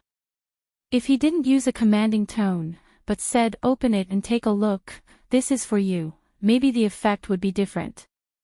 Yijiosa agreed deeply, and he felt that Uchiha Madara's image in his mind was becoming more and more lofty. What was a good brother? Uchiha Madara was definitely a fighter jet in the Good Brother, a bomber in the Sisterhood, and a Boeing 747 in the Guide to Raising Younger Brothers. It's rare for Inuyasha to wear new clothes. Even I can feel that he's nervous and a little excited. Even if he looks awkward and doesn't appreciate it, it's just a child acting in a fit of pique. Uchiha Madara's eyes were filled with gentleness. He looked at the small half-demon, as if he was looking at the arrogant Anna Izumi who threw a tantrum a long time ago. But I didn't expect that Saishomaru would sneer at him out of habit, saying, I didn't expect that a half-demon like you would be so suitable for a monster." After that, Yijiosa and Uchiha Madara looked at each other and sighed at the same time. To be honest, was it so difficult for these two brothers to say a sincere compliment to each other? "I know what the problem is." Yijiosa looked helpless. Children need encouragement, and adults should not be stingy with compliments. At the same time, we need to build up the child's confidence. Don't attack him verbally. Uchiha Madara nodded. We also need to spend more time with our younger brother, understand his basic likes and dislikes, keep what we say and make promises, and give him small gifts occasionally, and we can get good results. The two discussed for a while. After a while, Yijiosa stared at the notebook that was full of notes, and it was successfully completed. He returned to the house, and first, he wrote a big diary in the notebook, and then he put it in a conspicuous corner. He also exchanged for a book, Speaking Skills for People with High EQ, from the shop, and put it together with the diary. In the evening, he packed up his toiletries early and went to the hot spring to take a bath. Saishomaru sat in the house, feeling bored. He inadvertently saw a corner of the book that Yijiosa had not put away. The great monster narrowed his eyes. Since he had nothing to do, he might as well flip through the book. Saishomaru did not feel that he should not pry into other people's privacy, especially when these were Yijiosa's little secrets. In his eyes, Yijiosa should not have any privacy from him. He opened the diary, as if it was a matter of course, and looked at the dense notes on it. "Love him like you love your own child." Saishomaru raised his eyebrows slightly, and he continued to read without batting an eyelid. "Care for him, understand his basic likes and dislikes, feel his mental state, and spend more time with him, because he will also feel lonely." Saishomaru suddenly thought of the various benefits he received after he became a child, and he actually felt a little strange. This woman. No wonder she always asked him, "What do you want to eat for breakfast? What do you want to eat for lunch? And what do you want to eat for dinner?" He had always thought that she was only thinking about eating, but he did not expect that she was actually trying to understand his likes and dislikes. TSK. What an unnecessary move. Saishomaru could not help but look at the next line. Give him encouragement, praise him generously, and build up his confidence. Don't attack him verbally. Give him gifts occasionally, and you will receive unexpected results. Encouragement, praise, confidence, don't attack him. Saishomaru thought of the 2 poisonous rice balls he made, and then thought of the bitter expression on Natsuya's face, but she still insisted on eating them. For some reason, a ripple appeared in the lake in his heart. He then thought about how she bought him a small school bag, stationery, plasticine, pencils, and drawing paper. Was this a gift for him? Tisk, stupid woman. The corners of Saishomaru's lips curled up by 5 millimeters, and his mood rose sharply. He did not continue reading the contents of the diary. In his eyes, this secret did not seem to be a secret anymore. TSK, although she did not say it explicitly, I have received her kind intentions. Therefore, he perfectly missed the sentence this way, brothers can get along well, at the end of the page. The big monster maintained his high mood and cast a glance at the other book. Then, he condescendingly moved to the other book and picked up the Speaking Skills of High EQ People. When Yijiosa returned home, he found that the killer glutinous rice ball was unusually obedient and cute tonight. Not only did he leave the door and light on for her, but he also wrapped himself in a small blanket and went to bed early. The moment he returned home, the child's round head popped out, and his golden eyes were calm and peaceful. The way he looked down at him from a 45-degree angle was simply adorable. Do you want to eat supper? Do you want some snacks? He squatted down, looked at Saishomaru at eye level, and smiled warmly.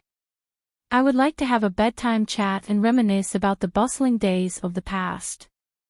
Saishomaru did not say anything. He pointed to the bed next to him, indicating that he wanted to have a bedtime chat. Yi-Jose, who was at level 12 in dog language, instantly understood. He let his long hair down and nestled on the tatami, blew out the small lamp, and said, "Come on, what do you want to talk about?"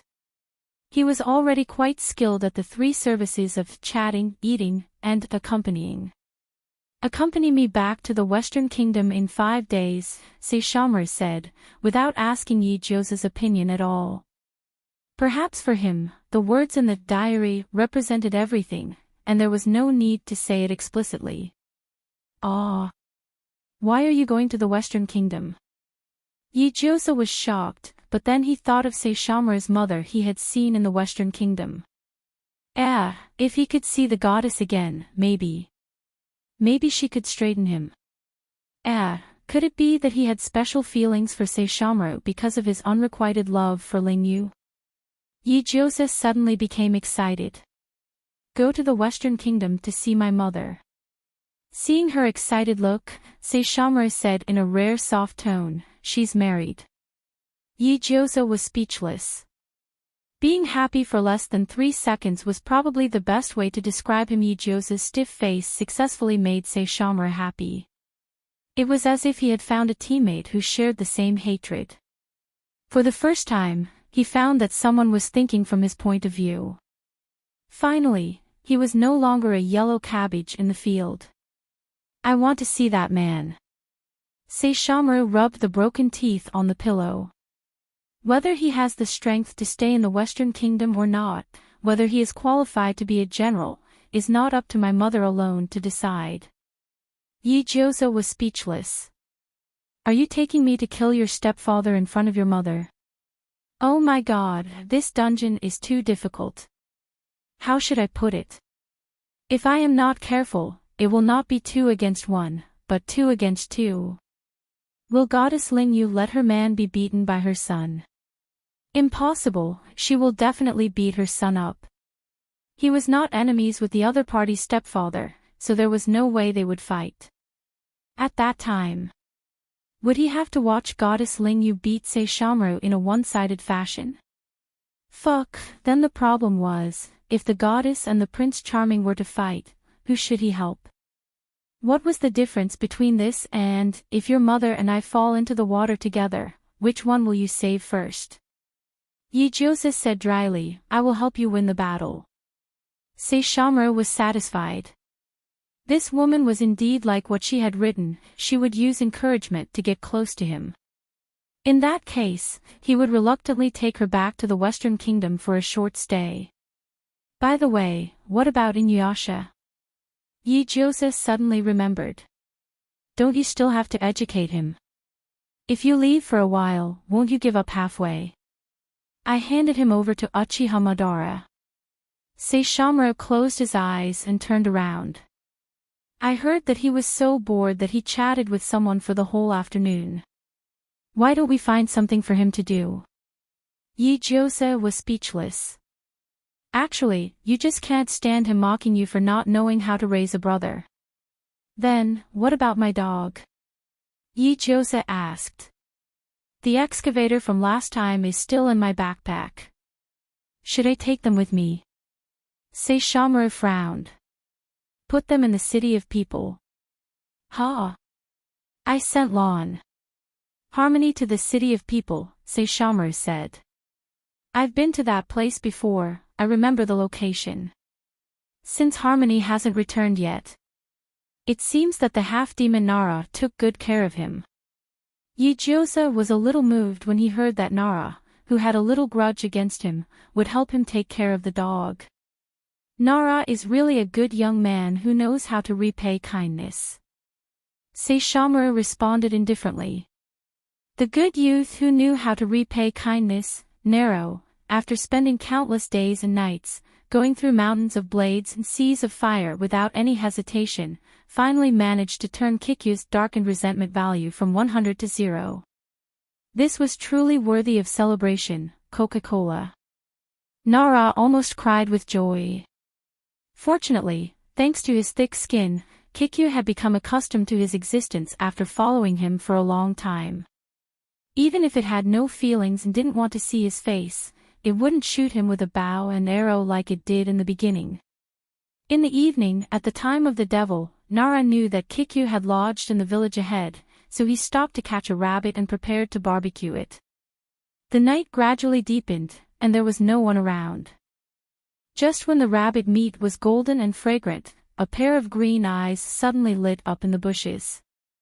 Nara didn't care, it was just a wild wolf that voluntarily came to his door to add to his meal. Thinking so, he stretched out a long tentacle from his back and aimed at the place where the wild wolf was hiding with cold killing intent. However, that wild wolf didn't seem to have a murderous intent. Not only did it not have a murderous intent, but it also shook the bushes to make noise. Nara. He had never seen such a stupid wild wolf. Did this wolf really know how to hunt? Nara turned his head, but unexpectedly saw the face of Aizen coming out of the bushes. Wait. Wait, this dog's face. This fur color. This physique.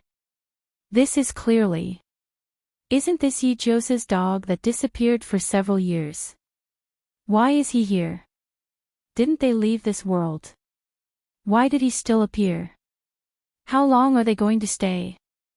The snow-white Samoyed raised an angelic smile at him, walked over to him with a horrified face, unceremoniously took away his roasted rabbit, and gracefully tasted it. Nara.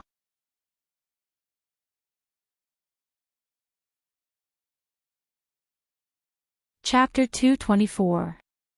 In Inuyasha's daily courting death, Saishomaru's daily whipping, after the two brothers' daily quarrels, they decided to never play with each other happily and amicably again. The killing glutinous rice ball and Inuyasha completely broke up. A mocking, stupid half-demon was carried away by Yijosa with a sigh. A cursing, bastard smelly demon was dragged away by Guwei with a wooden face.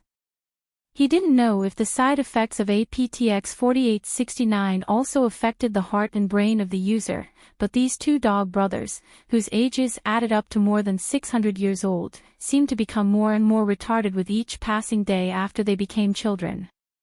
Especially Saishomaru, he had always been a great demon who was indifferent even if Mount Tai collapsed in front of him. He was a real man who turned around and left after using his ultimate move and never looked back. He was a noble young master who was still elegant in the cold wind of the intersecting big moves. He was also a tsundere with a venomous mouth, sultry, narrow-minded, and vengeful pretender. But now, from the time he raised Inuyasha, Yijosa counted with his fingers the number of times he found that Saishomaru was in a sulking state had skyrocketed. Sometimes, he couldn't bear it anymore. A stir-fried chestnut went down. It would also be accompanied by cold and angry curses. Inuyasha, you really embarrassed me and my father. Saishomaru's style of ridicule was fully unleashed. Can't you tell my attack when you're blindfolded? Are your ears an ornament? Is your nose an extra part? After cursing, what followed was Inuyasha's enraged and blinded operation. Everyone. Your brother already told you to use your ears and nose. Why did you start using your claws to attack the field in all directions, silly dog? Inuyasha's aptitude was not bad, but it was indeed not good. Not only that, his brain was not very agile. Sometimes he looked for the source of demonic aura, aimed at the enemy's weakness, and which direction to attack. He needed Taisuya to use the whole body shake skill to remind him, or tell him the answer directly. Upon seeing this, the fleece spirit Mingjia cried out, Sir Saishomaru, you should now understand why Master handed Taisuya to Inuyasha. The corner of Yijosa's mouth couldn't help but twitch. To be honest, there's no need for you to say it.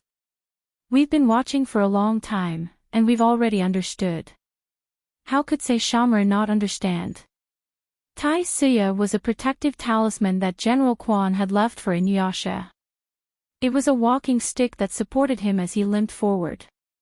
Without the aid of a famed blade, Saishomaru was still Saishomaru, a great monster, a hegemon. Without the power of the famed saber, Inuyasha's strength and bloodline would not allow him to survive in this dangerous world. There was a high chance that he would die. He gave Tianya to the cold eldest son so that he could learn love and kindness. He gave Tai Sueya to the young son so that he could have the ability to survive and the skills to protect himself. But understanding was one thing, but it still made Saishomaru unhappy for a long time. Especially on a certain day, when Inuyasha was clumsily dragging Tai Sueya and swinging it with all his strength, Tianya was trembling and moaning behind him. In a trance, Saishomaru felt the power of underworld waning moon break slowly leaking out and resonating with Tai Sueya. Suddenly, he had a bad guess. Not long after, Saishomaru found Inuyasha to be an eyesore and felt that he was a fool. Logically speaking, he should have killed him with a poison hua claw, but Inuyasha, who was in the form of a cub, had the visual advantage. Staring at the cub's round face, Saishomaru couldn't muster up any fighting spirit. He only scolded "stupid half-demon" more smoothly. The mentality of being left alone and being raised was completely different. From indifferent to hating iron for not becoming steel, no one knew what kind of mental path Saishomaru had walked. Occasionally, when the half-demon's aura was terrifying, he would go to the cliff to feel the cold wind, or go to the forest for half a day to prevent himself from melting the stupid cub in a fit of anger. To be honest, if the cub was as difficult to raise as Inuyasha, then he really didn't need an heir. Time flew, and 5 days passed in the blink of an eye. Hearing that Saishomaru was going back to the west for a long time, Inuyasha couldn't help but be happy. But your brother is still your brother. Saishomaru raised his claw and melted him with double the amount of ATPX 4869. Amidst Inuyasha's crazy cries, he entrusted the brat to Uchiha Madara. Uchiha Madara had nothing to do, so he said, "Jinye, Kimimaro, and Inuyasha can learn together." Jin, who was caught unawares, was speechless. Who am I? Where am I? What am I going to do? I've felt Jinye's bone age. He's about 8 years old. Although he started late, he has a good aptitude. Uchiha Madara commented, he should have received the corresponding training before. His body's reaction is very strong, and his prediction of danger is very accurate. Uchiha Madara didn't doubt Jin's age.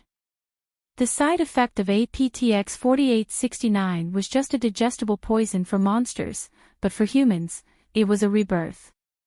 Children in the ninja warring states period were generally precocious. Many of them went to the battlefield at the age of 4 or 5. In Uchiha Madara's eyes, Jin was mature and rational in all aspects. After all, compared to the brat Yijiosa in his infancy, Jin was simply a little angel. His aptitude for Jinye is not as good as that of Kimimaro, and he doesn't have a special bloodline. As he said, Uchiha Madara turned his eyes to Corgi. Obviously, he wanted Corgi to join his training. But he is a genius. Jin's posture was indeed excellent to be called a genius by Uchiha Madara. Jin frowned slightly. What can you teach me? Hearing this, Uchiha Madara raised his eyebrows and said proudly, "What do you want to learn?" His tone was so arrogant. But in the small wooden house, whether it was Yijiosa, Saishomaru, or Kimimaro, they all had no objection to Uchiha Madara's words. Jin suddenly understood the status of Uchiha Madara. He was not a fool, and he would firmly grasp the resources that could be used. Then what do you think I should learn? Jin opened his eyes and looked at him seriously. They had been in this world for more than a month, and during this period, they had seen a lot of monsters and various unscientific powers. Here, Jin felt that he was useless and insignificant, but he was smarter than Inuyasha, and he was never a person who would sit and wait for death. When Saishomaru taught Inuyasha, he watched. When Guwei cultivated Reiki, he secretly learned. When Mithraea went out to kill monsters, he followed. Seizing all the time to learn and master the ability to save lives, Jin studied the power that he had never encountered day and night, and it really gave him Reiki. They all knew that Jin was learning, but they didn't expect that his progress was so fast. For someone who desperately wants to live, Uchiha Madara has a rare heart of cherishing talent. You have Reiki, so you can definitely develop chakra. Although the system of power is different, the final path is the same, the peak, the strongest. Uchiha Madara slowly said, Kimimaro is my and Hashirama's common disciple. As for you, I want to teach you taijutsu first. Uchiha Madara, wait. Yoshi Asakura suddenly barked. What a dedicated teacher. Why don't you ask Aizen? Uchiha Madara paused, and Samoya's dog face appeared in his mind. Their temperament is very similar, and they are both dedicated and developed Reiki. Yoshi Asakura barked. His Reiki is very strong, but I see that his Reiki is stained with blood. It's not pure enough, and he's not suitable to be a yin-yang master. Gilgamesh smacked his dog mouth.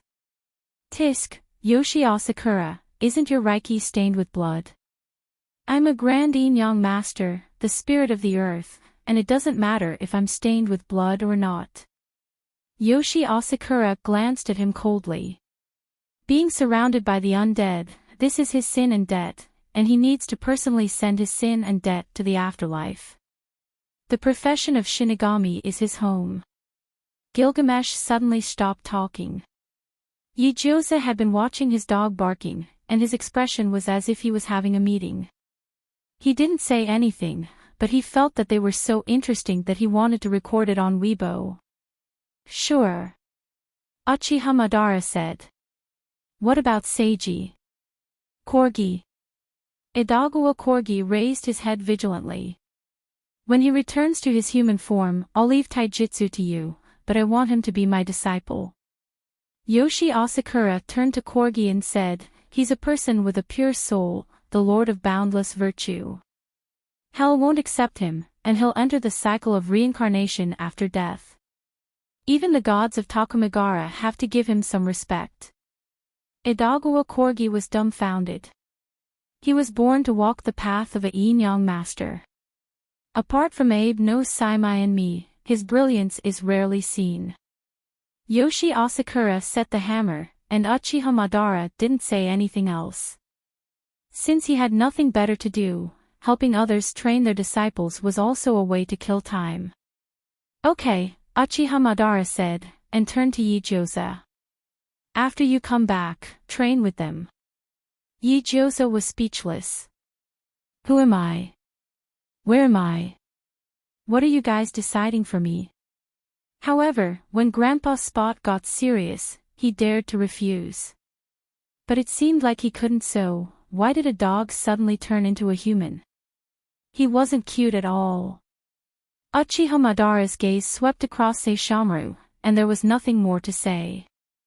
Saishomaru's talent, strength, and bloodline were like a hack. Plus, he had nearly 400 years of combat experience, and many things could be understood with just one point. He could even imitate the power of ninjutsu and immortal arts to create his own new attack style. He learned very quickly, and after a period of time, there was nothing more to teach him. However, the feeling of training an opponent for himself was really refreshing. Not long after, the large group of people and dogs were divided into several groups. Saishomaru, Yijosa, and Evil will go to the west. Uchiha Madara had to train the three children. Yoshi Asakura took Corgi out alone to train. Gilgamesh decided to go to the City of Men to enjoy the life of a dog, and 9 Orchid Flower had nothing to do, so he simply took care of the puppy Sephiroth. Once the goal was set, it was time to complete it. The things that were decided at noon, they would be carried out at noon. They were all doers.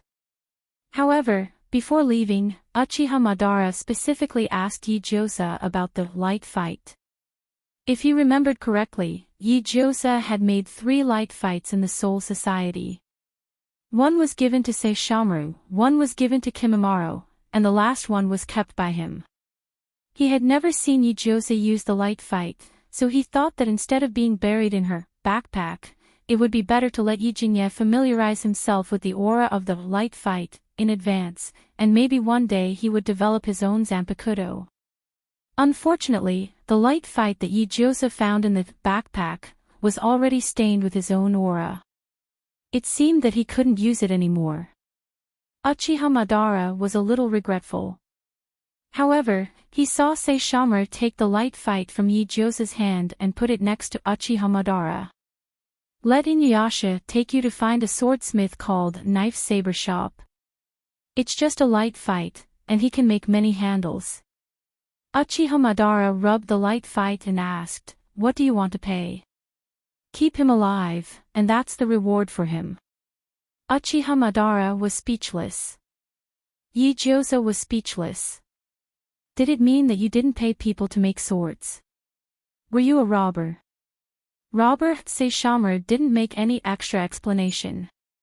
Since he was going back to the West today, he couldn't use this childish look anymore. If his mother saw him like this. Saishomaru didn't do anything extra. Watching Yijose take out the excavator again, he didn't think that it was ugly, and simply sat on it. It was okay to have one more evil view. Although this servant always liked to figure out his master's mind, his occasional blabbermouth was surprisingly useful. He hadn't thought about what to say to Yijose. Perhaps an evil view would have a subtle effect. He had always ignored others who admired him, but when the admirer was Yijose, he became inexplicably reserved. It wasn't that his biological father, General Dog, hadn't taught him how to please the opposite sex.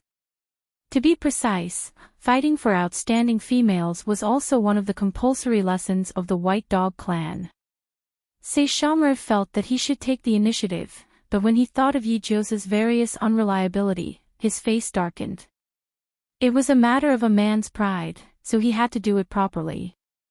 After all, he had suffered enough losses from Yijose. It was simply unspeakable. With this thought in mind, after a day of driving the excavator, he pushed the boat with the current and returned to the figure of an adult. In Yijose's round eyes, he squeezed his paws and said calmly, "Yes, I've recovered." Not only did Yijose not suspect anything, but he was also relieved, as if he had broken free from his guilt, and was even a little happy. "That's great." He let out a long sigh of relief. Saishomaru nodded slightly. It was indeed great. She had no doubts, and had dug one pit after another for herself a long time ago. Yijose wasn't someone who would set himself up, but when it came to setting himself up, he was simply inhuman. In the middle of the night, downstream of the hot spring, Evil View sat in the excavator, completely dumbfounded. He watched foolishly as his master Saishomaru rolled up Yijose with his fluffy tail and dragged him vigorously to the hot spring pool. Vaguely, he could also hear their intense quarrel. "Fuck. You're a fucking child, it's okay for me to help you bathe. You're a man, why should I help you bathe? It's not like you don't have hands. Put me down, fuck." Yijose screamed at the top of his lungs. He grabbed the bath flower in his hand and smashed it on the big demon's head. Saishomaru buckled the bath flower and said coldly, "Be quiet, fuck you, you stinking hooligan." Yijose roared, "You fucking bathe yourself. You said you wanted to bathe me." Saishomaru's face was expressionless, and he looked like he was asking for a debt. "Have you forgotten what happened in the bathroom?" Yijose was speechless. "It happened a long time ago. How long are you going to hold a grudge, big brother? I rejected you, but you decided to stay." Saishomaru was settling scores. He flipped open his little notebook of holding a grudge and carefully counted Yijose's end crimes. "You want to run now? Do you think you can?" Yijose was speechless. He was carried upstream by Saishomaru. In the steaming water, he put down the fluffy tail and placed Yijose on a rock. Then, without any extra expression, he began to undress. Yijose rejected it in his heart, but he still looked straight ahead. Ah! He had really fallen. Wasn't it just broad shoulders, strong waist, narrow buttocks, and abdominal muscles? He used to have 8 abdominal muscles. Later, he accidentally trained a 9th one, so 9 became 1. No, what's there to look at? Bang! Xie Jian, who was far downstream, looked like his soul had left his body. No wonder he felt that the journey was slow. He did not expect Saishomaru to be so indulgent with this human woman. Master Saishomaru. Master. Xie Jian met you 100 years ago. You said you hated humans the most. They were worse than trash. But now you're dragging a human who's worse than trash and forcing her to bathe you. Master. Xie Jian followed you for 100 years. You said you hated half-demons the most. You wanted to kill someone at the mention of the name Inuyasha. But now you not only want to have an impromptu hot spring trip, but also want to have a nest of half-demons with that woman. Master. Xie Jian followed you into the tomb. You said sarcastically, Inuyasha, Saishomaru, did not inherit any of your and father's love for humans. But now, Xie Jian found that you inherited it very well. Even Inuyasha can't compare to you. Master. Did you return to the West this time to tell your biological mother that the future mistress of the West is a human? Master Saishomaru. There are so many female demons in the monster world. Even if they are not as beautiful as this woman, they are charming and have a long life. Why do you have to do this? Master. The little snow girl in the north likes you the most, even though her chest is flat. The fox spirits in the south love you the most, even though they smell a little stinky. There are a lot of female monsters in the west who want to give birth to your children, even though you threw them all out. But aren't there a lot of resources in the east? Master. Xie Jian screamed in his heart.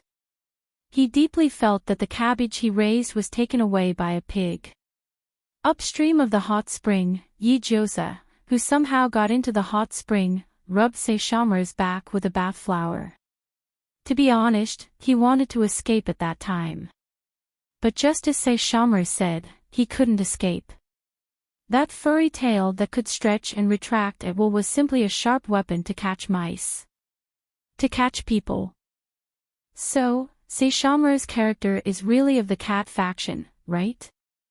Thinking about this, he felt dizzy and fell into the hot spring. He was soaked from head to toe. The thin kimono stuck to his body. Wearing it was the same as not wearing it. If this happened a few years ago, he would happily take off his clothes and take a bath. But now, he felt a little ashamed. Especially when Saishomaru's gaze fell on him. He really wanted to slap the damn dog to death. But with just a glance, the damn dog sat in the hot spring pool and asked her to rub his back as if it was a matter of course. Perhaps it was too comfortable for a period of time when he became a child, causing his ability to deteriorate. He didn't even know how to bathe. Yi Josa accepted his fate and went forward to rub the big monster's back. But as they rubbed, neither of them spoke. The atmosphere became strange. Saishomaru's skin was fair but very strong. When he rubbed with the bath flower, all he touched was tendons. This dog monster's body fat was very low. It was only because of his white skin that people thought he was delicate. His entire back was hard. Yi Josa felt like he was rubbing a stone. After a long time, Saishomaru suddenly said, "How old are you?" 3. Let me count.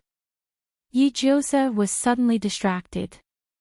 Well, if it was in the previous world, it would be about 17 after Chinese New Year, right?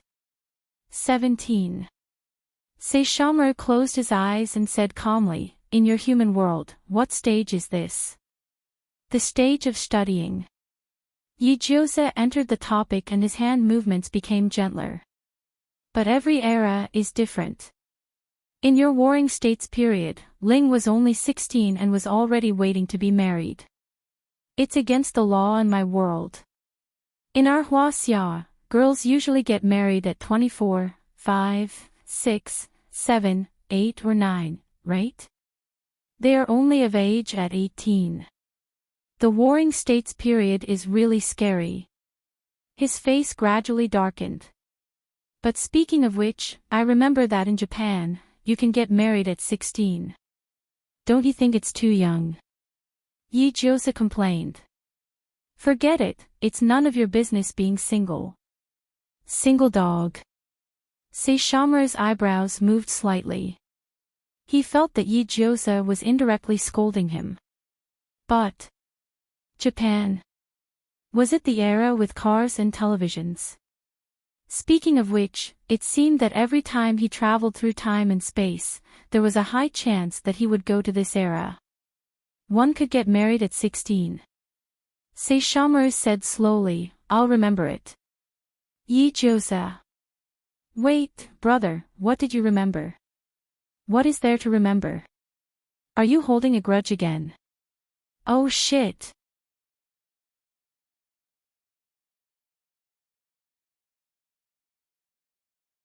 Chapter 225. Yi Jiosa privately thought that Saishomaru's daily life should be progressing step by step in the pattern of remembering a grudge, remembering a big grudge, remembering a big grudge, remembering a deep blood feud. After all, this damn dog had a tsundere personality. He would never say it out loud if he was unhappy. Remember in my heart had become his passive skill. Therefore, when Saishomaru said, I'll remember it, Yi Jiosa reflexively thought, where had he offended him again? He rubbed the other party's broad back stiffly, wanting to ask what the other party had remembered. But if he acted like he made a mistake without knowing it, Saishomaru would probably remember it again. He was afraid of him. He shit and pee. Oh no, a handful of dog food and a handful of rice pulled him up like a glutinous rice ball. This damn dog remembered all his bad points. He was still waiting for an opportunity to take revenge in the hot spring pool. It was simply crazy. Rather than being added to his hatred, he might as well not say a word. Maybe on account of his tactfulness, Saishomaru found his conscience and didn't care anymore.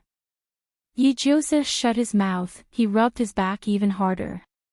As a man, he knew very well how to rub his back more comfortably. He was trying to curry favor with her in a subtle way. He hoped that Saishomaru would remember his kindness, to lay the foundation for the word, let go. Regarding her considerate service, Saishomaru rarely squinted his eyes. He felt that the strength was moderate and very comfortable. And a woman taking care of a man so thoughtfully undoubtedly satisfied the man's desire for enjoyment and vanity. Saishomaru thought that Yi Jiosa understood what he had not finished. It was precisely because he understood, it was precisely because he was happy, so she gave more delicate movements and tenderness. Just as Saishomaru had expected, this was also the result she wanted, wasn't it? Even if there was no verbal communication, only one or two obscure words of communication. However, there was a tacit understanding and trust between the two of them when they transmitted their feelings and received their intentions. Saishomaru suddenly understood why those weak humans wrote romantic haikus. This kind of entanglement, wanting to say something yet stopping, and testing each other's ambiguity was indeed an experience that made people unable to stop wanting to do so. He did not dislike this feeling. However, as a pragmatist, he was more inclined to practice than experience. Do you have anything to add? Saishomaru turned to look at her. As for what I've written down. No. Yi Jiosa quickly waved his hand. Who the hell needs to add on to a grudge? Do you think I'll let you remember more so that I can settle accounts? Saishomaru frowned, seemingly dissatisfied with her rash behavior. No matter what, this was a once-in-a-lifetime event for humans. Her attitude was a little too ignorant.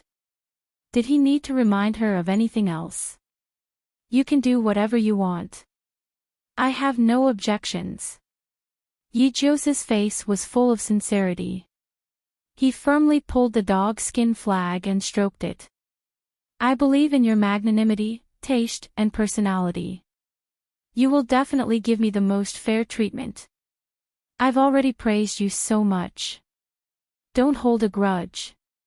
His words were sonorous and forceful. He was completely the indomitable stance of the hot-blooded male protagonist. When Yijiosa activated the diatribe skill, how could the villain not be convinced? As expected, Saishomaru couldn't escape the holy light of the male protagonist. He immediately received a touching buff and a stupid lowering buff. A feeling of being trusted arose spontaneously. It wasn't that he had never been praised by the opposite sex, nor was it that he had never been fawned upon by the opposite sex. However, Yijiosa's affirmation was very different from the admiration and infatuation he had encountered before. Not only did he not feel annoyed, but he also hoped to hear a few more words. However, as a noble young master, Saishomaru was still a bit reserved. You can take a bath by yourself. As he spoke, he rolled up one side of his velvet tail and draped it over his naked and fit body. He got up and went ashore unhurriedly. Every movement was pleasing to the eye. Under the silver moonlight, the handsome face of the big monster was plated with a layer of soft light. It diluted his indifference and inadvertently gave the illusion of gentleness. He turned around and left. Yijiosa sat in the water in a daze. When the night wind blew, he had goosebumps all over his body. Shivering, he shrank into the deeper part of the hot spring. According to a man's sixth sense, no, a woman's sixth sense. No, I'm a man, but I'm a woman now. Forget it, according to the sixth sense of a crossdresser. No, it turns out that crossdressers and transvestites all have sticks down there.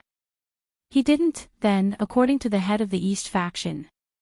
Since Saishomaru's attitude was so good, there must be something fishy about this. So, Yuan Fong. Oh no, Xie Jian, what do you think? Xie Jian looked up at Saishomaru with deep hatred and looked at Yijiosa with deep hatred.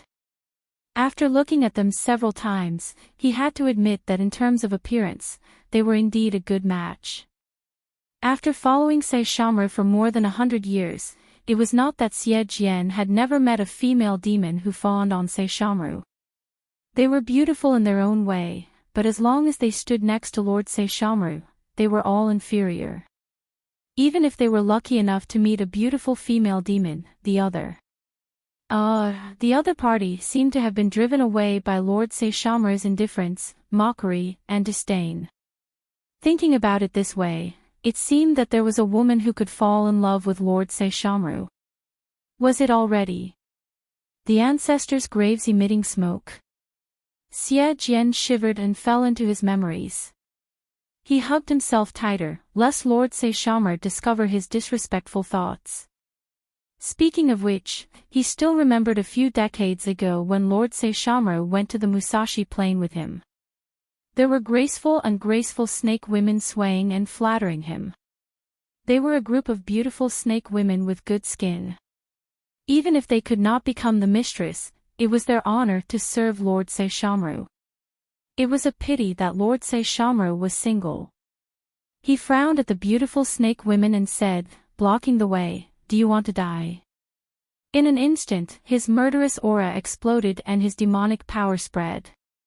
The beautiful snake women in the east were scared and fled to the rat nest in the west to seek comfort. It was the result of the snake and rat nest turning enemies into friends. He still remembered that during the 50 years when Inuyasha was sealed, Lord Saishomaru searched all over the world for Taisuya. During that time, he heard that there was a shrine that worshipped a precious sword, so he made that place his destination. The size of the shrine was not small. There were many witches and demon slayers guarding it. The barrier was strong and strong. It would take a lot of effort to break in. He still remembered Lord Saishomaru standing at the bottom of the long stairs of the shrine.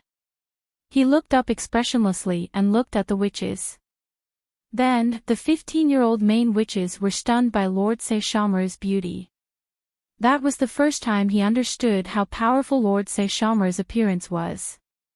The precious sword worshipped in the shrine was Tajijiri Yasetsune.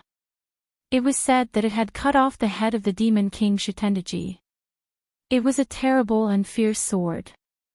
However, Lord Saishomaru was very persistent and stubborn. Since he had set his eyes on Taisuya, it could only be Taisuya.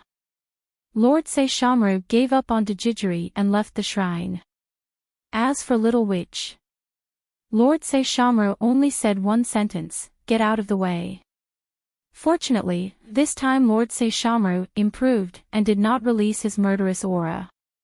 After all, this group of humans was still sensible. Little Witch cried out in grief and indignation.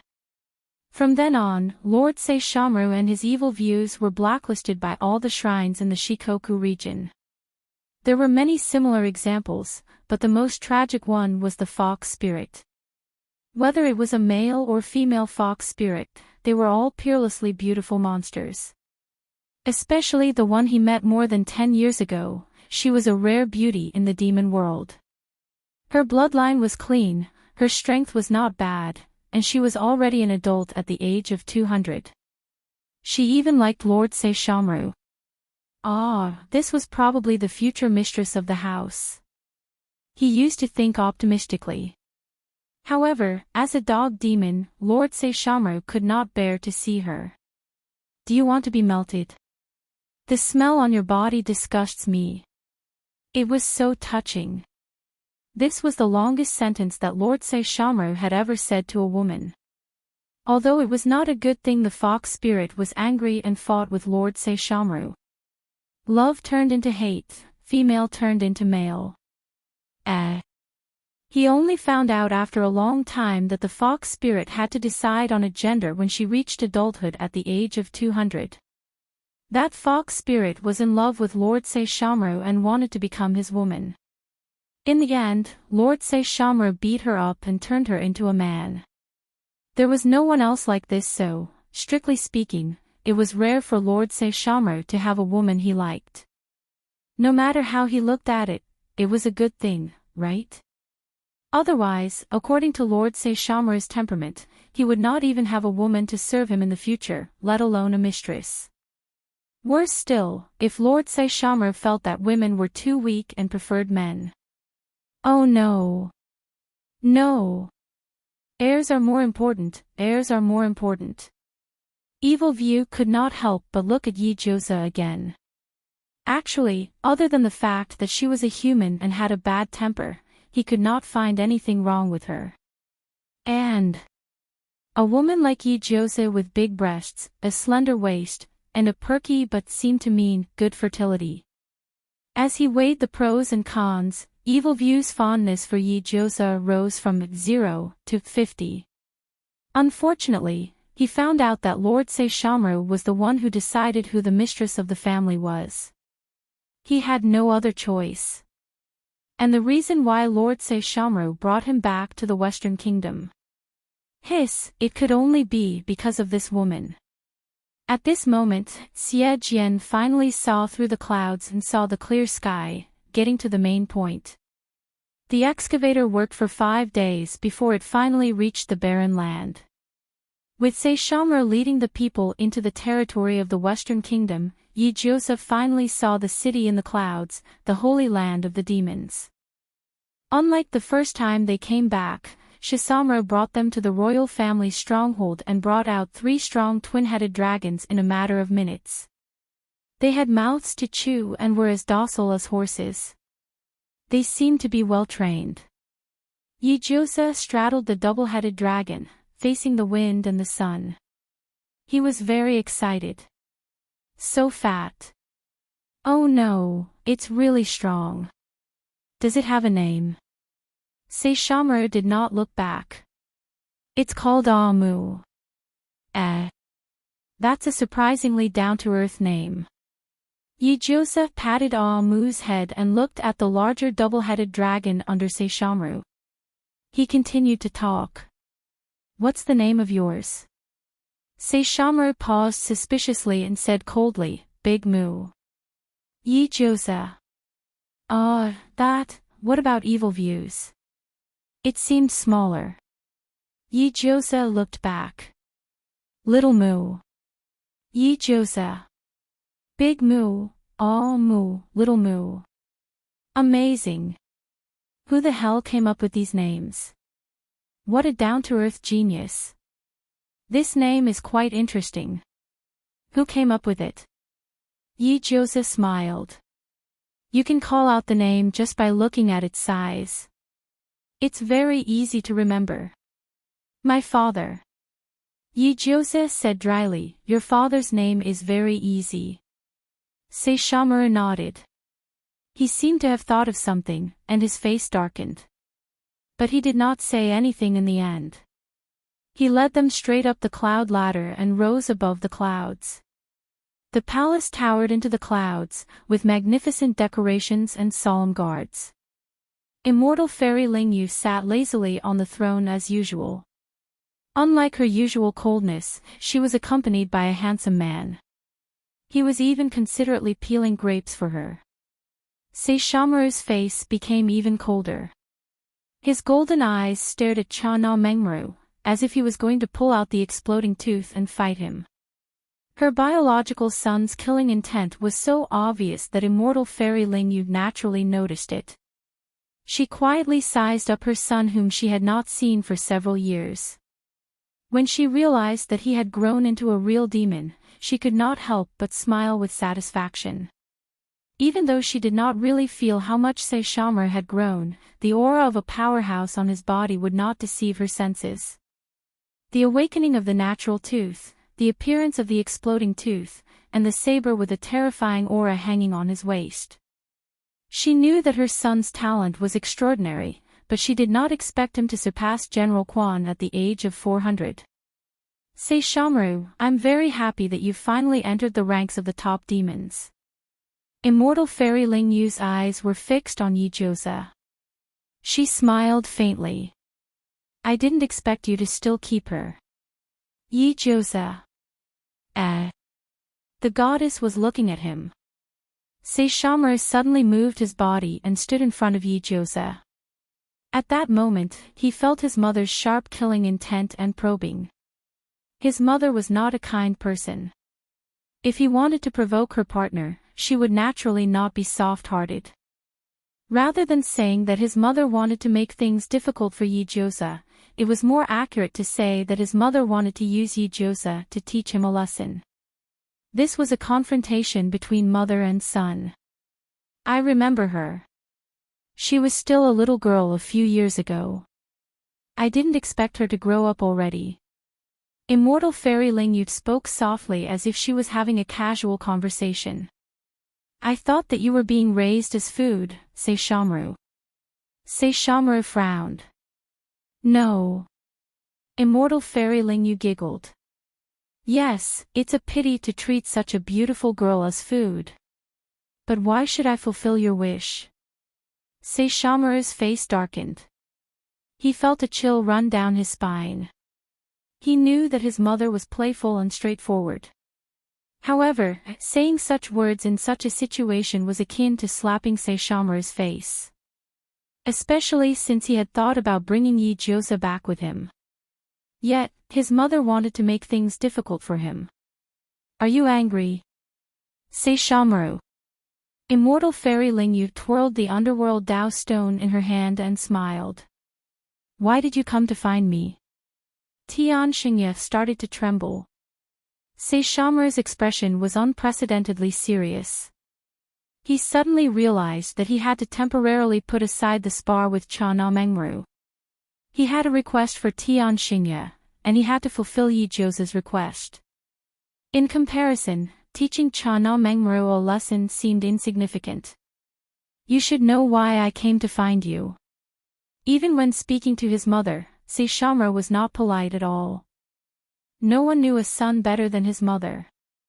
His meaning was clear, he wanted both the woman and the blade. Immortal Fairy Lingyu's lips curled up. She completely understood her son's request. However, it wasn't that easy for her to accept a human as her own. She was a superior, a natural demon king. If not for her power, it was almost impossible for her and Mengmaru to get married. Her son, Saishomaru, had wandered outside for hundreds of years and still wanted a decent marriage. She did not want to give this brat any benefits. Although she did not want to interfere with the grudge between him and Mengmaru, he released his killing intent towards her partner. If she did not beat this brat up, she would not be immortal fairy Lingyu. Immortal fairy Lingyu was full of evil thoughts. She waved at Yi-Josa from afar and signaled for her to come forward. Saishomaru pursed his lips and followed. When he saw Yi-Josa standing obediently beside his biological mother, not even giving him a glance, he suddenly felt uncomfortable in his heart, liver, spleen, and kidneys. "Hey, little girl. My name is Yi-Josa," Yi-Josa said. "And, little girl, what do you think of Saishomaru?" Immortal fairy Lingyu patted the back of Yi-Josa's soft hand. A thin strand of demonic energy crawled up her wrist like a breeze. Beautiful face, big breasts, slender waist, perky buttocks, good for giving birth. However, her son was a little lacking. He did not succeed. TSK. He was a disgrace to the ancestors of the White Dog clan. "My name is Yi-Josa." Yi-Josa's mouth twitched. "Saishomaru. He's pretty good. Little girl, don't you think he has a bad temper?" Immortal fairy Lingyu cupped her heart. This unfilial son ignored his mother's good intentions and ran away from home for 200 years. Yi-Josa. He does have a bad temper. Little girl, don't you think he's very cold, hateful, and unsympathetic? Immortal fairy Lingyu held her head and pushed Mangwan away. She pretended to be sad. On the third day of his birth, he bit a cute rabbit to death. "That was a toy that I brought back for him." Yi-Josa forced out a sentence. "My name is Yi-Josa. Your son has always been cold, hateful, and unsympathetic. Also, putting a demon dog and a rabbit together to play, is he really a man?" Saishomaru's face was cold. His hand was already pressed on broken teeth. Even if it was his own mother, he would not allow her to talk about his past in front of his woman. "Little girl. My name is Yi-Josa." Yi-Josa's face was wooden. His favorability towards the goddess dropped from 100 to 50. He really was not a little girl. "Little girl, don't you think he has nothing good other than his face?" Immortal fairy Lingyu's face was full of distress. For more than 200 years, he's always wearing the same set of clothes. He's not hygienic. For more than 400 years, he's always stirred up trouble. His father and I were always picked on because of him. Things like biting a bear cub to death in the east, slapping a lizard to death in the west, piercing a hornet's nest in the south, and melting a fig in the north. He has no manners, never apologizes, and leaves it to us to settle. He has no sense of responsibility. Do you want to find someone else to like? Yi-Josa. Evil Jian. No. Saishomaru-sama is definitely not such a monster. At this moment, Yakanabo finally played an unprecedented role in history. If he did not work, the sucker that Lord finally found would run away again. For Lord's sexual happiness, for the future of the West, for the offspring of the great demon. He, Evil Jian, was going all out. The moment Saishomaru raised his staff and shouted, Saishomaru understood that letting Saishomaru follow him was a wise decision. "Little demon, what are you talking about?" "My name is Evil Jian." Kamikani explained loudly. Since Kamikani met Lord Saishomaru-sama, what I saw was his mighty side. His Excellency was a responsible and capable man. He's a great demon that can defend one side. Although Lord usually doesn't like to speak, when he speaks, his words are definitely powerful. Evil Ken was full of righteousness, Saishomaru had regained his composure, and Yi-Josa was dumbfounded. Kachimaru ate grapes without spitting out the skin. Immortal Fairy Lingyu asked lazily, "Oh. Little demon, tell me, what powerful words does he have? Could it be that her son had become a leader somewhere she did not know?" "My name is Evil Jian." Evil Jian imitated Saishomaru's tone and said with a solemn face, "With just a word from Lord, all the demons will obey." Everyone quietly pricked up their ears. They were very curious about what kind of mighty and majestic things Saishomaru could say. Thus, Evil Jian began his performance with a sense of mission. "Don't block the way, get lost. Do you want to die? Do you want to be melted? Scum." Evil Jian finished speaking in a serious manner, only to see a dead silence. Yi-Josa. Immortal Fairy Lingyu.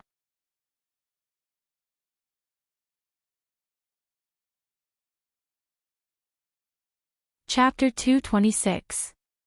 As the saying goes, one fan is worth 10 black fans. The number 1 fan of Saishomaru's fan club, Evil Vision, was simply off the charts. If it was in the 21st century, as long as one gave Evil Vision a computer and a keyboard, just him alone was worth tens of millions of marketing accounts. His hands flew and tore apart the black fans, the sea, land, and air forces, and his big palm slapped down the water army. It was unprecedented. He had become the Sword Saint. But sorry, he was in the West. Lord Saishomaru is clean and honest. Evil Vision has served him for 100 years. I have never seen him be kind to any woman. The human skull cane waved like a light stick. Evil Vision's shout echoed in front of the empty hall. 400 years. Who can bear it when there is no one by his pillow? Who else? Only Lord Saishomaru. Yi-Josa. Can you stop emphasizing that he is a single dog? Don't you see the resentment around your lord? Oh no, the anger is about to materialize. Cha Na Mengwan coughed violently at the side, his face flushed red. He was actually holding onto the throne. He could not support himself and offered his knee. Lord Saishomaru is swift and decisive. Everywhere he passes is a straight and open road. Evil Vision's words were firm. Lord is kind-hearted. He only whipped that despicable half-demon a few times. Yi-Josa. You're finished. Evil Vision. Cha Na Mengwan coughed until he was out of breath. As Evil Vision attacked in all directions, the grape seeds in his trachea could not be coughed out. In the end, Evil Vision subdued the enemy without a fight. With his glib tongue, he blasted Cha Na Mengwan to the point that he was helped down. The autumn wind was blowing, and the white dog mother and son had the same iceberg face. Evil Vision was a loyal fan of Saishomaru. 180 years ago, Evil Vision was a demon leader on the Musashi Plain. In order to defend the ownership of the land, he fought to the death with an old nun who fell to the devil. At that time, Xie Jian was choked by the old nun. Perhaps his neck would be torn off in the next moment. In the blink of an eye, a domineering and handsome white figure strolled over and picked up the light whip without saying anything. Don't block the way. The newcomer had an aura of unparalleled elegance. His whole body was bursting with demonic energy. He looked valiant and valiant. His delicate long brows furrowed, as if he was a little impatient. I told you not to block the way, didn't you hear me? In a split second, the light whips shot out and tore the white-haired and wrinkled old nun into pieces. Xie Jian, who was also blocking the way, was too small and cleverly avoided all the attacks. He slipped through the gaps of the light whips and fell to the ground. At that moment, Xie Jian looked at his savior. While he was stunned, he was completely subdued by the other's temperament. Admiring the strong and following the strong was every demon's instinct. There was a moment of silence on the battlefield as a path was forcefully opened up for this uninvited guest. The silver-haired man waved his sleeves. The demons that blocked the way whipped the demons, the mountains that blocked the way split the mountains, and he moved forward in a straight line, opening up tunnels 1, 2, 3, new routes 4, 5, 6. Xie Jian looked at the tall and strong back and immediately understood that this was the legendary Destined One, the Prince of White Dog. He hurriedly got up and threw the word sayonara at his former subordinates. From then on, in his eyes, heart, and life, there was only the noble and sacred sayonara sayonara. Along the way, the seasons came and went, and time flew by. However, Xie Jian did not disappoint his original intention. He swore that he would devote his limited life to serving His Excellency Saishomaru. He would be the one to take the human skull cane, search for the tomb, trap Inuyasha, curse the streets like a shrew. In short, he would be the one to do all the things that would damage the image of the idol, all of them would be done by him. His Excellency Saishomaru only needed to maintain the holy light of the cruel fairy man forever. He would cheer for His Excellency, fight for His Excellency, and tear apart all the small fries in the world for His Excellency. If he was not even willing to spit saliva or burn calories for His Excellency, how could he even talk about picking His Excellency? And now, His Excellency Saishomaru's lifelong event was facing an unprecedented crisis. As the Excellency's right-hand man, how could Xie Jian not help His Excellency solve his problems and share his burden? He would definitely let everyone understand that Lord Ashamura only needed to say a few words to scare all the monsters in Japan to the point that they would scatter like birds and beasts. How majestic and masculine was that? Didn't women like men who were heroic and domineering? Hiss. Wait a minute, why did the surrounding temperature feel a little cold? Was it winter in Japan so soon? Xie Jian could not help but rub his shoulders. He even raised his head to look at Yi Jiusa's reaction. However, he saw that this future mistress was looking at him sympathetically with a "I'll burn more joss paper for you next year" gaze. She was loving and compassionate, exuding the radiance of motherhood. Wait a minute, what's wrong? Xie Jian came back to his senses and raised his head with cold sweat on his forehead. He saw that His Excellency Saishomaru and his mother's faces, which were very similar to each other, were similarly gloomy. Their identical golden eyes expressed the same meaning. Little demon, choose how you want to die. Xie Jian sucked in a breath of cold air and suddenly realized what kind of stupid thing he had done. Could it be? Actually, when your mother said, "Find someone else to like," it was just to test the future mistress's feelings for His Excellency Saishomaru. It was not his place to interrupt. Don't be fooled by your mother's indifferent and unreliable appearance. His Excellency Saishomaru had finally brought back a woman after 400 years. How could she not be happy? How could she not be anxious? She knew her son's bad temper, and she also understood that it was a little hard for his woman to follow him. She had scolded His Excellency Saishomaru with thousands of words, but it was just a way for her future mistress to vent her anger. As long as a woman loved a man, she would always have a tsundere mentality. The more others said that the man was bad, the more she would magnify the man's good. At that time, as long as the person involved, Yi Jiusa, put in a good word for His Excellency Saishomaru, both sides would be able to be reconciled, and the matter would be settled smoothly. But what did he do now? No. No. No dash, His Excellency Saishomaru. Xie Jian knows he was wrong. Xie Jian prostrated himself on the ground, shivering and curling up into a ball in front of the white dog mother and son's regretful eyes. Forgive Xie Jian this time. Lingyu Immortal Fairy's long nails tapped on the throne. She looked at the little demon under her feet and was speechless. This little demon deserved to be punished, and it would not be a problem to send her to the Yellow Springs with a single paw. But if she really used her paw, the woman that Saishomaru had spent so much effort to bring back would probably be heartbroken. TSK, she was indeed a good mother who doted on her son. She was touched. But here came the problem. She had already said so much. How could she redeem herself? She could not help but turn to Yi-Jose and said slowly, "Little girl, what do you think?" Yi-Jose was a little dazed. "What do you mean?" Lingyu, immortal fairy, leaned on the throne and turned the underworld Dao stone. She looked at the dissatisfied Saishomaru and the completely out of it with a faint smile on her face and smiled lightly at Yi-Jose.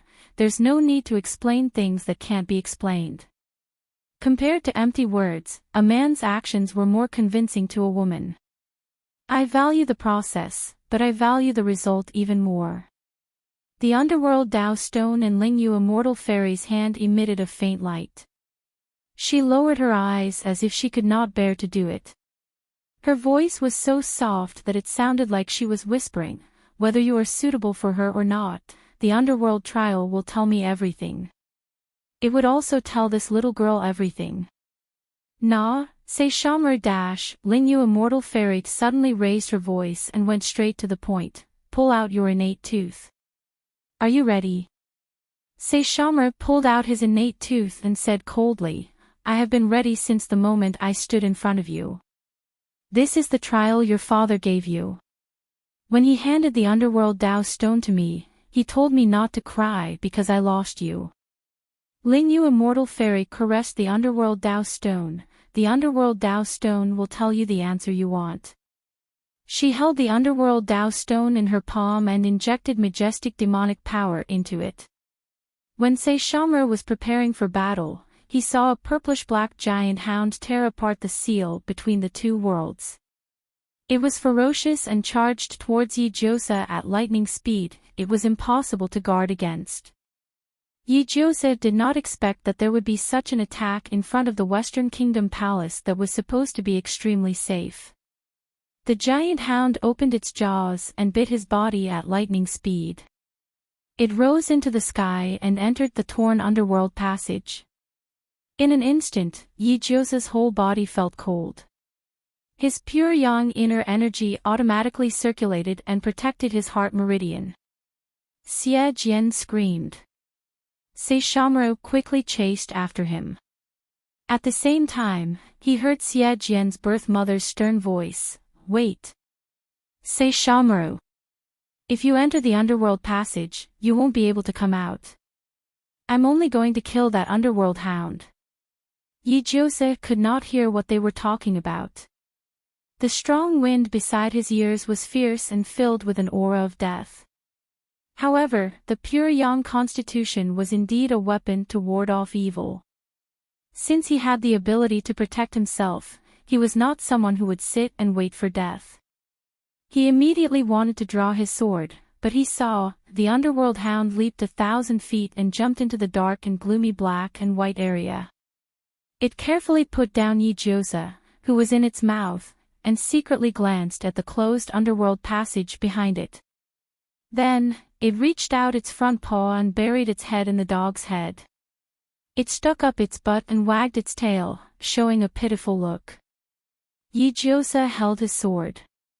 "Although I have a dog and like to pet cute dogs, I can't let you off the hook if you act cute like this. Woof woof. Woof woof." The giant hound became pitiful and seemed to be about to cry. Yi-Jose was confused. "What are you trying to say?" The giant hound smelled Saishomaru's scent that was getting closer and closer and was about to cry. It simply rolled on the ground motionlessly and stuck out its tongue as if it was dead. It used its eyes to indicate to Yi-Jose that he understood its body language. The corner of Yi-Jose's mouth twitched. "Playing dead. But you can't escape even if you play dead." The giant hound was about to cry and pointed its sharp claws at Yi-Jose. "Me? I'm playing dead." The giant hound was extremely touched. It put on a fierce expression and pointed to the road behind it, as if it was anxious about something. Yi-Jose suddenly remembered the conversation between Saishomaru and his mother. It seemed that this was a trial for Saishomaru, but why did he have to play dead? He could only hold his breath for 30 seconds. This giant hound. wouldn't lie to him, right? After all, it was a dog. If a dog's brain was so clever, it wouldn't have fought with a cat for thousands of years. So, this was real. This was a trial for Saishomaru. It was very important to him, right? It was so important that his mother emphasized it again and again. TSK, wasn't it just playing dead?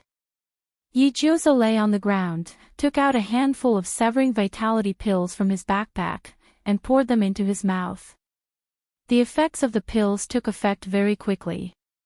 He could feel his internal energy gradually being sealed, and the aura in his body was in a state of nothing. Not only his internal energy, but even his life system had stopped. He closed his eyes and quietly died on the ground. There was no need to breathe, no need for a heartbeat, and even his eyes were closed peacefully. Even though he didn't know why he needed to die, he did care a little. What would Saishomaru do if he saw him die? TSK, he was really screwed, right? Being so gentle to a man. Forget it, if Saishomaru could stand up for him and shed a few drops of cat urine, his life would probably be worth it. Yijioza sighed in his heart. He felt the hellhound pick up his body again and move forward at an unhurried speed. In the pitch-black tunnel behind him, Saishomaru held the natural fong in his hand and stared coldly at the small tunnel that was slowly opening on the side. Even his tone was a little anxious. Don't hinder me anymore. TSK, you unfilial son, are you going to ignore your mother's good intentions again? Immortal Fairy Lingyu provoked him. Once the netherworld tunnel closes, you won't be able to come out again. Compared to a human, your life is more important, Saishomaru. Shut up. If you come back from this path, it will disappear immediately, Immortal Fairy Lingyu said calmly. I don't want to see my beloved son die here. Saishomaru turned and left without any reluctance. He only said coldly, after I die, you can have more sons. Immortal Fairy Lingyu. Brat. You really ran away with a human. You really ran away with a human. I gave birth to you and raised you for 400 years, and you actually ran away with a human. It was one thing to know, but it was another to see Saishomaru's determination with his own eyes. Immortal Fairy Lingyu immediately covered her face with her sleeves and cried pretentiously. You really ignored my good intentions. Don't come back, just die there. The evil spirit below.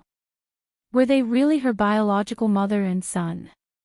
Immortal Fairy Lingyu's fake crying lasted for less than 3 seconds before she returned to normal.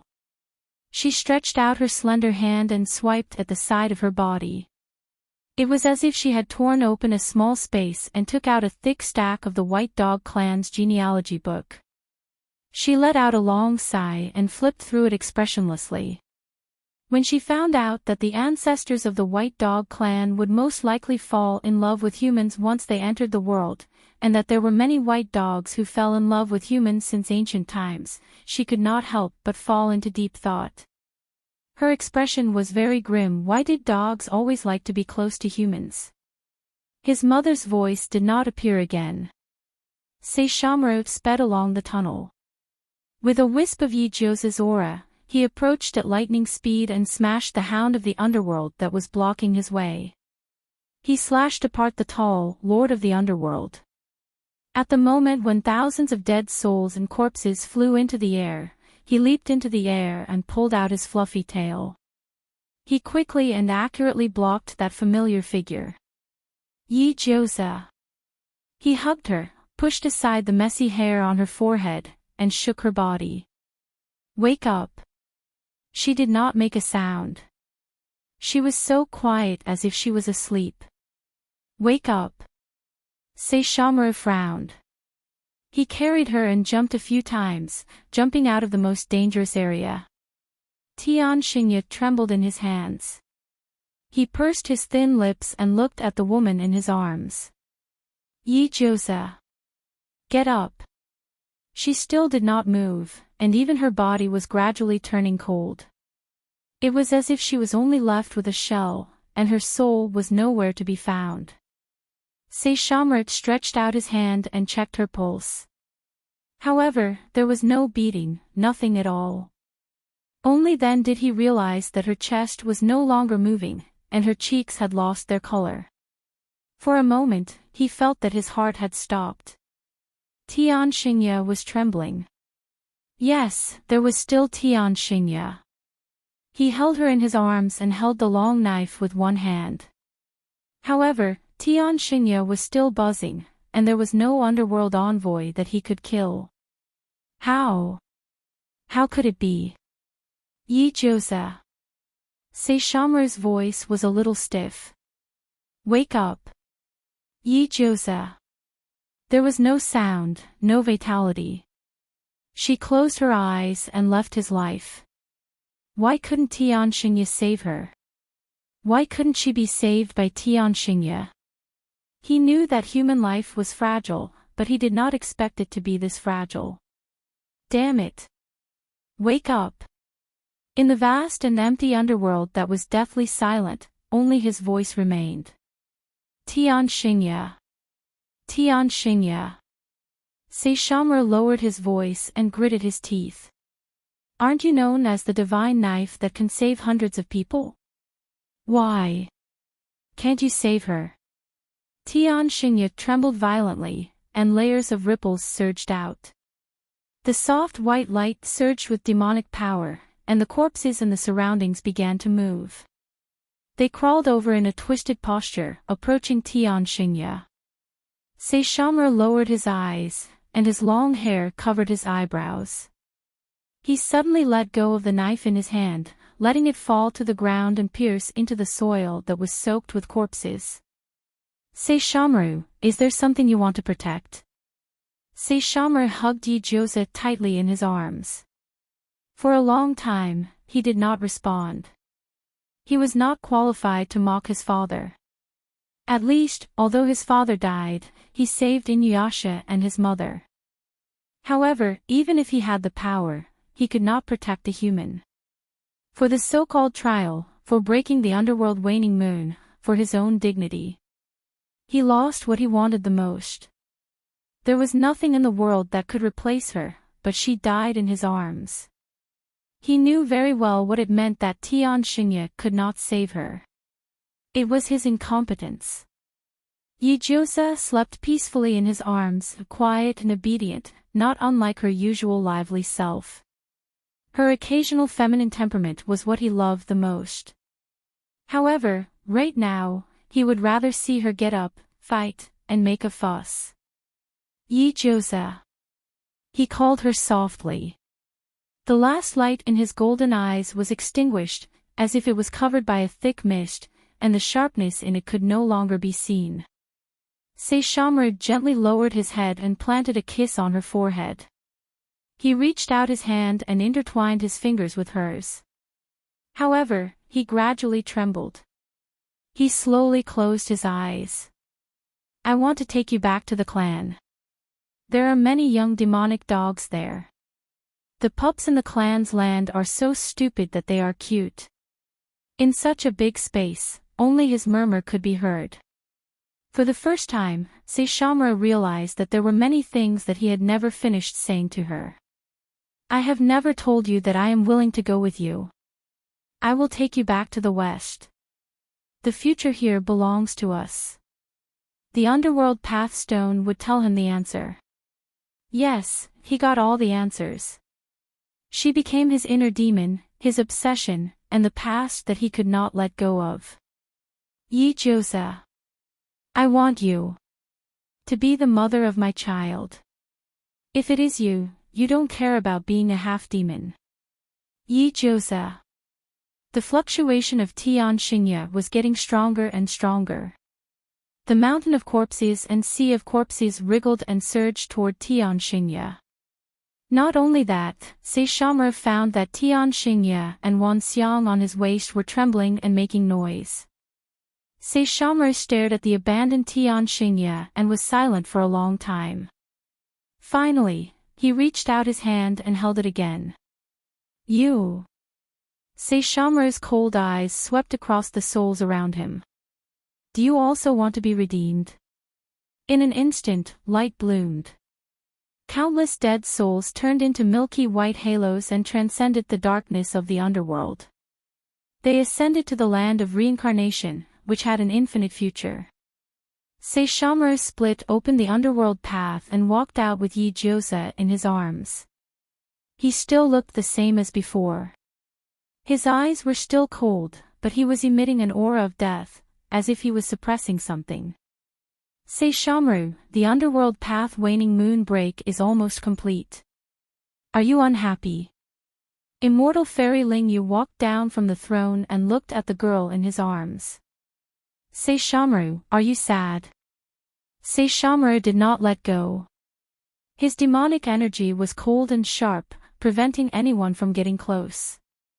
He was like a lonely dog that had lost its companion. He wanted to tear everything apart in despair. Immortal Fairy Lingyu stopped 10 feet away and stopped testing her son's bottom line. You should understand the importance of life. Her golden eyes stared at her eldest son. Her tone was unprecedentedly serious. Even with the heaven's tooth, you are not a god that can decide the life and death of others. The strong have the dignity and pride of the strong, but the strong should not despise the existence of life. Saishomaru, you are the king of the Western nation, the ruler. But in the past, although you had the ability and courage to be a king, you did not have the benevolence and love of a king. And now you understand, but the price you have to pay is not something you can bear, right? Saishomaru did not speak.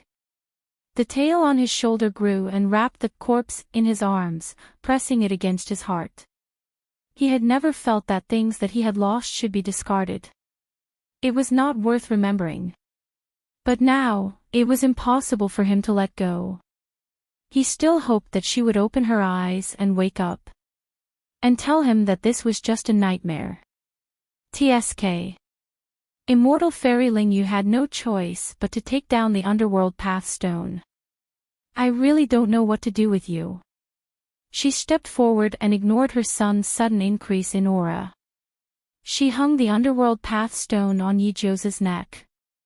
But as time passed, Yi-Jyosa did not move at all. This time, Saishomaru was disappointed again. Even Immortal Fairy Lingyu revealed an expression of disbelief. But the older, the wiser. Immortal Fairy Lingyu squinted her eyes and placed one hand on Yi-Jyosa's chest.